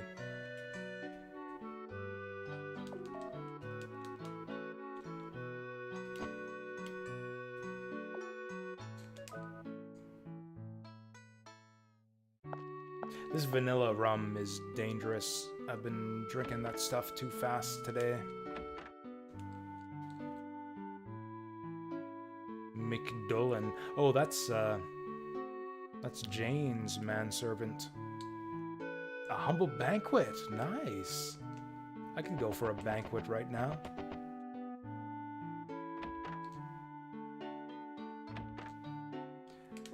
Jane doesn't seem to be home right now. Oh, there she is. She's outside her home. Oh, her father doesn't know that she's a dream chaser.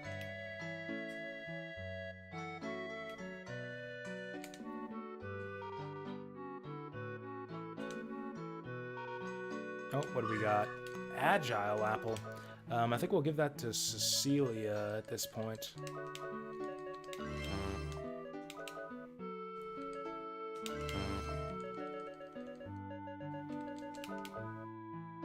Wind-up key. That's the key that the Armsmeister just gave us.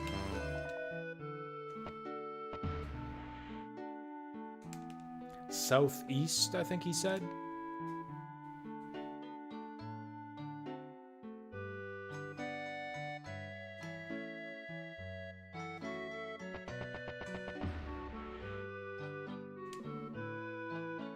Oh, there's no more items left in this town. Man, I love this radar. This radar might actually be the most useful item we've gotten so far.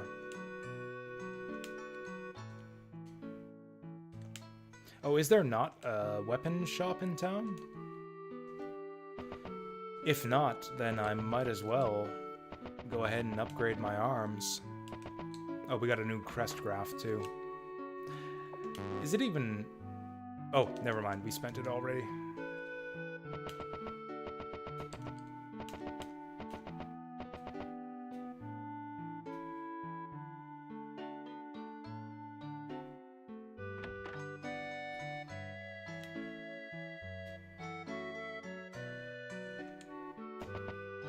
Okay, I think if there's no shop here, then there's really nothing else for us to do here other than head southeast.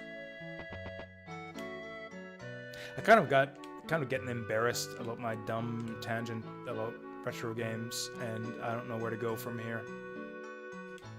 Oh, this is the orphanage. Whoa. Oh, we should save before we leave town. I got like jump scared by the earth golem there. I was not expecting to see him. That is so awesome that we can explore the overworld without getting into random battles anymore.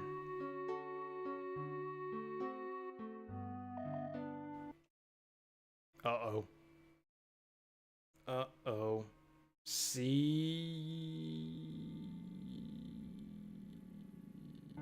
There we go. Come again. Why is the guy who saves your game a parrot in this game?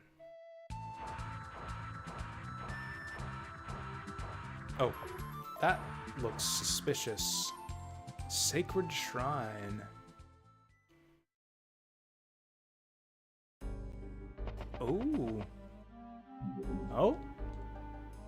The barrier will prevent demons from entering.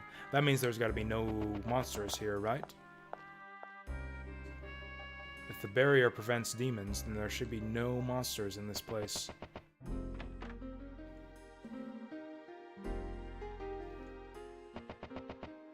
Oh, duplicator door. I got a duplicator. I got 2 duplicators. I've got duplicators.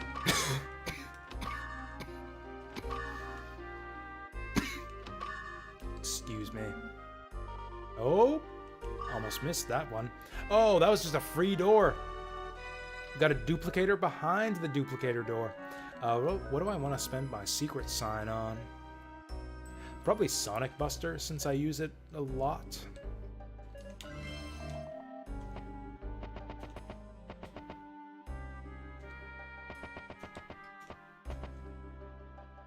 Do we have any reason to be in this dungeon?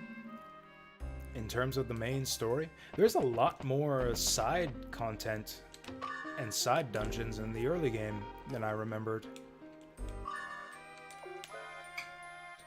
It's like, in some ways, this game is not as good as I remembered. And yet, in some ways, it's better. Oh, also, we could have healed our flash status. We could have healed that at the church in the last town. Oh well. Big money. Oh.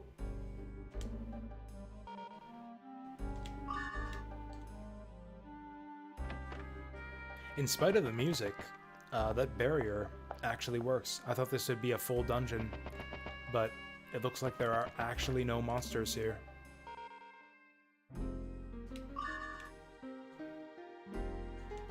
Thought we were just getting lucky so far, but there are actually no monsters here. Just a bunch of free items. What a shock. A powerful seal that could withstand quite a powerful attack. Oh, this is what they were talking about in town. The old man's old house. Sealed by magic. Let's unseal that. Ooh, new fast draw for Jack. Let me take this one. I'll use only one hand. You only ever use one hand in battle, Jack. Ooh, this is a new type of enemy. I hope we're strong enough.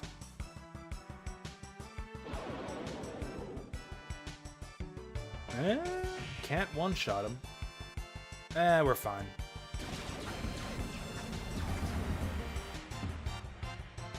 We're not fine. Maybe we're fine?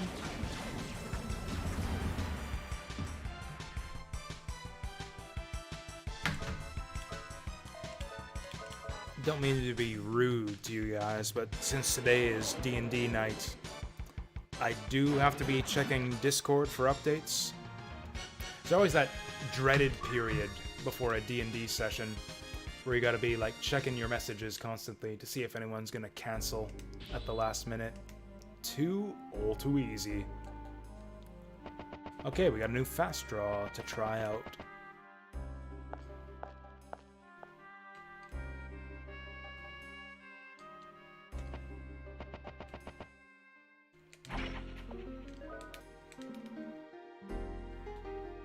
So I forgot about the radar, and I can't remember what Rudy's other tools are.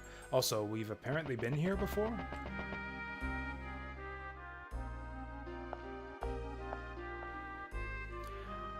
Oh, this bothers me, that this place kind of loops around like this.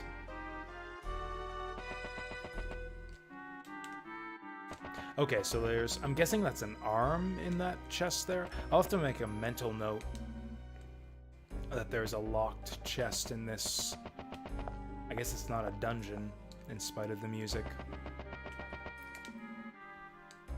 There's a locked chest in Rudy's grandpa's old house. Yeah, looks like we got everything we can get here. Not a bad haul. Some money, a new fast draw.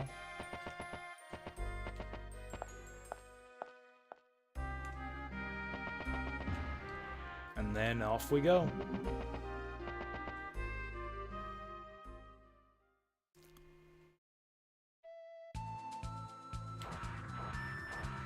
Okay, so we got another shallow stream to cross.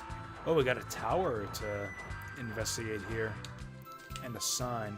Epitaph of the Sea Wind. Here lies obscure memories of a master and his disciples. I don't remember this place at all, but it's gotta be something to do with unlocking the Earth Golem's superpowers. It seems trashed.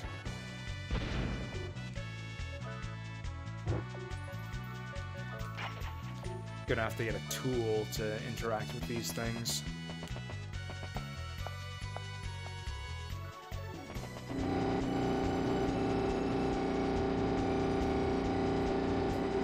Well, I don't think we're gonna get through there. Did I miss something? We're stuck in this dungeon already.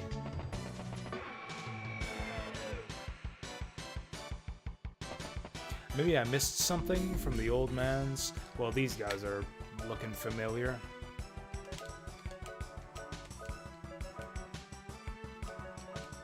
Whoops. Kill him, kill him, kill him.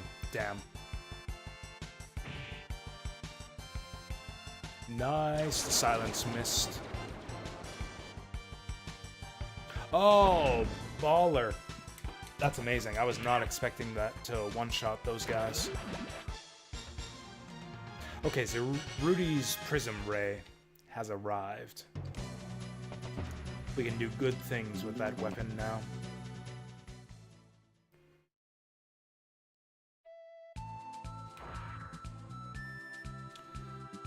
What the heck do we do now? Is there something else we're supposed to do with the Earth Golem?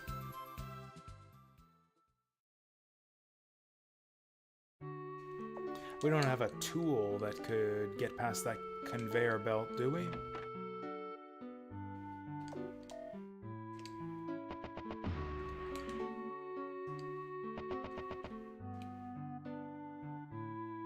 Did I see the babe that came out of that huge mansion? What a set of legs! Once again, I think they established that Calamity Jane is like 12 years old.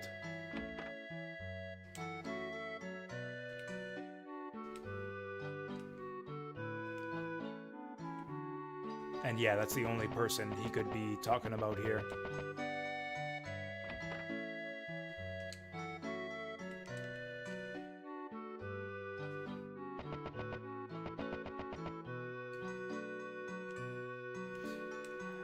Maybe we're supposed to do something with Calamity Jane here? Oh, also, we're all still flashed. They said something about a banquet.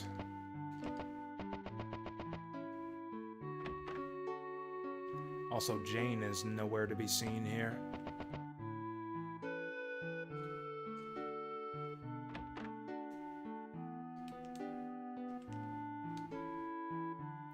The mistress is waiting for you. I hope you have a good time. Oh, there's the mistress.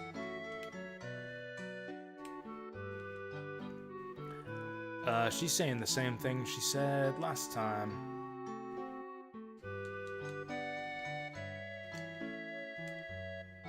Actually, he mentions the Armsmeisters. I think all of the Armsmeisters that you meet in the different towns actually have names. As much as I don't think they're important to the story, I'm pretty sure they're all named at the very least. I don't know what we're supposed to do next. He mentioned a banquet, but...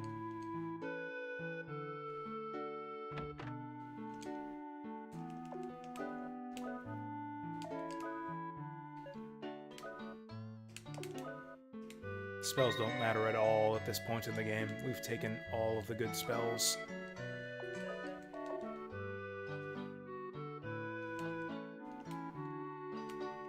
I don't know why, I'm just habitually checking barrels here, even though I know for a fact, because of the radar, that none of them have anything.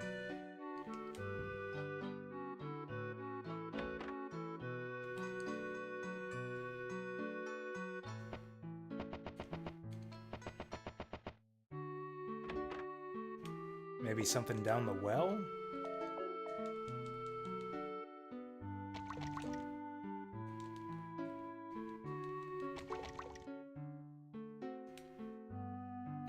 Or maybe there's some other place that the Earth Golem can get to.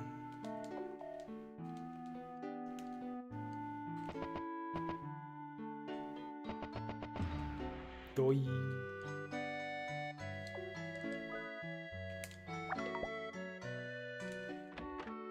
My whole body feels weird. It doesn't feel like my body. That is creepy. Why did I not talk to the nun before? There we go. That heals our flash status.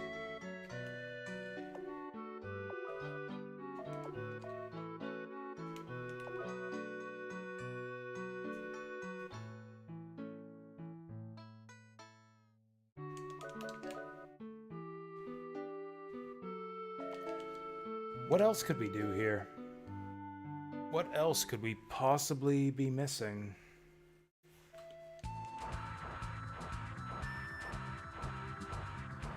Maybe something in the old man's hideaway.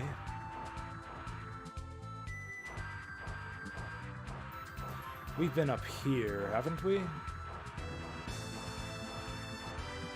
Yeah, there's nothing up here for us other than the photosphere, which we can't enter yet.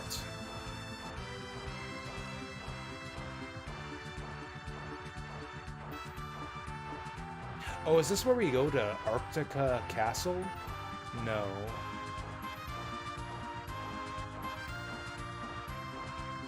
It's gotta be that dungeon. I just can't figure out how to get through the conveyor belt.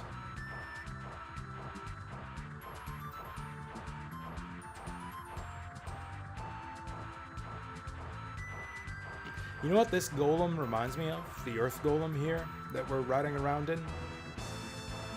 He looks like a golem from Azure Dreams. He's got basically the same body type, the same visual design as golems from Azure Dreams.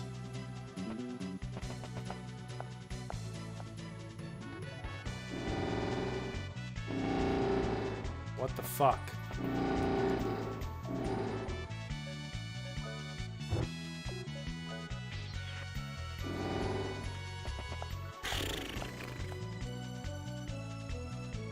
So we can see stuff over there.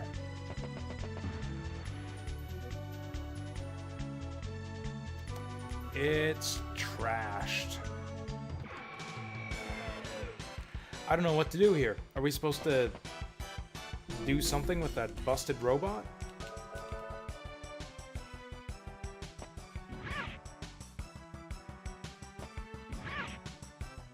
A waste of damage there.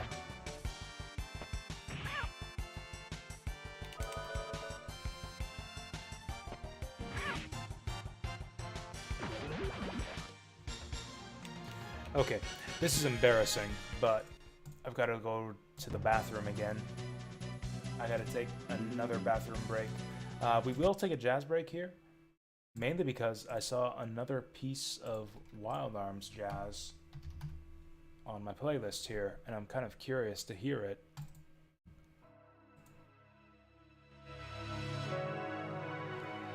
Or I guess I won't get to hear it. I won't get to hear it because I'm in the bathroom, but you guys can enjoy this. I'll be back in just a minute.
Okay. Because I'm a moron, I looked up what to do next. I looked up what to do next to get ourselves unstuck. And it's pretty obvious. I think I would have gotten this on my own if I hadn't had so much rum today. The solution is, believe it or not, the way to get into the Wind Epitaph Tower is to use the key to the Wind Epitaph Tower. Yeah, the guy gave us the wind-up key to get into this place, so we gotta use that key to get into this place. What a mind-bending puzzle that was. Anyways, now we can actually do this place for real.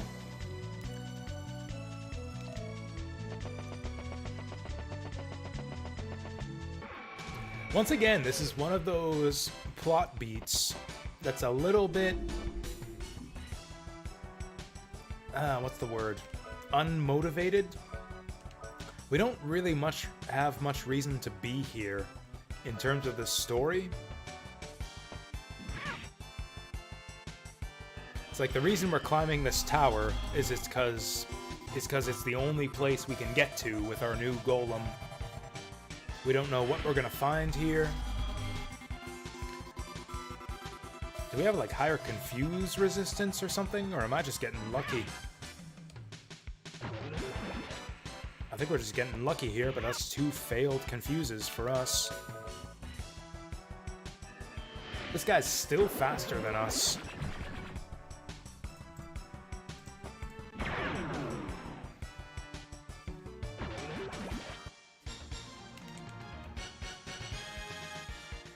Man, I'd love to run from these easy fights, but running is not a very useful option in this game. Cool, we'll just ride conveyor belts all the way to the end of this place.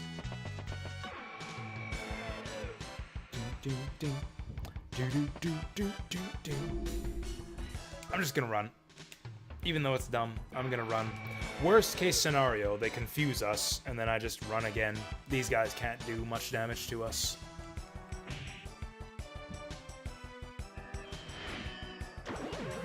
Oh my god, they silenced our guy who can't cast spells. There we go. Yeah, that's faster. What are we doing here?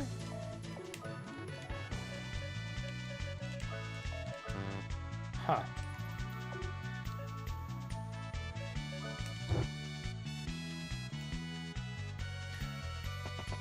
Are we supposed to do something with this engine or whatever?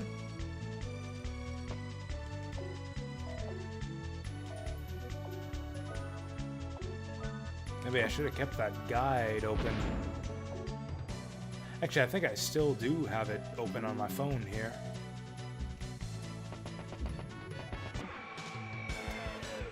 It's gonna be one of those dungeons that makes me want to switch back to Labyrinth of Refrain. Why these guys? Why nothing but umbrella guys for this dungeon? Like, they give us hardly any XP, they're not threatening, they're just annoying.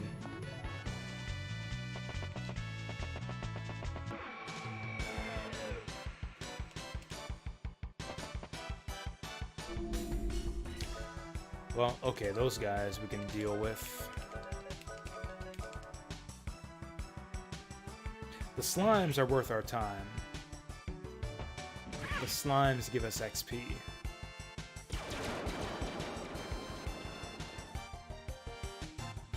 Blue, blue, blue. Man, that's high damage variance there. 700 to 900?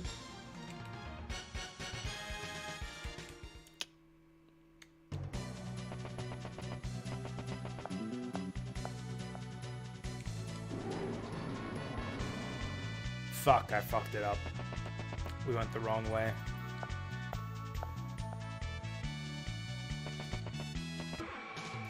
Fuck, I fucked it up.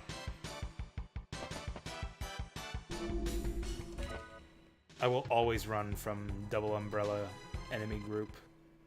Getting lucky so far. Maybe there is some kind of scaling when it comes to your escape chance. Or maybe we're just getting lucky.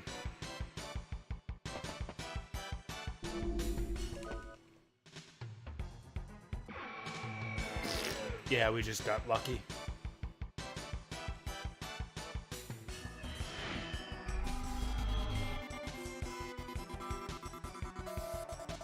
This is the kind of dungeon that makes me want to switch back to Labyrinth of Refrain.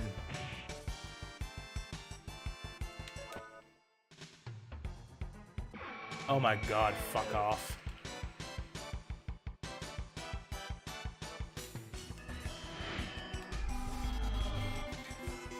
Fuck it. I was self-conscious about being a bit tipsy right now, but if this is what the game's gonna throw at us, then I'm just gonna go all the way. Bottoms up.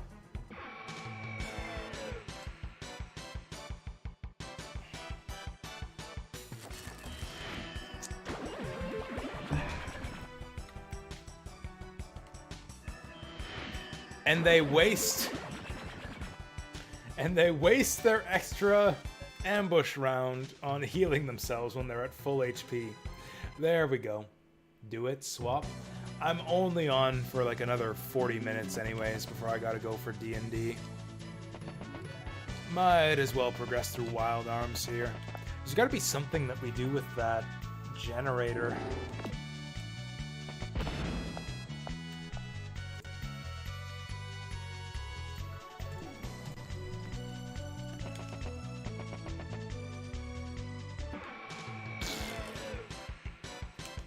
I hate this. I hate this. I hate this. Oh my god. This game would be fixed if they had a sensible escape system. If escapes were just 100% to work instead of 50%, this game would be fixed. I would raise this game's rating a full star if you could just escape 100% of the time.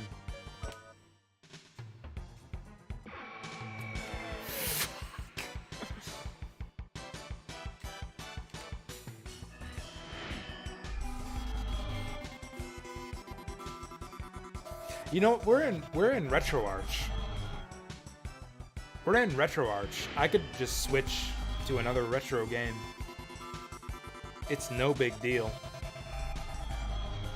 We're all confused.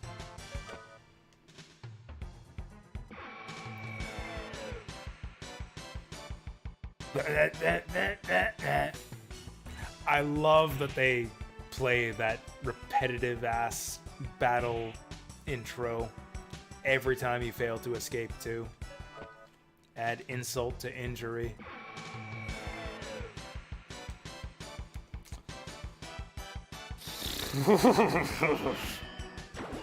I wonder if this is happening specifically because we're all confused.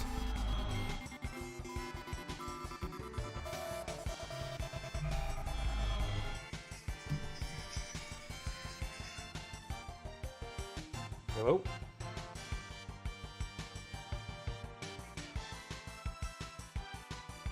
Garbage. I knew it was garbage just by looking at the number, but I thought I'd be polite. Wow. Maybe the number of status effects we're afflicted by does affect the escape rate. Or it could just be a flat 50-50 and we're just getting unlucky. I think I read somewhere that the escape chance in this game is just a flat 50%. There we go. It only took us 6 fucking tries.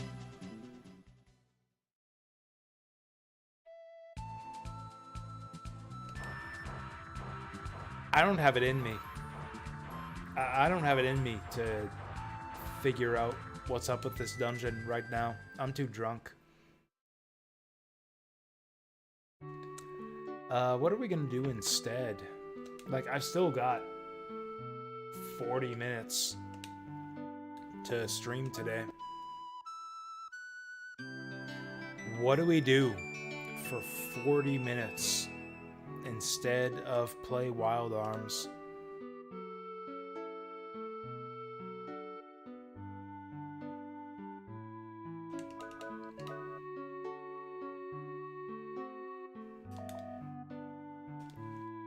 I mean, I guess what I could do instead of play Wild Arms is read a walkthrough for Wild Arms.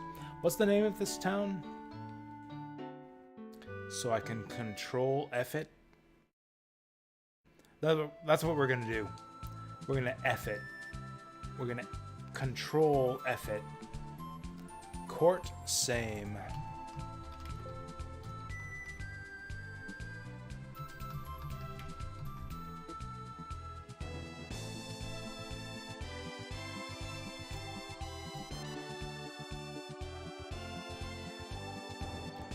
Beginning area, head down, conveyor belt, potionberry. Have Rudy blow up a weak wall? I must have missed a bombable wall somewhere in that dungeon.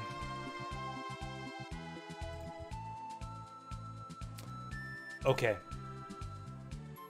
Okay. I'm sorry, guys. I'm worse at handling my liquor than I thought. I am too liquored up to play Wild Arms right now. I can't even read a walkthrough that tells us exactly what to do. So I'm gonna have to come up with something that I can play even while drunk. You know what? Hey, Bonghorn! How's it going? How's it going? Also, you know what? I was thinking Sonic the Hedgehog. Sonic the Hedgehog is pretty much something I can always play, no matter what. I can be fucking dead. I can be fucking, like, in my grave, 6 feet under, and I'll still be able to beat Sonic the Hedgehog within 40 minutes. Let's play Sonic 2. It's been a while since I played. Actually, let's play Sonic 3. Let's test ourselves. It's been a hot minute since I played Sonic 3. And by hot minute, I mean pretty much exactly a year. I think it's been pretty much exactly a year since I played Sonic 3. Where is Sonic 3? Oh, there we go. Sonic 3 and Knuckles. So what you up to, Bonghorn? How's your day? I've been asking that of everyone that says hi in chat right now, because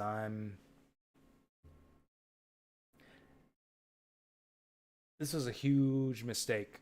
This was a huge mistake to finish off this bottle of rum today, but here we go. Here we go. Bottoms up. RetroArch just crashed. Man, it's like the liquor is seeping through me into my computer and fucking up my stream today. Okay, I'm gonna put this away.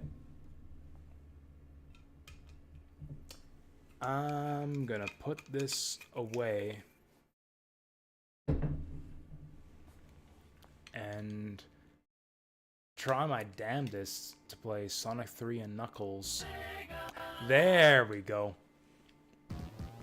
Man, I'm cruising already. It's like I don't even need my brain anymore. My brain has been replaced with Sonic 3 and Knuckles muscle memory right here. Ba ba ba ba ba ba ba ba.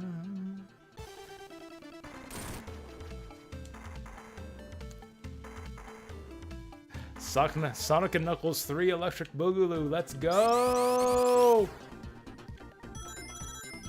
I apologize to everyone who was here today who's expecting a proper stream. I drastically overestimated my liquor tolerance. I had so much fun with Wild Arms last night. You know how that happens sometimes? Where you're like having so much fun, you think you can just drink liquor forever? It's like you're having such a good time, you think you can just drink liquor forever and be okay? That's what it was like for me playing Wild Arms yesterday. Although I did just grab onto that grapple point.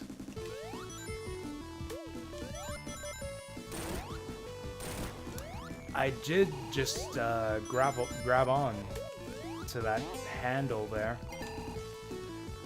Boy, do I hope I can sober up before D&D today.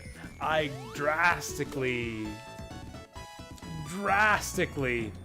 overestimated my liquor tolerance today. I had such a good time with Wild Arms yesterday. I thought I was gonna celebrate by finishing off the rum today. Boom, boom, boom, boom. I thought I was gonna celebrate how good Wild Arms is by finishing off the rum today. And here I am. Ironically, the rum made me too drunk to appreciate Wild Arms. I'm too drunk to play Wild Arms right now, so we're playing Sonic 3 and Knuckles instead.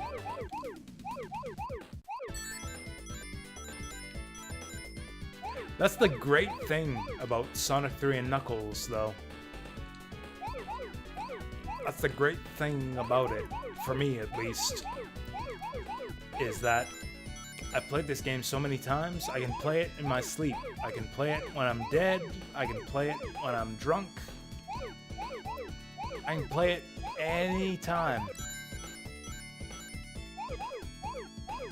Watch me get this emerald, even though I don't know who I am or what is going on right now.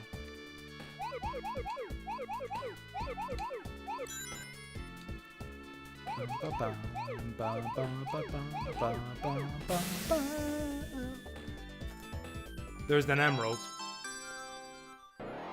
There's an emerald. There's a drunk emerald right now. That's what you get. That's what you get for a drunk emerald. You get 2,000 points. Normally, special stages are worth a lot more. Normally, I can get like 2,000 points off a special stage.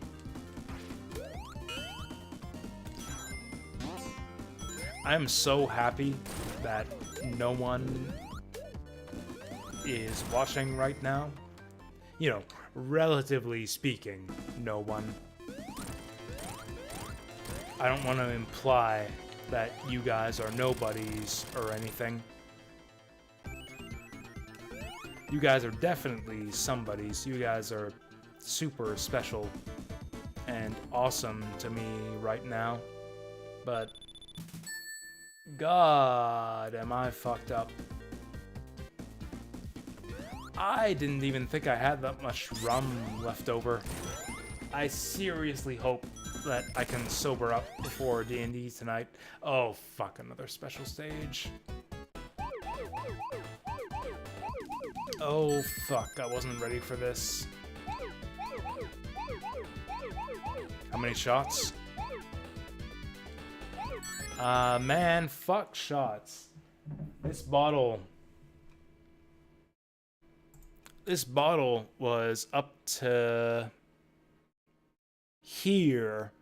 This bottle was up to here when I started, and we're down to here right now. That's where we're at. If I'm doing shots, I'm fine, because I can keep track of shots. If it's shots, I'm just like, oh, I'm 2 shots deep, I'm 3 shots deep, I'm good. I can quantify shots is when you add the like spatial dimension that I start to wreck myself. Once you try to gauge the amount of liquor you've had by like centimeters that I start to have difficulty.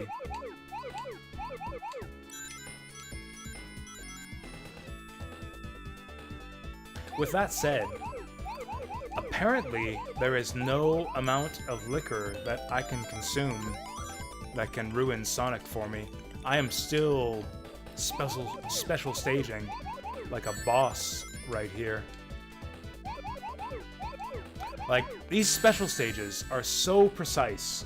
Like, one slip-up, one fraction of a second of just interrupted attention. If you mess up your inputs by a fraction of a second, your special stage is ruined. Your special stage is ruined, and you run into a red sphere.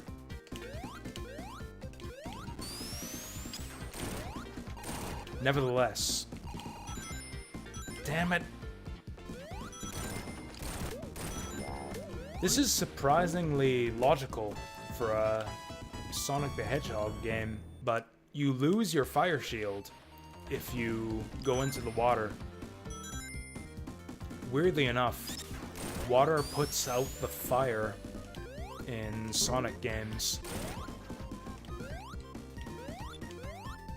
How much? I'm gonna try hard this.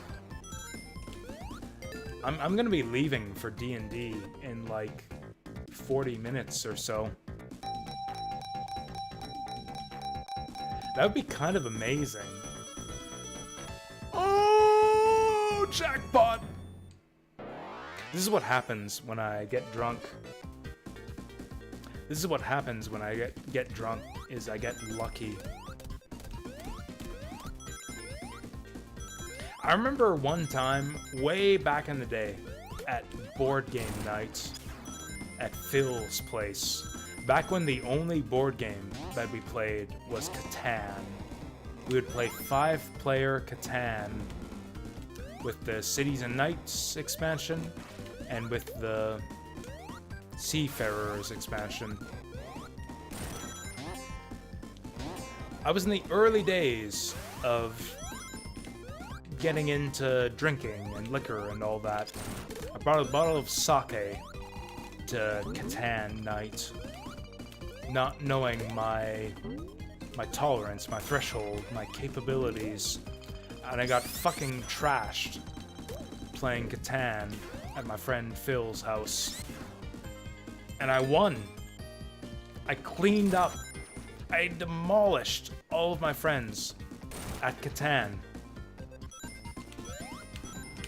I had just the devil's luck because I was completely trashed drinking an entire bottle of sake at Catan night. Mostly because I had my friends to help me out. I was too trashed to actually play my own turns, so I specifically remember I couldn't manage my own turns. So what I would do is I would just reveal my hand and ask the rest of my friends to play my turn for me, since I was too trashed to actually know what I should do with my turn. And even with my rivals, even with my friends, my rival players playing my turns for me, I still won that game because I was rolling so well.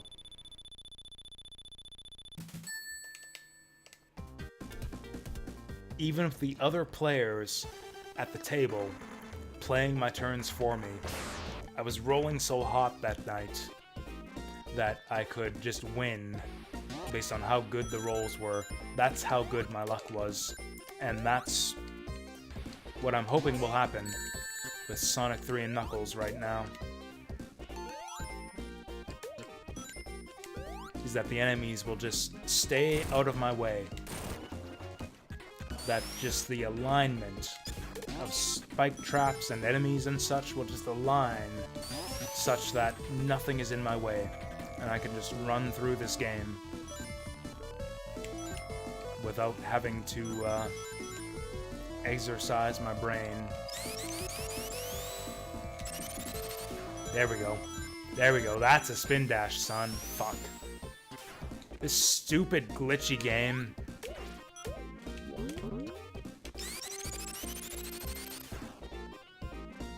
This game sucks. This game fucking sucks.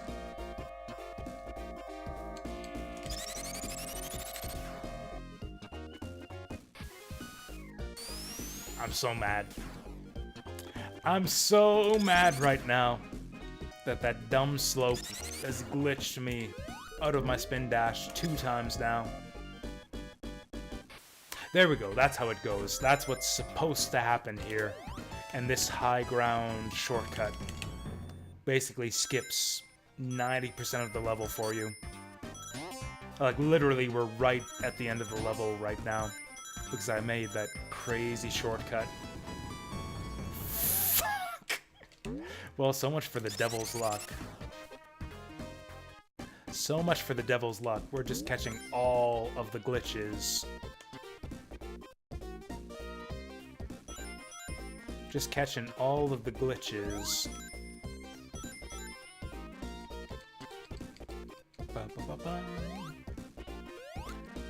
This song is amazing right now.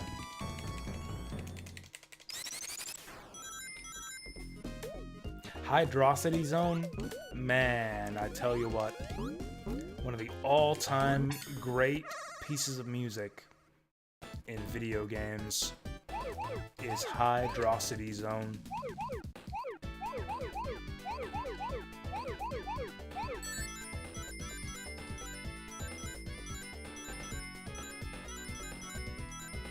There was a Sonic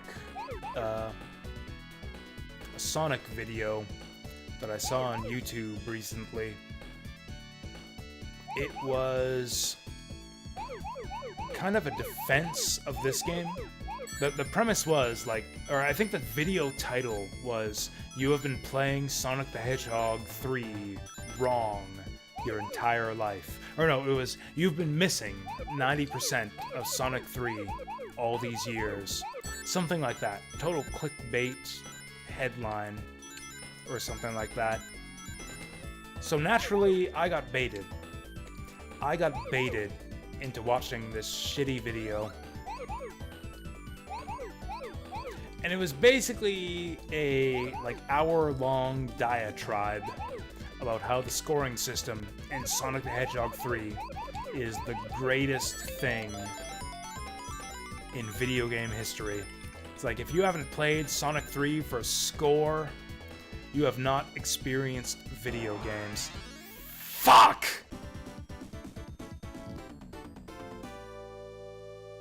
I was feeling good up to this point. Like, hey, no matter how much liquor I consume, I can always play Sonic 3 and Knuckles. And now that special stage does me like this.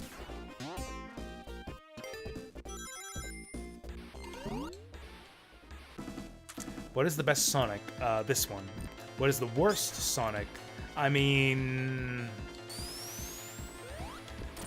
Okay, so, like, what is Sonic the Hedgehog? Like, what does Sonic mean to gamers? What does Sonic mean to the gaming pantheon? And why should you play it? Walking on water? Like Jesus? Look at that guy up there. Just, like, standing on top of the water.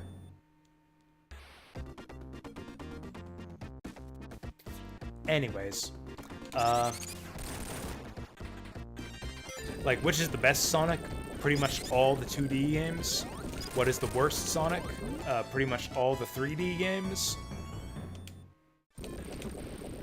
Like, the question of what is Sonic and why should you play Sonic has kind of changed over the years.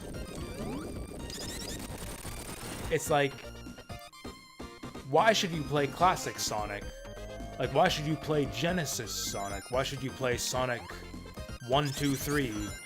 and Sonic and Knuckles is kind of a different question than why should you play 3D Sonic. Why should you play 2D Sonic is a question of, like, what is your taste in 2D platformer physics? Do you like slow-paced, thoughtful games? Do you like controlling momentum? Do you like physics? Do you have a degree in the physical sciences? Are you a fan of jumping in video games? Those are the kind of questions you ask in 2D Sonic on the Sega Genesis. When it comes to Sonic Adventure and beyond, it's more like, are you a furry?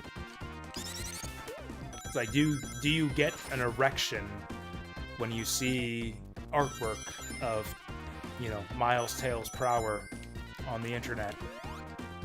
Like, those are the kind of questions you ask when you ask, is 3D Sonic good and worthwhile?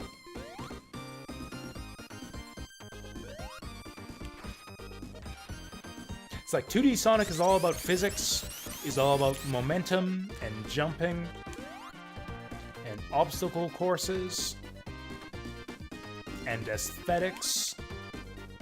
And 3D Sonic is pretty much all about, like, I don't know, like, did you grow up with Archie Sonic? And are you a Ken Penders fan? And, like, have you ever, you know, have you ever searched for Rouge the Bat hentai on the internet before? That's what 3D Sonic is all about.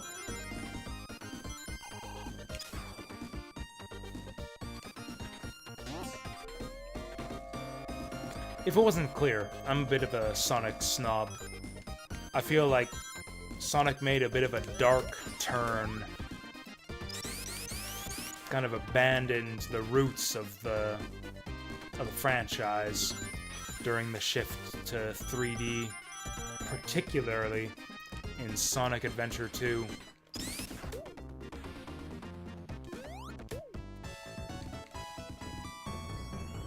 I've got 12 extra lives right now. I'm playing Sonic 3 and Knuckles, and I've got 12 extra lives in Zone 2.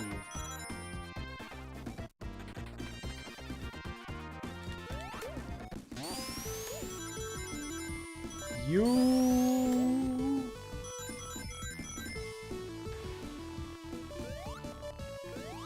Oh, we failed this special stage last time, didn't we?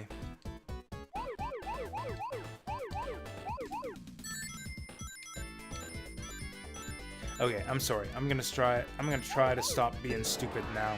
Fuck. Failed special stage. What is the best Sonic? Sonic 3 and Knuckles, in my opinion. It's kind of got the best balance of all the best bits of Sonic. You've got, like, cool levels that make excellent use of the physics system of Sonic the Hedgehog. You've got ramps and half pipes and cool shortcuts and excellent level design and cool obstacles and gimmicks and pulleys to mess around with. In my opinion, Sonic 3 and Knuckles is the pinnacle of Sonic the Hedgehog level design, where it's like right from Sonic 1, they nailed the physics. Like, Sonic the Hedgehog has always had the perfect controls, the perfect physics system, the perfect engine for a 2D platformer. But it wasn't until Sonic 3 and Knuckles that they perfected the levels, that they made the perfect level design to go along with that control scheme.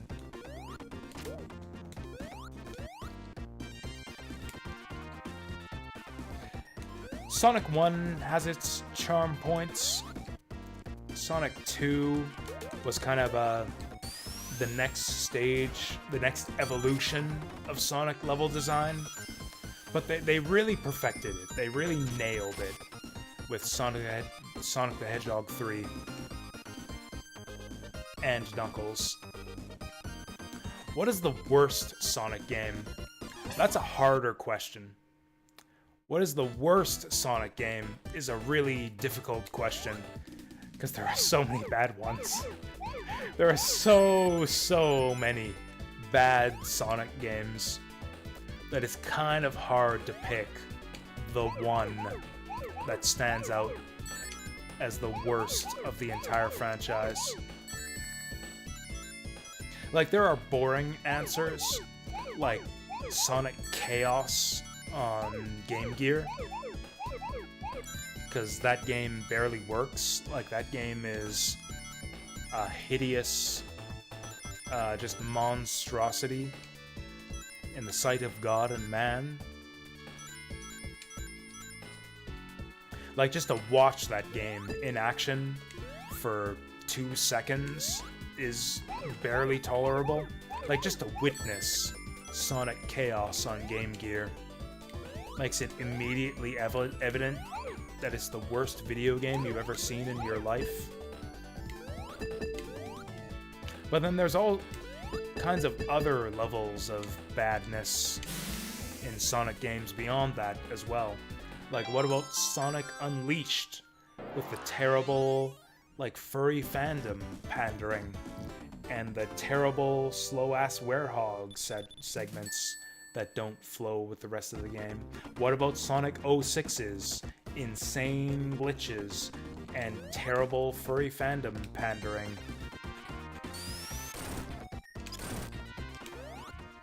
And Shadow the Hedgehog cringe-lord nonsense. What about Sonic the Hedgehog 4 with its furry pandering and the terrible way that they mangled the Sonic physics? There's like a... It's such an interesting question.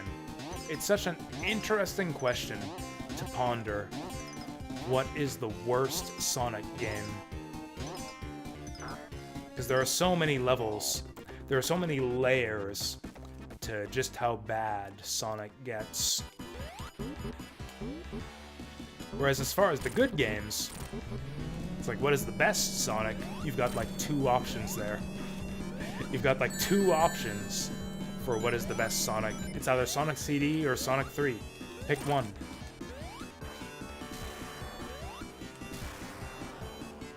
Damn it. Damn it.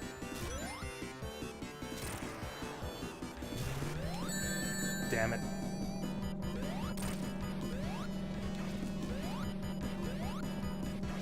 This is maybe the hardest boss in Sonic history.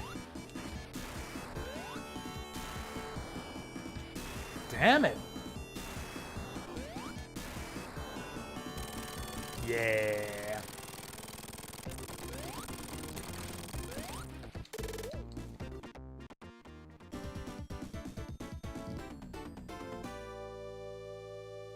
Da-da-ding.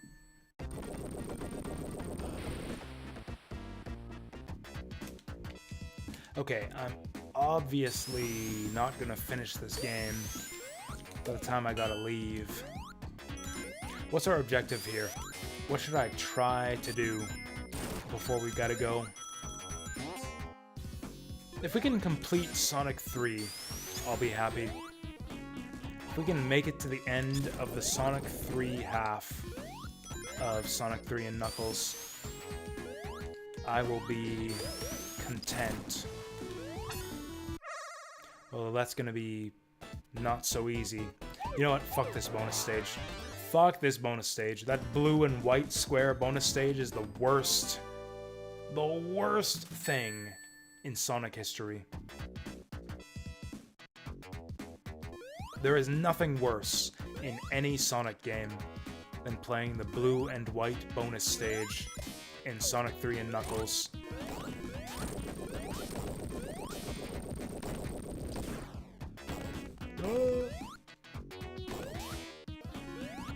Oh, almost missed our elevator here.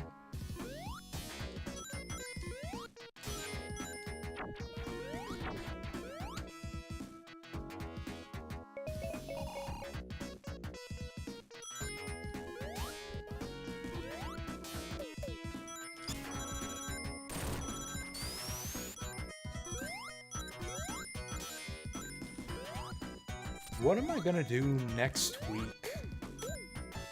Like, we've done a bunch of Wild Arms, we've done a bunch of Labyrinth of Refrain this week. I've kind of exhausted my patience with both of those games in a few different ways. I need something to spice things up again.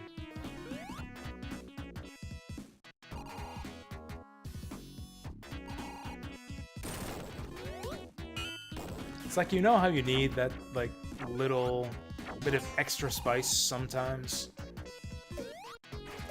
in a relationship?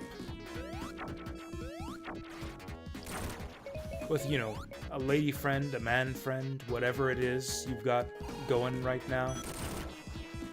It's like things are getting a bit stale. It's like you're doing your same old thing in the bedroom, day after day, time after time.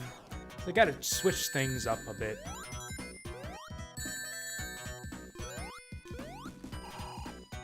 Gotta do something to keep things interesting. I'm feeling the same way with my stream right now. Like, we've done a bunch of Wild Arms day after day. We've done a bunch of Labyrinth of Refrain several days in a row. We need something different to spice things up. But I don't know what that is just yet.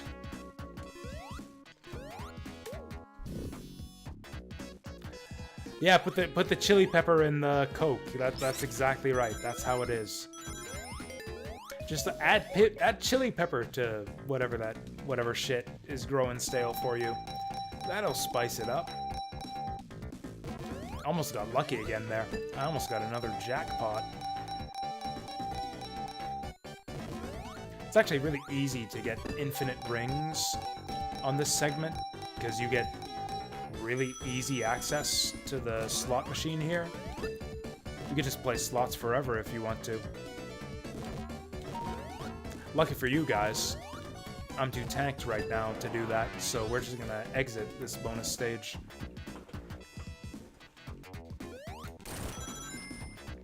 Okay, you guys ready for this? We're gonna kill this guy in 2 passes. Check it out. Fuck, I missed it. Never mind. We got him. We got him in 2 passes. Damn it. Just a couple paces to the left here. This is your favorite part of Wild Arms? This is the screensaver of Wild Arms. A lot of people don't know about this. If you turn on the screensaver in Wild Arms, you just play Sonic 3. If you let the game idle for more than a minute. It's kind of amazing. Kind of amazing, all the stuff they stuffed into that game.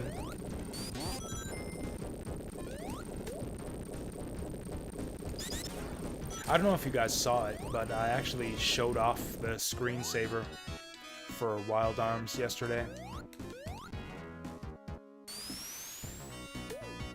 That game has a screensaver function, where if you leave the game idle, it just floats a bunch of icons. Hey, Vasil. How's it going? How are you doing? Unix, Vasil, Bonghorn. How are you guys doing? How's your day so far today? My day has been basically just a constant game of one-upsmanship, a constant game of overestimating my own capabilities. I need to actually explain the circumstances right now, so that everyone can know what's going on. So we started the afternoon. We started the afternoon around here. The afternoon started about there, and we are down here. So that's what I'm talking about. That's what I talk about. That's what I'm talking about when I say overestimation. I am desperately hoping that I can flush this shit out of my system before D&D tonight.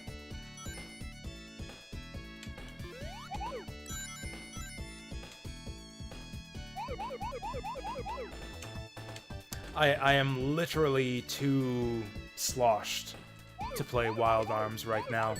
It's like we got some kind of dungeon puzzle going on, and I can't figure out how to get through it. There's just a conveyor belt that's holding me back endlessly, and I can't figure out how to get past it. So I figured, what's the point? What's the point? Instead of trying to brain power our way past this, let's play something that requires no brain power. Let's play the most mindless game in existence that I could play in my sleep. And so that's what we're doing right now. Labyrinth of Refrain could have worked too. That game's pretty brainless. That game I can pretty much play in my sleep. When it comes to random battles, at least. But I didn't think of that at the time. All I could think of was Sonic the Hedgehog. I was feeling good at the time that I decided to switch games. I was feeling good. And so because of the good feelings, all I could think of was Sonic the Hedgehog. Trying out new Nika whiskey.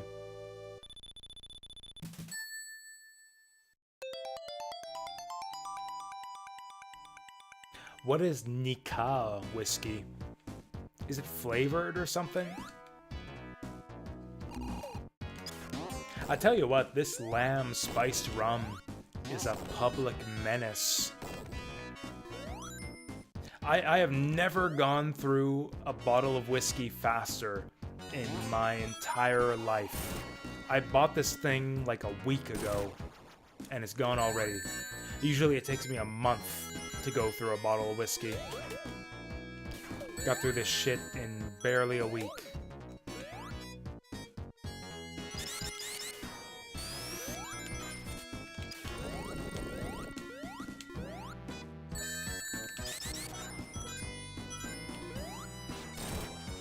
Oh, I tell you what. I might have to leave soon. I don't know how soon, but I am gonna start my tea. I do bring a thermos full of tea to D&D night, so I'm gonna get that started right now.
Nika is Japanese whiskey, and this bottle is from the cask.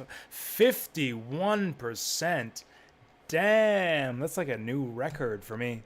Almost everything that I get is 40%, which is enough for me most of the time. Hell, more than enough for me, as y'all can witness right now.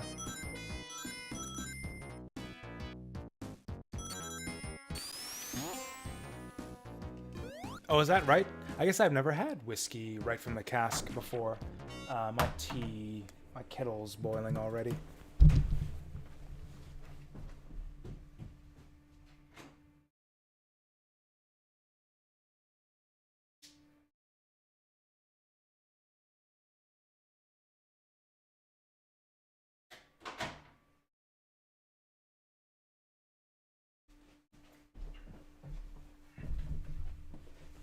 Ah. 51%. That sounds crazy to me. Yeah, I think 40 is the highest I've ever had. That's most of the stuff that I typically get.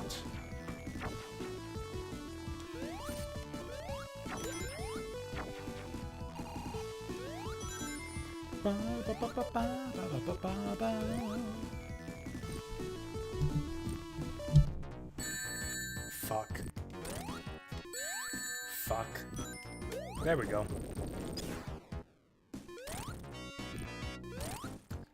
I'm not a fan of absinthe. I guess that's fair to say. Like, I have basically no taste in anything whatsoever, which is to say that I'll drink anything. I've had absinthe, and I'll drink it, and I like how efficient it is as far as getting buzzed, but, like, I don't enjoy the taste or anything. Like, I'll drink it, and I'll enjoy the effects of it, but I don't especially enjoy the taste. It's not something I'll pursue for the purposes of enjoyment or anything, like I will with this lamb vanilla spiced rum. Damn, I might have to never buy this stuff ever again. This is legitimately dangerous and expensive. Do I ever drink alcohol? Mizuwari? I've never heard of that. Mizuwari. Mizu means water. What is wari? I know what mizu is, but what is wari? It's like, you got your wari in my mizu. Cut with water? That's how you're supposed to drink absinthe, isn't it? I remember reading about absinthe the last time I picked up a bottle. Apparently you're supposed to mix it with salt water or something, but I'm too lazy for all that, so I just drank it straight, which is probably part of the reason why I didn't care for it. Knuckles!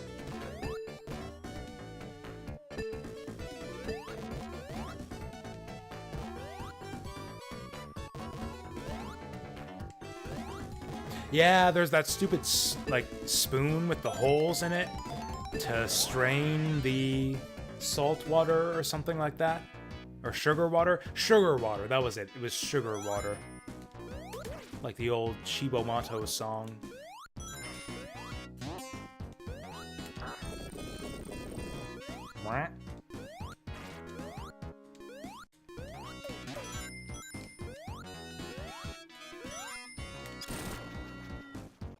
Yeah, salt is a bad idea. In general. Yeah, not salt water. Sugar water. Fuck, I'm too sloshed to fight Robotnik in this fight. In this level.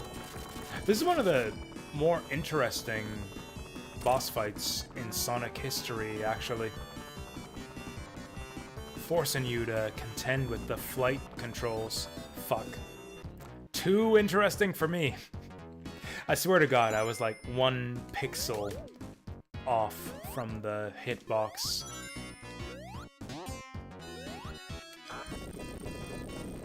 Okay, I'll show you how this boss fight is supposed to go. I'll show you the real Marble Garden boss fight. Alright, here we go. Focus, focus, focus.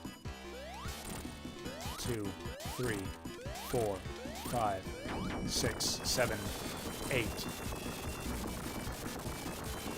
Alright, check it out. Check how easy this can be if you know what you're doing. Boom, you're dead. Boom! You're dead before it even starts. That's how easy that boss fight can be.